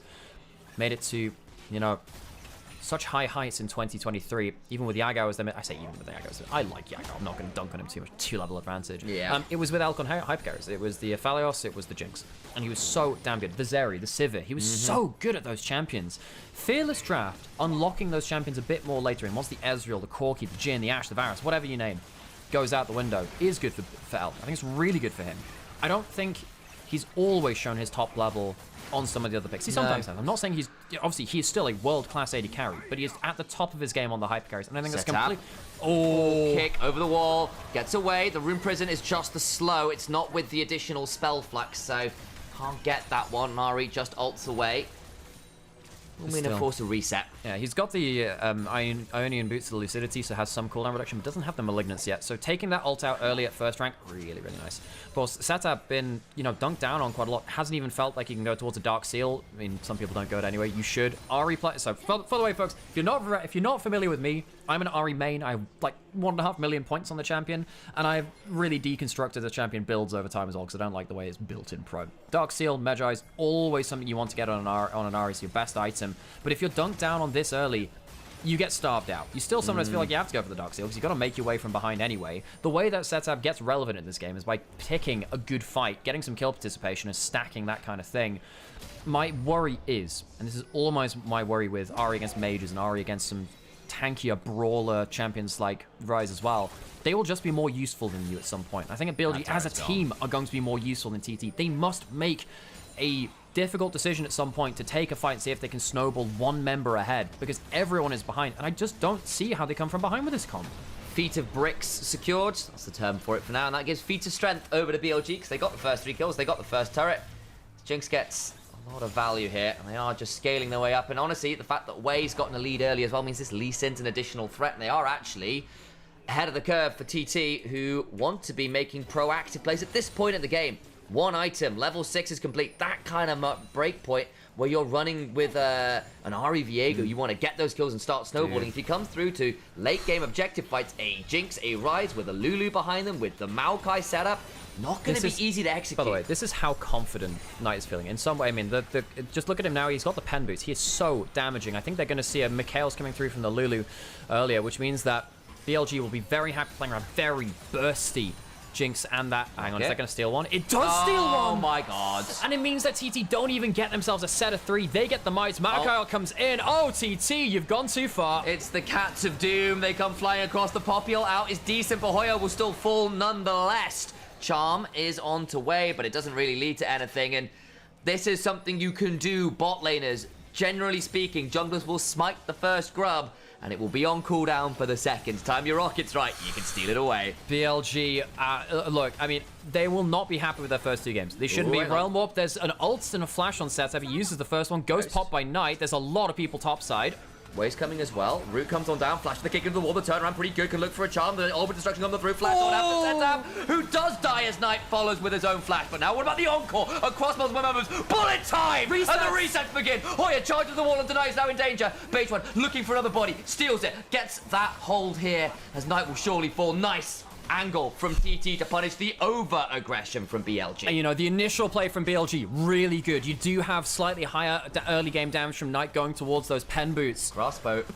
But you can really see that TT, if they get a reset, they're powerful. It's just a question of how you do it. Great on-corp, that helps a lot. Further, you know, we sung its praises through last year and coming into this one too. Such an exciting new support into the LPL scene, which has seen a bit of a dearth of support talent in the last few years, really. I mean, you've got, what, Feather, and then you've got a little bit of Jway. Jway's pretty good, but I don't think you can see TT. Oh, my days. He's just about right. The one is being the amount of HP he's got left, it feels like. Good grief. He's got the Bloodthirst release, so was able to kind of tank his way through, and it holds the turret, importantly, just about. And a really important thing to note here, too, is, look, Jinx hasn't had a good first item for a while. Yuntal Wild Arrows being strong gives her a good first item, which has attack damage, attack speed, and crit chance. It's really nice to have those. Of course, you need to stack up the crit chance, but it's been a while since she's had that. When Kraken Slayer was a great first item, she was very, very strong. So what happens here? Knight, second Realm Warp of the game, once again puts someone in danger. I think the Tessera Pro Rise play is always about the Realm Warp. Gets himself the Rune Prism on target. Great charm from Setup. That delays the play. If that comes in a little earlier, that changes things. Knight has to flash forward to finish the kill. Setup plays as well as he could there. The charm flash, the encore coming in from Fair that sets up a couple of resets on top of the bullet time. TT, credit to them. They have been so down to fight BLG at every turn in this series. Even if they haven't won in that last game, they've been ready to swing with them. And they got every flash but Elk because he wasn't there. BH1 just has to flash away there as a bit of an engage comes on through. BLG aggressively skirmishing for that vision control. This tower in mid lane is 2 HP off falling. I think if they can get this wave shoved in, Elk with the extended range should be able to just knock it down. BLG turn up with a few mems to make it happen. Dragon spawns. TT coming over to try and play it though. Hoya looking to come also trade, but Knight topside doesn't have teleport, but does have Realm Warp. Will claim the last remaining turret, and that's a lot of gold. Worth noting as well, got no structures. Magic Pen works on towers too, so the boots also help him kill towers.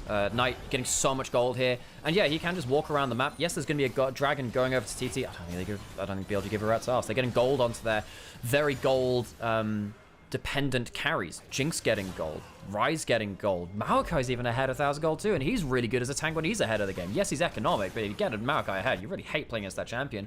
BLG, always happy to cross-map when they get the monetary value. Tier 2 being sieged on. You've got a lot of grubs here. You've got a Jinx. You've got the Rise with the pen. That turret's gone. Yeah. They can actually try and play this out, maybe. Here comes the rest of TT. Looking for an angle. Root goes wide. Was that a flash burn there from someone? I heard a noise, but BH1 looking onto Wei. Gets away, ults out. Now Wei's in danger. Oh, Wei! That is a deadly sin. Encore. Not extended enough. Sato can keep hunting, though. Look for another reset. Another angle in. Looking to find another charm. Can't quite do it. The slow comes on through. Looks for the charm. Lands it onto Elk. Still trying to get the kill. Can't quite another time. Not going to be there as the flash comes out. The Swede is good. BH1 gets the reset. Needs to be aware. Elk just about alive, but the flash and cleanse down on. Trying to put his way out with the Whimsy. Gets out safely, but still big kills. These bullet times have been game-changing for 1xN. The angle there, catching so many people from BLG, gives TT a moment to go forwards. BLG going a little bit too far. TP back. Don't think they can really contest for anything here. BLG still have the gold advantage, but TT should not be this close in this game. They should not be this close in this game, but the resets start to come through at the back end of these fights, particularly because of Feather and 1xN. Unlocking BH1 to get a huge reset after this. I mean, this is just a moment of madness from Wei. Moment of madness. Tries to kick him back. The ult comes through, of course. Wei, the Viego ult makes you unstoppable for the cast of it. I don't know really what Wei thought there. I think actually it's a little bit unfortunate that he dies quite quickly because the charm would have traveled a little bit further at that point. Satan forces the cleanse, and BH1 just goes wild. I think but this ult saves everything. If that ult wasn't there, you probably do get a bit of a runaway with Jinx, maybe even cleaning up one more of the extra range. Maxed out that Q now as well. Wei, great Nocturne game in the last one, but this has not been a clean series from him. Mortal Reminder picked up from Yishan. Gonna have to try and deal with the fact that Maokai healing's actually pretty obnoxious. You've got the Lee Sin healing's pretty good. You've got the Lulu who'll be offering a bit as well. Trying to cut down some of that. And also the fact that there are quite a lot of bruisers in this game. Will be building a bit of armor as you go on. You don't really get the opportunity to go Infinity Edge and do damage. So I think the Mortal Reminder relatively sensible here from the AD carry on TT. Malignant's completed for the Ahri. Did die in that play. Yeah. Got the assist and stuff, but not been the easiest to set up. And this Rise is still very scary. And also, if you don't go Liandry's, you can't play against Maokai. You just can't. So the setup, look, as an Ahri player, as an Ahri main, not happy with how he's been doing. Hoy tries to put him into turret. Does get a tower shot onto him, but I don't think he really wants to be here. That's God damn, that's a lot of damage. Knight, that Rise just stands and delivers. Poppy ult. Goes away. Doesn't hit anybody, but the wave disappears briefly, and TT moving forced to keep that tier 2 just about alive. And it gives Setup a chance to shove up top side, especially because Bin's not there. Might be able to get an attack on that turret. Yeah, I will just, again, quickly say, as an Ahri main, not particularly happy with how Setup has played this game. That early death in mid lane is frustrating. Pretty unacceptable in a draft like this. You can't afford to fall behind. You must be tightly tied to your jungler to make the most of this. The fact that he's now 2,000 gold behind might be game losing, because look how much the Rise does from ahead. Oh, flash away. Just about keeps Hoya alive. There's no objectives at least, but nice pick off there. And this Poppy has gone Thunder Sky, understandable, but you are not tanky until you get a second item. Yeah, but like, look how little TT can do against the Rise now that they let him escape that laning phase with a mid laner that is so impotent now. You are a charm bot. You've gone for cooldown reduction. Haven't gone towards a Dark Seal, which could have maybe gotten you out of the pit. So dangerous now to play around that Rise. Knight and Elk, either one of them can take over a fight, which is a big problem. TT, they might be able to get a good enough reset with the bullet time, but that's all you're hoping on. If the bullet time isn't as good as the previous ones... Knight's got a good angle. Damage onto base one is huge. Flash over the wall, trying to kill off the Rise. Flashes out to safety, everyone alive for now. Massive W over the wall prevents the escape. Now Shadow can keep flashing for more. On in danger, the 3-level discrepancy charm onto the Lulu, into the beat drop. And the Lulu is dropped off a cliff. Base one claims the kill. TT find 4. TT find the fight in the corridor. Knight stand next to the wall, and Hoya slams the door shut and slams the Rise into the wall. Herald into mid lane.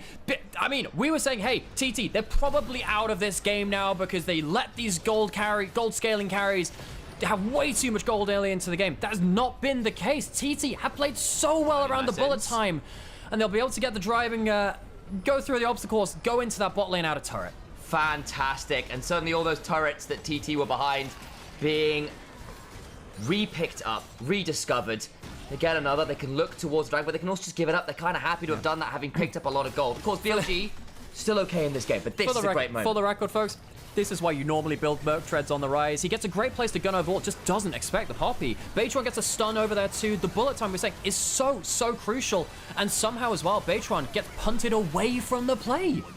Survives. Night falls, wave falls on flashes, and setups having none of it. None of it. And by the way, this is why you build Dark Seal on Ahri. That would have been really good. Atacon taken by BLG in the picture-in-picture, which is, of course, very important. However, talking about this game now, as compared to 5 minutes ago, still a much better place for TT.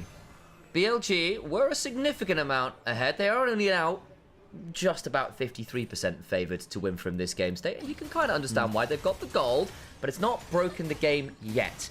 The misfortune is in the game. This Viego, a key part of the reset comp, has gone for the collector into a very squishy comp. Yeah, just cast it right down to the inventory, folks. That is the highest damage build you can get for a Viego. Really. Triforce Collector, that's insane. And of course, there isn't that much magic damage, so there's not that much armor across here either. Rocket interrupts the reset. So that's why they could get themselves the Atacon. This is why I hate replays, a really important part of the game. But it was a good replay as well. Even with all of this, folks. Yes, Knight got dunked on a little bit in that last fight. You have 2 item carries who are so ready to run over this game. The problem is, TT must succeed every time now. BLG, all they need you to do is fail once with your bullet time. I think 1XM has been so freaking good with these bullet times. They have been game-saving bullet times alongside the Encores. I genuinely believe 1XN and Leave are the next generation of truly great AD carries from the LPL. I think one of them will, you know, I'd love to see them face off against each other. These two really capture my excitement in a unique way in the LPL. He needs to have such a good game here, though, to make the most of it. Nice, get the cleanse. That's pretty good value. Note Feathers build here as well. Nothing like an Imperial Mandate, not the damage Seraphine you sometimes catch. It's Dreamcatcher, it's Mikhail's. You're there to prevent the initial pick from BLG. Those Maokai ults, those Rune Prisons. You've got to get out of jail free cards. Yeah, we did say, hey, well, you know, going towards the Ghost on Knight as well, not going towards Merc Treads. The Mikhails can bail you out. If you're positioned well enough and close enough to the Lulu, the Mikhails can be your cleanse. Knight, of course, we said. Going towards the Pen. Oh my god, that's so dangerous, buddy. Mikhails and Cleanse are both down. You can't get caught like that. I was really worried that Feather could even go on with a flash ult after that point. I guess against the Atacon, you don't always want to pile in on it. BLG putting the threat, putting the knife at the back of TT. They must be so careful not to let it plunge any deeper. Trying to weigh out these withdrawals. I think they're doing a pretty good job of making sure these waves are desynced enough that BLG can't threaten 2 at once. There's a question in chat from True about the collector on the Viego. Why would you go that over other lethality items? So there have been other lethality items built on Viego in the past. One, Viego's most of his damage does come through auto attack, so the crit does make a difference. He doesn't need the cooldown reduction on that item, like most other lethality items do as well. And it gives you a good amount of just raw AD. It's a good blend of stats. So it typically works very well. And of course, he's looking for that last kill, which means that that last percentage of the execute under 5% is very valuable because it's all about his play pattern. He wants that last execute. And there's no real other execution tool on his team. But, God, Baytron. You know, I dunked on Baytron for such a long time. Yeah. He's had a fantastic series. I thought, you know, 2 years ago, he might be out. It was him and Hacker. It's like, well, whatever. Last year, had a massive revival around the AP junglers. When they fell away a little bit too. This year, though, Baytron has really led this team to something special. Even if they lose this series, I think that they will have done absolutely huge amount of work in kind of building my confidence in the team, which I've always wanted to see. TT are one of my favorite teams in the LPL, despite the fact that they've never been one of the top teams. Not yet. Wei was gone from 2-0 to 2-3, been picked off a few times, and Knight went from very, very strong this rise to being picked off a few times himself. He's got the arm guard now, so a little harder to deal with. Oh man, there's a 2-level discrepancy in the jungle as well. Damn, Baytron, good job. That definitely doesn't help because Wei has been a problem point for BLG this game. BLG in general has a history in their organization. Oh, that's a realm weapon to one extent. He has flash, he has cleanse. Will they force both? Gets kicked. Nice angle! The encore goes across 3. But Wei, the moment we were saying he's been problematic, finds the angle. It's the old Meteos analogy. All you have to do is just get to like 50 minutes and get one kick. Doesn't matter what else you do on the Lee Sin sometimes. Wei gets it with the Realm Warp. Knight bringing the X Factor in as well. BLG kill off the AD carry, which has solved so many of these fights for TT, and we'll head towards the Baron as it spawns. That's a lot of the damage as well. How on earth do you play around this Baron? Can you play around this Baron? Hoya teleporting. They are going to try regardless. 15 seconds of 1xN. You can get there with the move speed perhaps. Teleporting in. He is going to hold the door shut. Which person does he remove? Can he remove anyone? Gets it interrupted. There's the chompers after Hoya in danger. Charges away. Looking for the reset. On. Does get one. That's the Lulu body. No, not the most likely. We'll need to ult again, surely. Setup trying to get out. They lose the jungler, though. That means you've got no smite. So close. If there was a bullet time, that could have been it. Baytron gets the reset, but he can't get anything more. As you said, the Lulu body is oh so frail. And TT will lose a very important fight. BLG is racking up a significant gold lead. They've already been playing around side lanes very well in this game. And for most of the series, they've been winning out on those side lanes. TT just can't get the resets happening.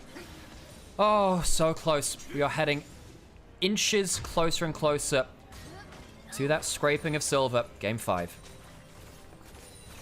I think 1xM was trying to play for the Infinity Edge. He's got an inventory now. Feather's so nearly close. He thought he'd gotten out, but a Warthog into the kick is what gets that in there. Flash kick after. Nice little dodge away. Was really, really well done by Wei, who had been overplaying a little bit in the mid game.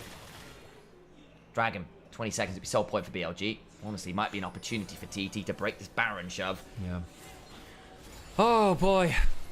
TT, look, I love BLG, but there is something so enticing about TT coming out of nowhere to do something special. Will it happen in this game? Wei really puts it. I mean, he should be okay. Can look to not do anything there, but that's ult used. Dragon started, and TT forced to go a long, long, long way away. What looked a little bit mad from Wei was eventually turned around by threat of that Realm Warp. Take a second to breathe. TT. Do they have one last bullet time reset combo in them? Do we have it? It's a hard angle to find. BLG, they're not the tankiest team. They do have a Seekers on Knight. That'll make it harder. On, getting stronger and stronger at protecting his carries too. Hoya still not at a second item, by the way. Stopped off for a Bramble Vest, but does not have a Thimble Winter. He has really suffered this game. Isn't realistically a fantastic frontliner. Spins up the hammer, but won't send the Keeper's verdict out quite yet. That sentence. I'm staying right now. Nice angle from Baytron, though. Oh, the chompers are so scary there. Mikhail's out. The rocket chunks them low. That's a problem. You need your HP bars. Baytron thought he saw an angle. Saw the chompers behind him and realized the door had been shut a little bit. While all this is happening, of course BLG are playing around a second lane. Knight, level 16, very strong, taking down a turret himself. Needs to be a bit wary here. Baytron with that third item. Baytron on the chompers again! Survives from open up for long bin! Flashed out the bullet time, they can't quite do it. Need to get that kill knocked away! Jinx gets 2! Lulu gets a third! And now Feather on 1xn flashed on Yishen does not get to survive any longer!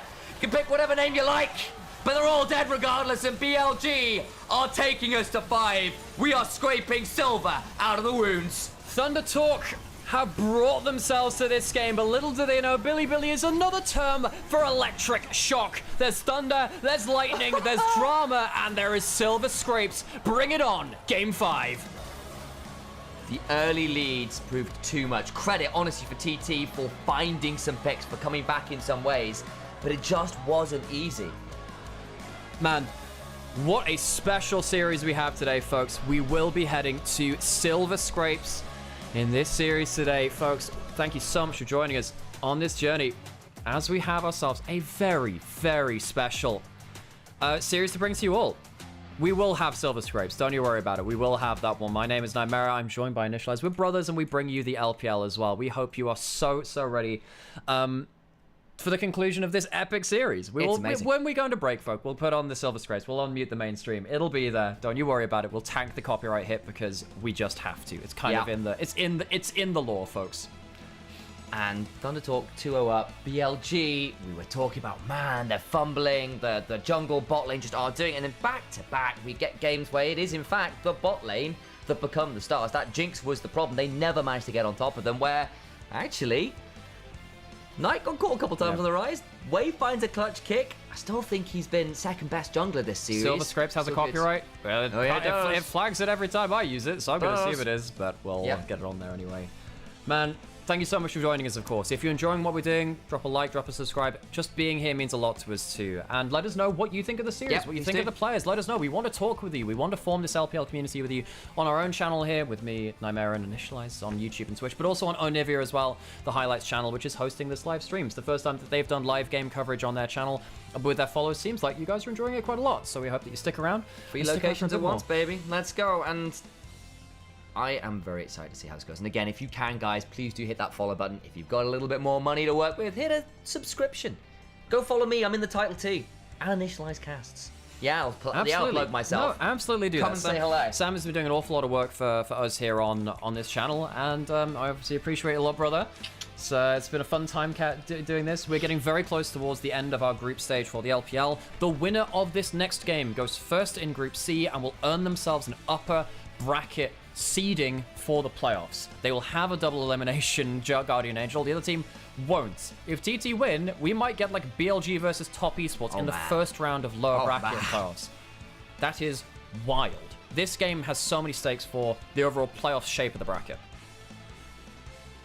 I think this game is very different if the lane swap wasn't as poor, and if that early kill doesn't go against the Ahri. I think you get to play that bad. And honestly, because 1xn got caught and we had that whole Grubs fight that went wrong, this time around it was BLG that were a little bit more decisive and a little bit quicker to the plays.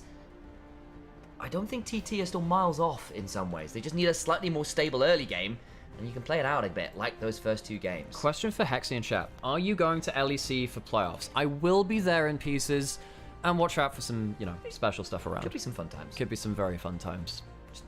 Watch this weekend for no particular reason. Yeah, watch this weekend for no particular reason. No particular reason, folks. No. If you enjoy LEC, I hope you tune in. As we're getting ourselves game 5 here. Special stuff as we get close towards that silver scrap. That was such a good bramble smash. That genuinely saves that fight. Actually, it's really big from Ben. Oh, I love the LPL. There's nothing quite like it.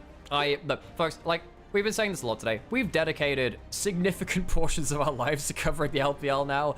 I've been casting since 2023. This is my 3rd year doing it. I've cast hundreds and hundreds of games. I think this year I will have covered 1,000 LPL games. That's pretty mental. Because I covered about 500 games last year. If we do enough of this year, I think we reach it. It gets a bit close. Who do you give MVP to this game as well? For this game, Rise maybe was really key part of a lot of the picks. Not Way. Not Way. Yeah, I mean there was a couple good kicks, but they came also with some bad Elk's moments. not a bad call for this one. Very stable Jinx game. And man, Jinx Lulu is so good from this duo. The fact that they get to play Jinx Lulu changes everything because they are one of the best Jinx Lulu lanes in the world. Do we get a Lucian Nami from them last game? Oof. Because they are one of the best Lucian Nami lanes too.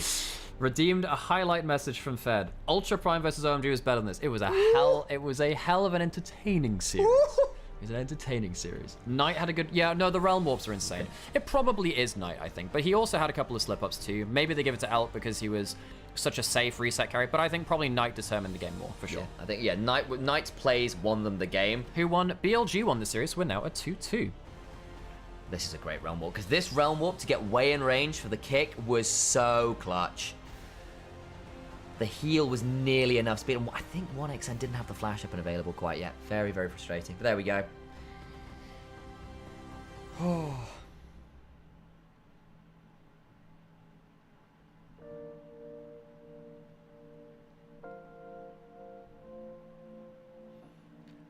We pause for a second. Do you want first break? I need to listen to when Silver Scrapes is coming through. So I'll put it on, and then actually we might just go cameras off and just let you listen to Silver Scrapes for a little bit, folks. Who won? We already answered you. BLG won this last game. We're 2-2. Life. We did answer. Don't you worry. We are paying attention. Despite Wade's mistake, he was kind of instrumental in getting a night ahead, for sure. Bin is the actual MVP. Bin played well, but yeah. BLG reverse sweep? Maybe. Dominazor, thank you for the follow, appreciate it. Okay, we will get ourselves in towards, well, we've got MVP first. Who is getting MVP? Elk gets MVP. Now, I think Knight is my MVP personally, but a deathless Jinx in a game which was that close, with that much damage, makes a lot of sense too. Need Bin on GP.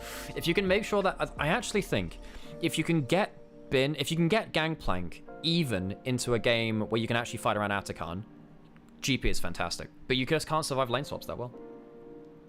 I hope Game 5 is not over from draft diff. Me too. But it's so hard to predict in Fearless. Fearless is so hard to play around that.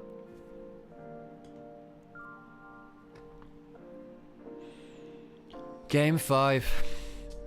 Didn't expect that today. Thought we might get a 3-1. Maybe. Maybe TT had enough in Game 1 to bring it out. They have had more than that. Oh, great series. Fantastic positioning from Elk on the whole. Really never gave TT an angle towards him, even with the great bullet times and everything. Elk was so good on the Jinx.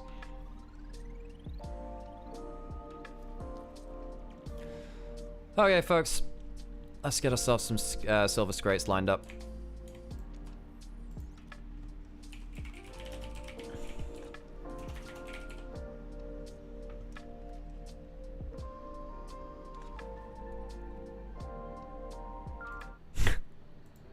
Who's ready for it? I'm ready for it. Get your doo-doo-doos on, folks. Game 5 in LPL. Beep-whoop. Beep-whoop. This is just going to be on repeat for a while, folks, so get settled in.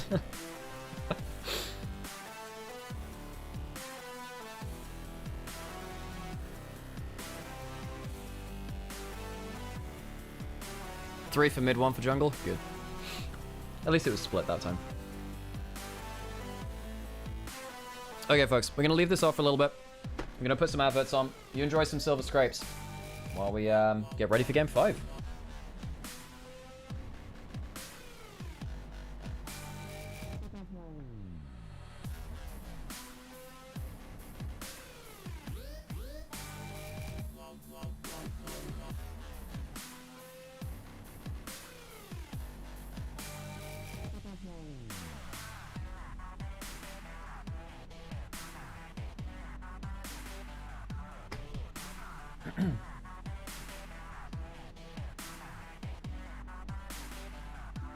Yeah, Wei actually, yeah, I think Wei actually stole the MVP from Knight by having one really good kick. Oh, that's great.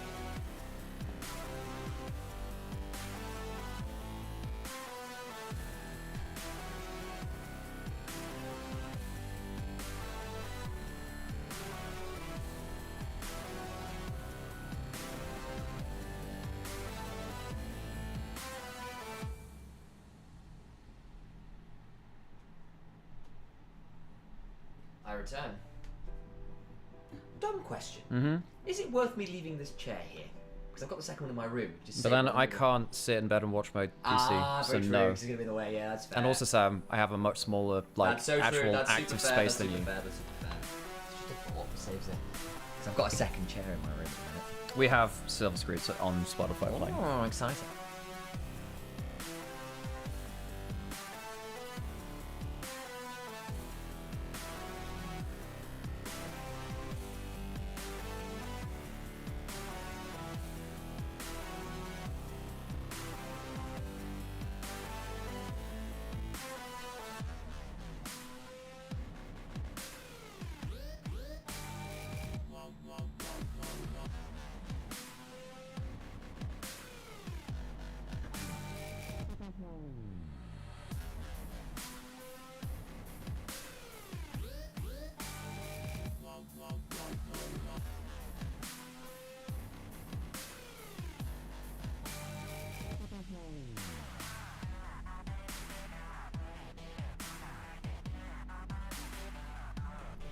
Okay, I'm gonna go get myself one more drink. Go for it.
There's the fans.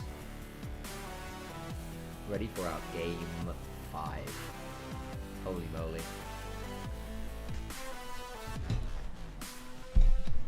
Gosh, I'm trying to fit my way into the screen in an appropriate way. Just a slight slump on this floor, which sees me sliding off in the wrong direction every now and then. There you have it. Welcome back, folks. Good to see you.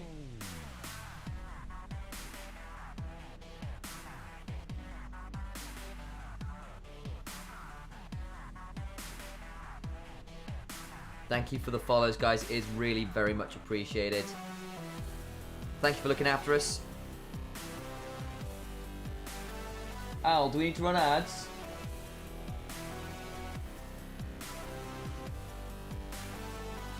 Alright, folks, I'm going to run some quick ads before we get into game 5 because that will be really key. So we don't end up with ads in drafting game. Yeah. So, now is your time to brace for a last game, Fearless Silver Scrapes game. We've had a few game 5s of late. Some of them been higher quality than others. BLG had to turn up. The bot lane was absent games 1 and 2. Games 3 and 4, much better showing from Elk and on. Way, still been a little shaky, I would argue. And I think rightfully so. Bo5 has been the better performing jungler on the day. But it does feel at this point that the last 2 early games have gone BLG's way. Thundertalk, I need to see them come in with a better level 1 plan. A little bit of a better track of what the heck Elkanon are doing in the early game, and more importantly where Way is as well, because it's caught them out and left them a step behind 2 games in a row now. And, you know, the biggest thing for me is just... Actually, Sam, do you mind just closing the door? I've left it open, that's my bad. Is where do these champion pools go? Where do these champion pools go? Can TT bring themselves to... put themselves on the radar significantly for, like, the first time ever? This is such a special moment, folks. I hope you're enjoying it all with us as we head closer and closer to the Rift itself.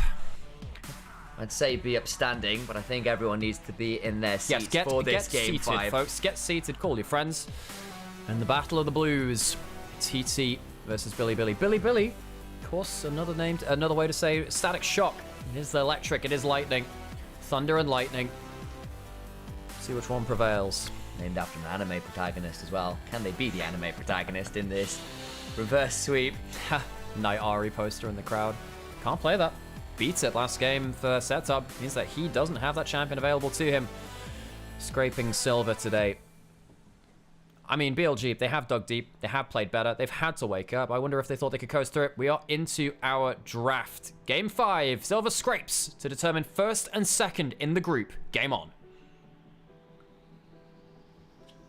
Bans begin to fly. Thunder Talk banning away 2 of those lane-dominant AD carries. The other side to Elk's champion pool is things like the Kalista, the Caitlyn, the Lucian. Now some of those major enchants out of the way. The hyper carries not so flexibly available. This is a Thresh angle with an Aphelios. Might see that. The other side, Skarnet, still a must ban. Victor, at this point, much higher priority than what's the special stuff you have left? Feathers Blitzcrank? Is that going to be something you go towards? Renekton banned away would have been very lane dominant for Bin. Lucian, Nami, perhaps. Alistair's still available, remember? Camille. Yeah, very true. Something There's no like Galio that. to go with it. There's a lot of different combos you can go towards. Hoya, typically on the tank duty. Could go towards a Scion if he wants to go towards something tankier again. But what's your first pick? You got to blind pick something. What's left available? Hoya is a Camille player too, and it is a combo. Do they go towards something like a Ziggs? But that's so hard to play when you don't have the engaged supports. So many things out the window. What can you piece together which plays on the same page? Alistair, I think, the only remaining tank support up there with the Nautilus. Actually, I take that back. Nautilus still available. So you could see Alistair Nautilus as a trade here in some capacity. Ziggs Nautilus, honestly, for TT would be fantastic here. Bin. Oh, Bin. Oh, come on, Bin. Let's give us something special. Give us something special. Bin, what's he got? Lane dominance on the cards. Goes towards Aatrox. Seen a lot less because it fails in lane swaps very easily. BLG will want standard lanes if at all possible. Wukong also incredibly powerful too if you're diving into the play. Camille doesn't love playing against Aatrox. Wukong as a duo. Especially if she falls behind. Especially if she falls behind. TT, I think they're looking for Ziggs Nautilus on the next rotation. I think that's what they look for. Try and play for a big combo. Get your magic damage on 1xn. Kai'Sa still available, though. A little bit different. The Kai'Sa can dive in. I don't love Kai'Sa into the Wukong ult either, but the Nautilus does come through, and that's something which every LPL support, of course, has plenty of hours on. The other side of it, of course, is we might need something for Elk to manage. We see a fair amount of Xayah into. We saw this the other day. Problem was, Leave eventually hit Shadow Flame on Kai'Sa. Very, very true. And then the pattern changes once again. So, you can go towards the Xayah here, which helps against the Camille, and it helps against the Nautilus too. You trade ult for ult on that.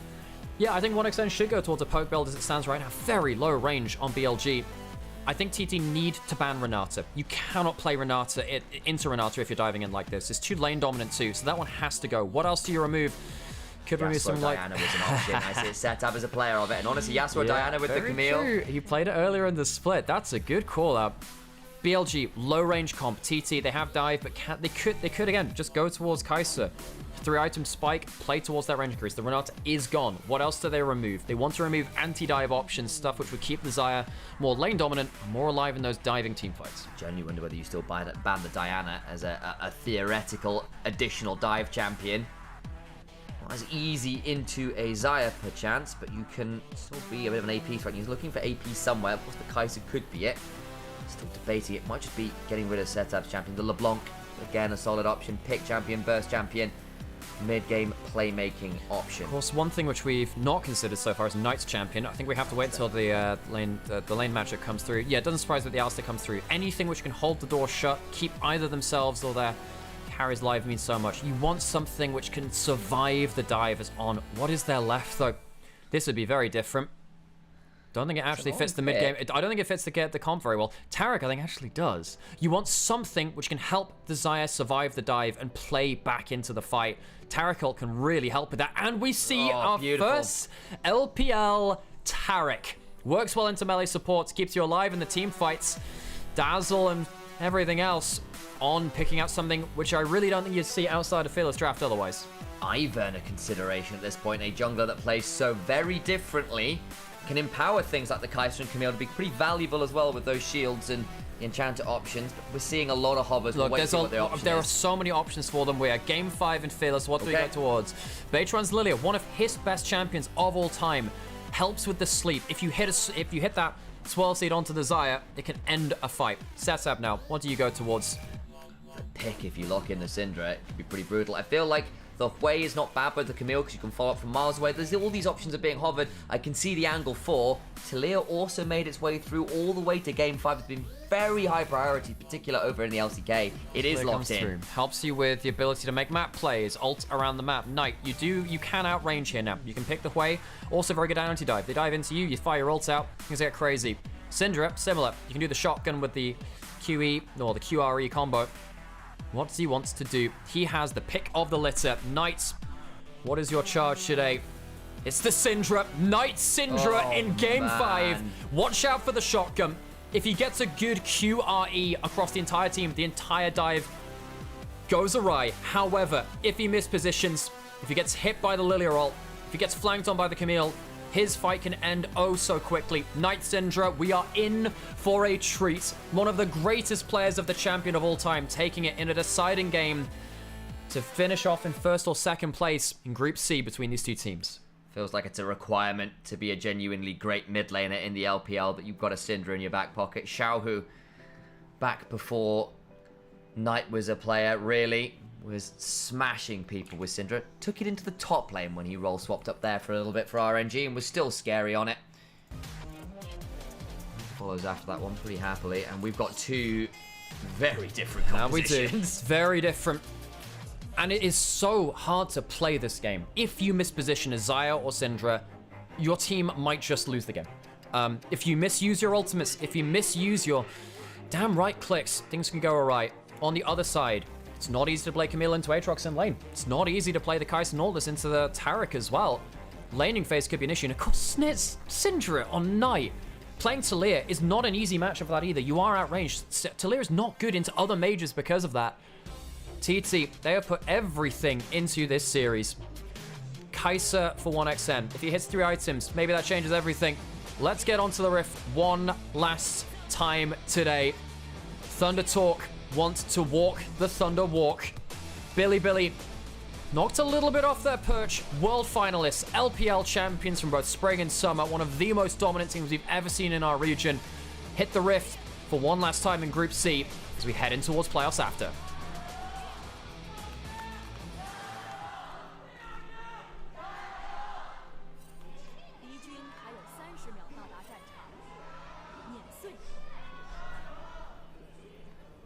Reminder what's at stake here. BLG haven't lost an LPL-based best of 5 since 2023. Knight has not lost a best of 5 in the LPL since 2022. This is a game that could break a number of records, and it by Thunder Talk of all teams. Comp is playable for TT, especially if you can bait out some key abilities. If that Taric ult, if that Xayah ult get misused, hell, if the Cyclone gets misused, suddenly your team fights are just not playable anymore. I actually think Setup has some choices for him. It's completely torn up with a very awkward graphics idea there. Knight, you won't see it behind this, has gone for Comet as a rune. That is lane dominant. I think as this game goes on, Taliyah will really struggle to play into the Taliyah. Good step forward there from Setup, this early lane, very important. I think later into the game, Setup, I actually think should go towards a Banshees and a Seraphs and just play towards ulting into the enemy and looking for a big play. That could be something for him. He could play for the outrange onto the melees as well. But I think they have enough damage. We'll see exactly what they can do with this. Is the early lane initially going okay for the Taliyah. Lane swap comes through, unscouted. I mean, both these champions not good in a lane swap. So the stun comes in and the hop's back into. Gets the shield, but that's about it. We'll be okay for now. The hook shot, long cooldown early though. Does mean that this duo can keep on trading. Look who else is it. Bin jumps on setup, doesn't quite get the infernal chain teleport back. This is great from Knight. Look at this, because the wave is, I mean, look at the wave control from Knight. Holding the wave here, that is unplayable for the Tilly. You need to push it in. You don't have a support or a top laner coming to help you. I mean, Feather has recalled and gone out onto the map, wants to make sure he's up under the top lane tower to make sure that Hoya can get something. It's the first Taric since 2022 by IG's Shinlu. CDG back in the day. Slightly different. Of course, that was post the IG team collapse, when all of those big players that made their title, made their dream in 2018, kind of long left at that point. There was no Rookie or Shy on that roster anymore. No Baolan and Jackie11 and all the rest of the crew. Feather just sticking around, just making sure that there's no dive coming in on the top side. The more I look at this comp and the more I look at this lane swap, if Aatrox survives through the laning phase, I think BLG are very happy with that one. Same for the Camille, though. Yeah, look, Aatrox should not ever really be in a lane swap. He's really not been good at that. You need to make sure that they survive it. There's no dive coming through, and you know, by leaving the Aatrox alone under his turret just against the Kai'Sa, I think Bin's quite happy with that. The thing is, Camille really wants 2 items and a fair amount of levels to be truly, truly scary. Wants a Ravenous and a Trinity Force, I think, is the build of the minute. You do need both of those to be as threatening as you were. Wait, who's building the Trinity Force? Camille. There's Ravenous and then Starax as a consideration. So, yeah, it really depends. As you can see, I mean, Setup's actually doing quite well at dodging out on some of these skill shots, but you can see that Knight is really threatening with the early laning pressure of the Syndra versus the Taliyah. The thing is, he's going to reset on this wave anyway if he wants to. It actually doesn't make that much of a difference. Setup already recalling. We'll see whether he goes towards a tier. He does. Maybe he is going towards that Seraphs. I think he kind of needs to. Really hard to play this game into Aatrox, Wukong jumping onto you. I don't think you can play it with the more bursty build. Fun little anecdote. Both Beitron and Wei at 27 CS means they probably dropped a mini Krug. That's what tends to happen there. Otherwise, you end up at 28 CS if you get full clear plus scrap. I think if you're look, if you're playing these lane swaps in a game like this, he's dodged most of the stuns so far. But you see how dangerous it is. You are slightly outranged. It's very hard to play it as the Taliyah. But yeah, you need to be so active on the map as junglers in a lane swap scenario. In a game 5, you do not want to be the jungler, which is not there to cover the lane, which gets tough. You don't want to be that. Of course, Knight just quietly stacking up those splinters of Wrath, because Syndra is not the lane dominant champion she was when you first played her. Nice shove back, but the damage just isn't there right now. And this Taliyah's gone for a tier. We're likely going towards Seraphs. Understandable into a big burst comp. And the big thing is also you don't have a damaging rune. You haven't gone towards the comp yourself. The Dazzle comes in. Nautilus hates playing against melee supports like this. Oh, the Feather pull is lovely. Feather not enjoying being attacked by his namesake. 1xN at least trades back well enough as there is no Feather pull available off cooldown yet. Yeah, and the start of that trade looks good for the Nautilus, but this is the problem playing against a Taric. He can also get the healing coming through from the Starlight attack to the Starlight Touch. The Bravado and the Starlight Touch, yes. The more you auto attack champions, the more you get. Those hooks still deadly though. 1xN has the HP advantage. 1xN could potentially be a threat here, and we'll see what build he goes towards. It looks like he's going towards the Shiv first. So it's not necessarily going to be the Essence Reaver going later on into the Shadow Flame as third item. And considering you've got double AP mid jungle, I think if you overload with the Kai'Sa, things like Banshee's Veil and Mercreds I understand that. Really however, not quite enough. One more spell would have done it. Setup flash forced out. He'll also miss a little bit of the next wave as well. He might even need to ult back to lane. Knight losing his own flash might be something which TT can pounce on, but Knight Syndra really starting to flex the muscles. Lucky for Setup to not get away with dying that. Knight Syndra's come to play. Yishin needs to be very wary as found way. Here comes the rest of Thunder Talk. 3v3 currently. Camille roaming on in. Everyone else going to be a little later. Of course, Setup has got the Watch out for the Nautilus Look. Watch out for the Nautilus Look. It's only level 3 on the hook, but if it hits the right target, it's big. Dazzle afterwards. It's a Weaver's Wall after. Hook shot after. Looking to dive on the backline. Hextech ultimate one's away. Big scan of the weak bites. Time on trying to get on after. Safety will surely fall as 1xN autos him down and when it Acanthian reigns. It pours. That was such a big bins now on the backline. Dodged that on the hook. Does use his ultimate. But I don't think they're going to get the grubs afterwards. BLG, they don't pick a great fight there. And honestly, the big game changer there is Beitron landing a 4-man Q midway through the fight. Put BLG on the retreat. Setup uses ult to run out of base too. I think BLG really overlooked that. Every flash blown. Every flash blown now for BLG. They have none to work with after that play. Give you a little tip, Sam. I've got it on a timer, so it'll disappear by itself. Oh, actually, nice. because I think that's more convenient. A little red, yellow ink on that. Don't necessarily want that staining up the screen for too long. BLG give up the 3 grubs. Beichuan ahead of the game. He's still got his flash. If he had his ult there, that would have been a team wipe. Oh, the things that could have happened. BLG playing from behind. That's not necessarily worked out well for them this series. Oh no. Well, 2 games they just won. It was a good start from Elkanon. It was great play on the Twitch, great play on the Jinx, backed up by an Elise game that popped off, by a Lulu that was scary. Also, really like to see, well, I mean, look good in terms of the trading there. Down in CS in this game. Down in CS. It looked good in that trade. Really has been balanced out by the fact that, as replay comes up, balanced out by the fact that the solo lanes are getting CS advantages. Level 3 Nautilus still has a hook. Look here, though. Talia, Camille, such big follow-up. 4-man Q from the Lilia, who already had some Conqueror stacks in there. So much damage. It doesn't even have the ult, but just the damage early on. So ridiculously high. TT, Beichuan, fantastic series from that jungler. Look, we've run over this story a lot, but if you're just tuning in for Game 5, Beichuan didn't impress me in previous years. Last year was good. We went on to AP junglers. Lilia was one of those. But it really has been a difficult career for him at points in the LPL. Hook lands, Tarek Dazzle comes through, here comes Way with the ult. Look to Cyclone here, on still at level 5. They're going to try and get a massive lilting. Lullaby, though, goes to sleep, and goodbye, Monkey King. Elk going low, teleports flying. Way needs to be afraid. There's the killer instinct to the other side of Wukong. Up into the air goes Elk, trying to stay alive. Featherfall is good. Knight now looking for the kill. Force of will, not enough. BLG once again misjudged. I wonder whether Elk could have pulled out that ult earlier to get a kill back. Chooses to hold on to it, and BLG now starting 0-3. One of those feats of strength brought out by TT. Every kill's on Ishin as well. We're asking this story about who is going to be the next great LDL or LPL carry from the LDL leave, and 1xN Yishin trying to be the contenders for it.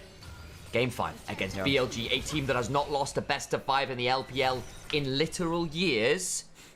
You've got the early goal. Yeah. You've got the potential to blow up these people before things like a Tariq Al-Khtams. There's a lot at stake here, folks. Knight has not lost in a best of 5 in the LPL since 2022. BLG have not lost since Knight has been on the roster. They haven't lost since 2023. It's a good counter engage coming through, but sadly the Q timing just doesn't work out well for BLG. Everyone gets the dust on them. 1xN splits the fight again. I wonder whether Elk could have pulled his ult a little earlier. Uses it on the hook. Feather, not the best ult direction from Elk either. Doesn't get all of the feathers back. I think Elk really misplays that situation the more I look at it. Could have maybe at least gotten one there, getting away with no kills. And now back. the problem is, and it doesn't get better. It gets really hot now. Kraken Slayer built up for 1xN. 3 kills, 1.2k gold up. Elk drifting behind, and this game for BLG is about whether the Syndra and the Xayah can survive long enough to turn a fight around. With the gold going over to the Kai'Sa, which can just absolutely mash you in the backline, I don't know if that happens. And you've got 4 damage carries. If it gets later on, you hit this point where even if you get 1 kill, TT have got multiple threats, and now at this point, it feels like you're going to have to throw the kitchen sink to get the Kai'Sa, and if you go 1 for 1, that's not going to be enough. And I wonder whether this game is going to end up like games 1 and 2 for BLG, where actually, you know, Way misjudges a couple of plays. On has now been caught out a lot. Elk maybe misplays there. Maybe it is just the solo lane is needing to pull out something special from Knight and Bin. Knight, of course, has his flashback now. Maybe he can make something work with that, but it's so hard to position as that Syndra. BLG needs some solo lane magic to really make the most of this game, which didn't work in game 1 and 2. Grub set number 2 going to be full contested. Bin teleports in for it. Hoya still has his Syndra. Roaming from the top lane, did get the wave shoved up. Initial grub secured by Beichuan. Again, Lilia very fast at taking these. Hoya. How far to build? You want to force? Very is the answer. Setup gets out. Cosmic Radiance armed.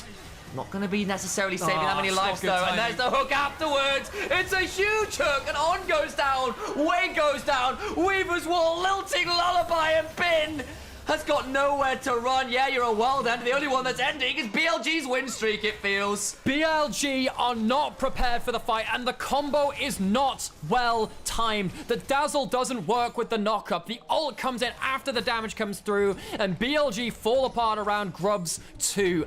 TT, we thought they might have just fallen off. They didn't have the compositions. They ran out of champions in this fearless draft. Game 5, they are proving us wrong. But watch this. Way and On have had a bad series. The dazzle does not connect and it's not well timed. Goes through the minefield, and after the ult comes through, what's there? You know, no damage is blocked. Wei dies. It's a poorly coordinated fight from the jungle and support of BLG players who've got a spotlight on them, who, for not necessarily performing at the level you need to be on for a team like BLG, and now the team fight is just falling apart. Everywhere you look, it's blue down the middle. Massive lead for this Kai'Sa, who's about to jump onto on again, maybe. On the other side, though, you know, I'm aware that many people, again, focus on BLG. For TT, this is a team which have very rarely even made playoffs. They've locked playoffs. If they win this game, they go first in their bloody group, and they would beat a team which has not been beaten in the LPL the entirety of last year. You have to wait until 2023 summer. All that time ago when they lost to LNG in that lower bracket finals. BLG, they are really coming up against stiff opposition. Knight, deathless so far, fairly strong, but also just playing from a game where you're behind a Syndra. Syndra does not like playing from behind against this. The Camille flanks, the Taliyah ults, the Lilia bowling balls. You have to pay attention to so much. It is a hard game for Knight to play. Has the Ludens, but he has to do so much with it. And an incidental poke from a Lilia and a Taliyah can start to force key summoners, key abilities like a Cosmic Radiance, like in that last fight, earned them nothing, mitigated no real damage. Then it gets very, very hard for BLG, because then the Kai'Sa can follow in seconds. It's a little scary there, because TT was split.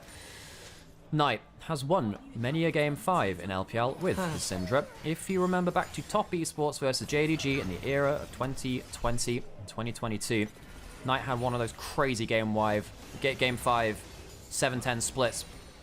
QE through the wall, saved his team a game. Can he channel this? It's not even nearly the same stage though, is it? This is a regular season. It's a group stage. Bin down in XP. He might just be dead here. Hugsec ultimatum out of the range of the turret. The Infernal Chains don't proc. Another Q is pretty good healing. A Q3 is good. Conqueror Act does not get it. Hoya puts his enemy top laner in the bin. Hoya has neutralized Bin for so much of this series, and in this one, he just bloody solo kills him.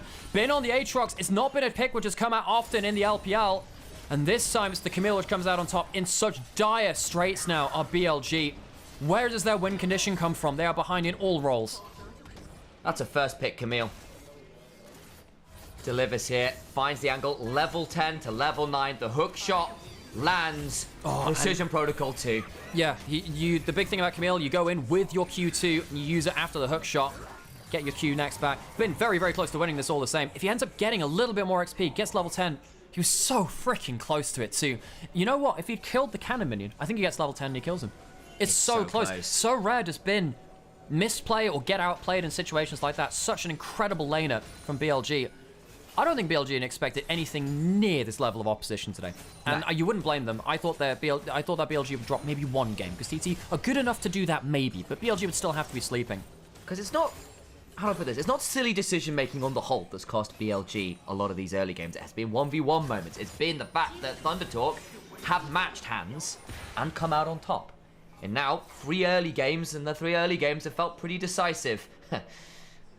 Just early games in general, frankly. Games 3 and 4 earned BLG their way back into this series, got them to the game 5. You began to feel like ThunderTalk's mojo in this series, and shout out to Munchables out there somewhere, begun to dwindle. BLG's class, BLG's tenure and experience.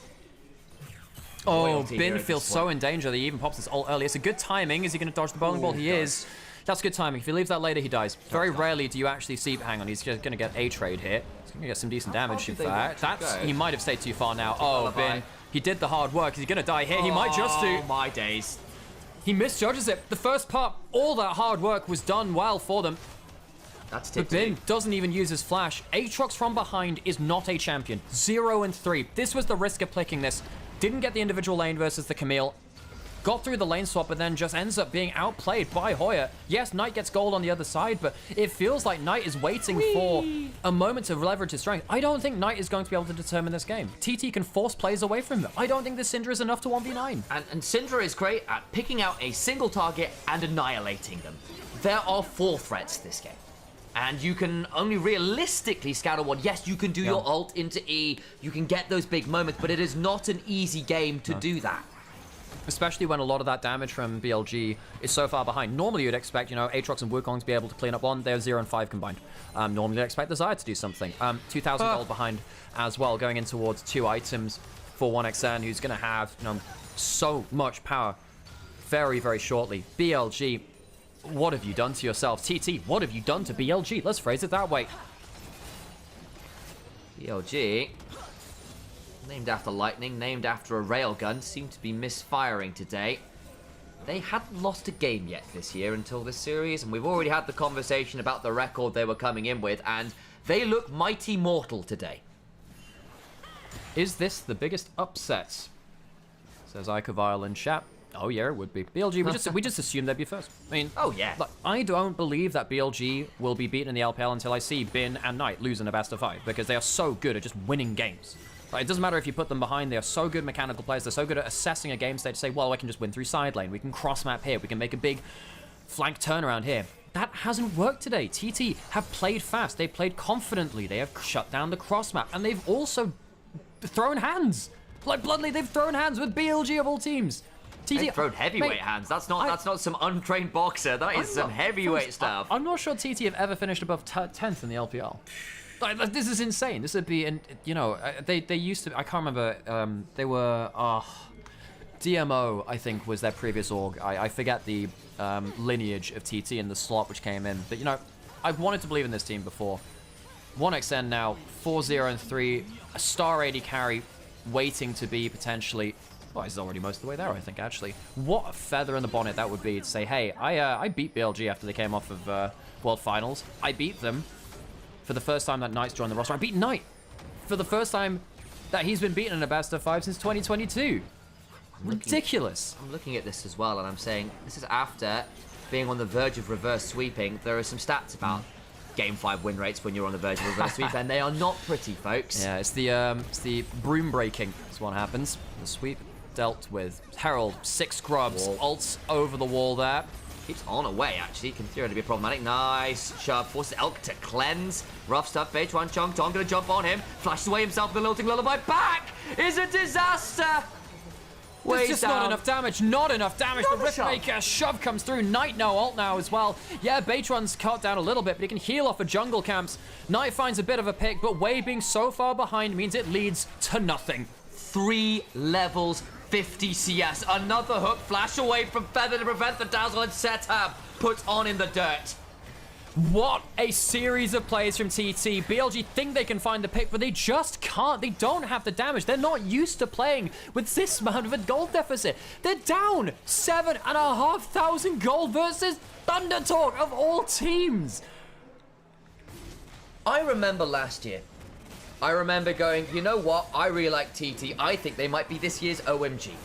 From after 2023 when OMG kind of came in and we really loved how they played and they looked like a top team with some flaws, but really characterful play. And then TT last year underwhelmed versus that expectation. They weren't that great. There were moments. We had that conversation about UCal crying when they made players and crying when they got knocked out. And this is another level above. Bechuan gets jumped on and just gets out. Look, this is a good play from Knight. You know, you can just put that chunk in there. The fact that Wei goes in and doesn't have an escape plan is the bigger problem here. You know, I look at this game and I say, well, the platform has fallen apart again. Wei and On have been dealt handily with by TT. Feather and Bechuan are having incredible series, as is 1xN, as is Setab.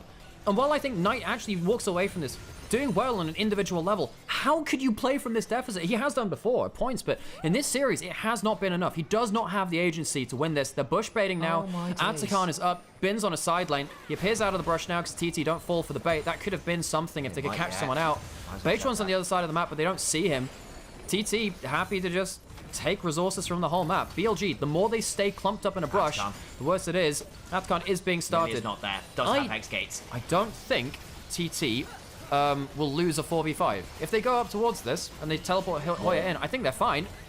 Splits them away from the Atakan. They don't know where Lilia is right now. She is not here, and that makes this rush an unbalanced fight. How quickly can she get here? Hook forward from Feather isn't fantastic. Down to 5,000 HP. Resets.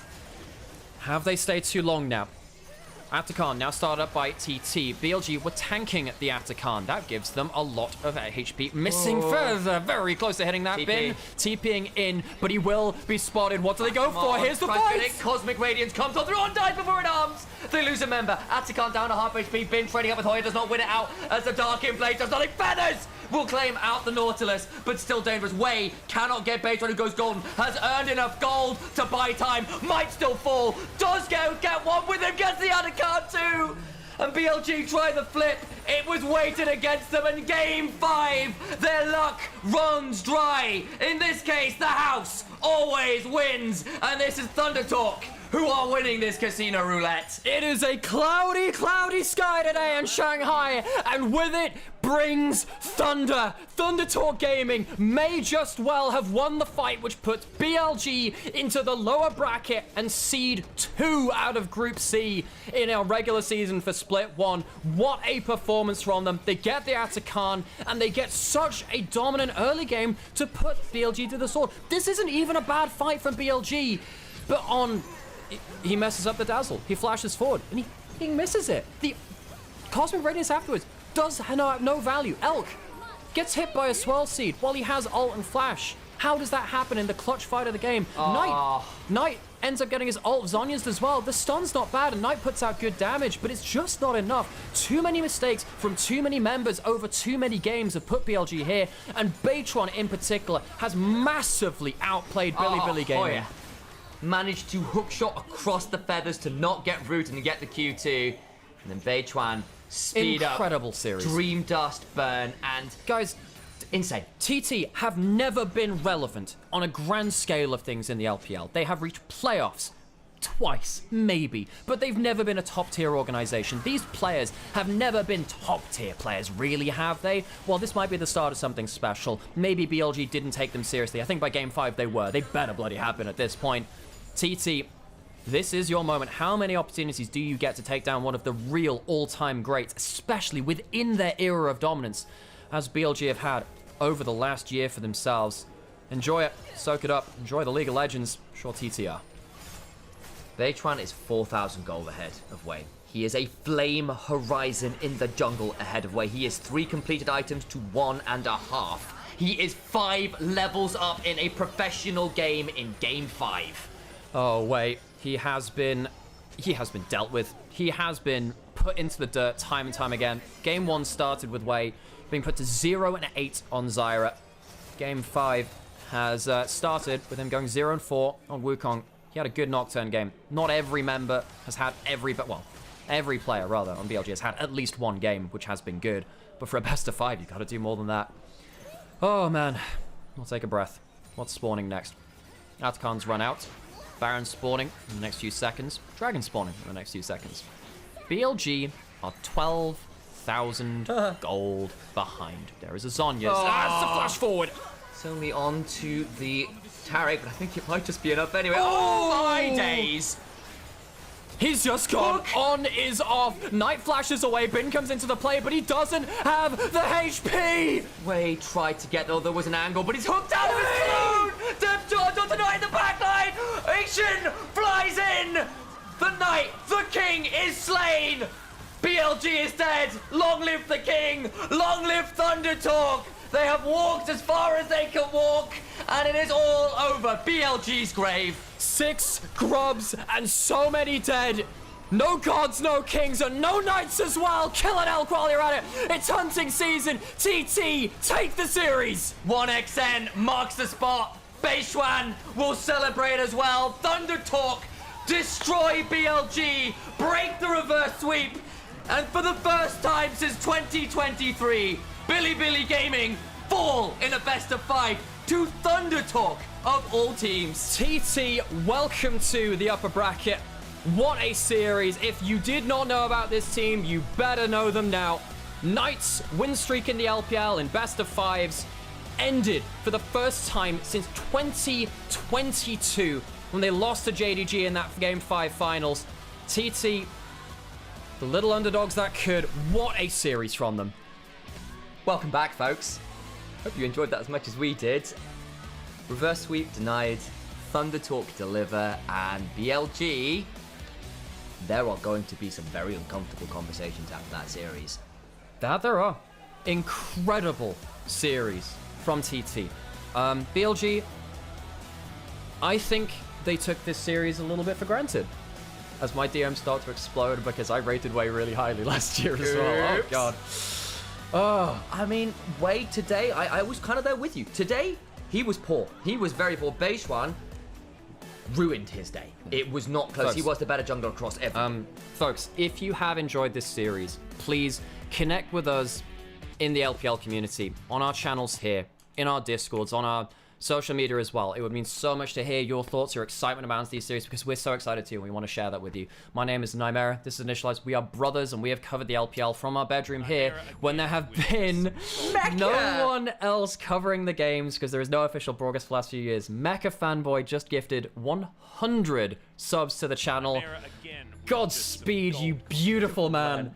If you're watching on Onivia as well, we are helping bring some live coverage here as well as the stream is restreamed there. We really appreciate Onivia giving us this chance as well. If you enjoy the LPL, stand up. Now is the time to show your excitements for this league. For teams like TT, which you can be one of the select few which knows about TT before the world does. You could have been here. You could be here celebrating players like Beichuan, like 1xN, maybe as they find a new lease on life. I did not expect this. I've followed them. I've enjoyed this team for years, but this is such a great crowning moment for them to say, fuck yeah, we've got something more in us. And we can say that because it's our own co-stream. The size of their brass fucking balls to go into a game 5, draft like that, and play like that, they ended the game 20-1. There was literally a 5-level lead in the jungle at the end of that game. Like, that is despicable. Despicable levels of leads. And I am so happy for, player of the series for me goes to Beichuan. Completely. And this is a player who 2 years ago I thought should lose his job because he was not playing well enough for the team that he was on. I cannot be more happy to see the development of this player prove me wrong. I thought that he capped out and he went further. 1xN, I thought this guy could be something special, but I didn't know if he was going to be the player on a team he needed to. How many players have gone from a bottom table team to a top table team and not managed to succeed? I think of so many players. Xiaohao never quite managed to do it. We waited for so long for Cream and Shanks. Were they ever going to do it? 1xN and Leave for me are the next crop of LPL superstar AD carries. What a special series and what a special day to have shared with all of you as well over on Nymaera on Twitch and YouTube, and of course Onivia over there as well. This is Initialise. Hello. It's been such a pleasure to cast with you as well. My brother, you don't get to hear siblings cast Not anywhere very else in the League of often. Legends scene. Oh my god. And happy Valentine's to you all as well. Spread the love around. Some romance in League of Legends, I tell you. Isn't that a romance? And I mean that in the epic sense of the word. That is a full old school literary romance. There were trials and tribulations. This is the kind of series you just had to be there for. And if you were here, thank you for joining us. Thank you for joining us so much. That is a 10k difference. I'm sadly on the wrong scene for it. Sorry about that. That makes some sense. There we go. There you go. That one. Yeah, that's quite a lot. Oh my days. And repeat after me, Jungle Diff. Wei had maybe one of his worst series that I've seen from him ever at this point. Man. This guy has had a lot of eyes onto him, and I don't want to be needlessly harsh. I do think that BLG prepared poorly. I think this is a team fault. You lose as a team as you win as a team. There are some considerations you can give. Say, well, actually, Bin and Knight, they actually played individually quite well, but normally we expect Bin and Knight to be playing quote-unquote individually well, carrying a game when it's uncarryable like these ones. Yeah. They've done that for so long. This is ridiculous that they couldn't do it against ThunderTalk. The fact that ThunderTalk stopped them from carrying the games is such an incredible performance by them. I mean, and then you start looking at plays like this where how on earth did they get away with getting no kills over the multi-man sleep from Beichuan on the counter engage? It is really difficult to see that, because obviously after this, Yushin ends up with 3-0 on this Kai'Sa, and you've also got a Lilia that's getting fed, that's getting ahead of the Wukong, and you start to have to realize you can't just wait for the Kai'Sa, not just rely on it. There's enough other threats that it's tricky, and then this was the play where it really, really broke. The Cosmic Radiance and the Cyclone get nothing. The re-engage has no way to be stopped afterwards, and you lose 2 members, you lose your set of grubs, and BLG burn nearly every ability they had, every summoner they had, and just lose 3 for none. It takes them a long, long time to even get a single kill in this game. Absolutely ridiculous. BLG now has a 4-year streak of losing their first series during or immediately after Chinese New Year. You kidding me?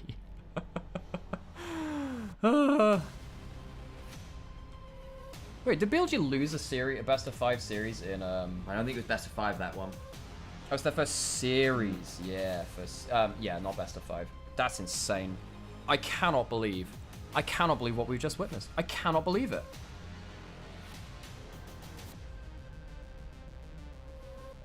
I am a little shell-shocked still.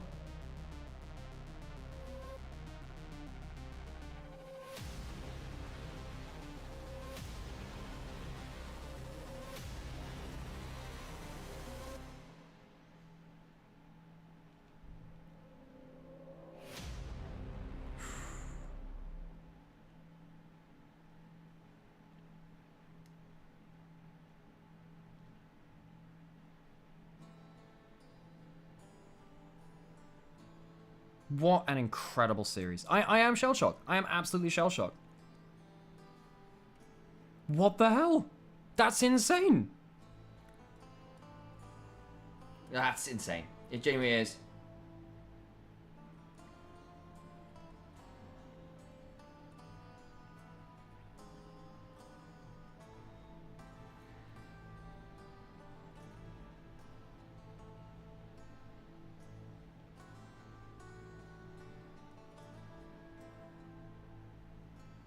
Folks, there isn't much more left to be said, folks. We are going to be resting our voices after that.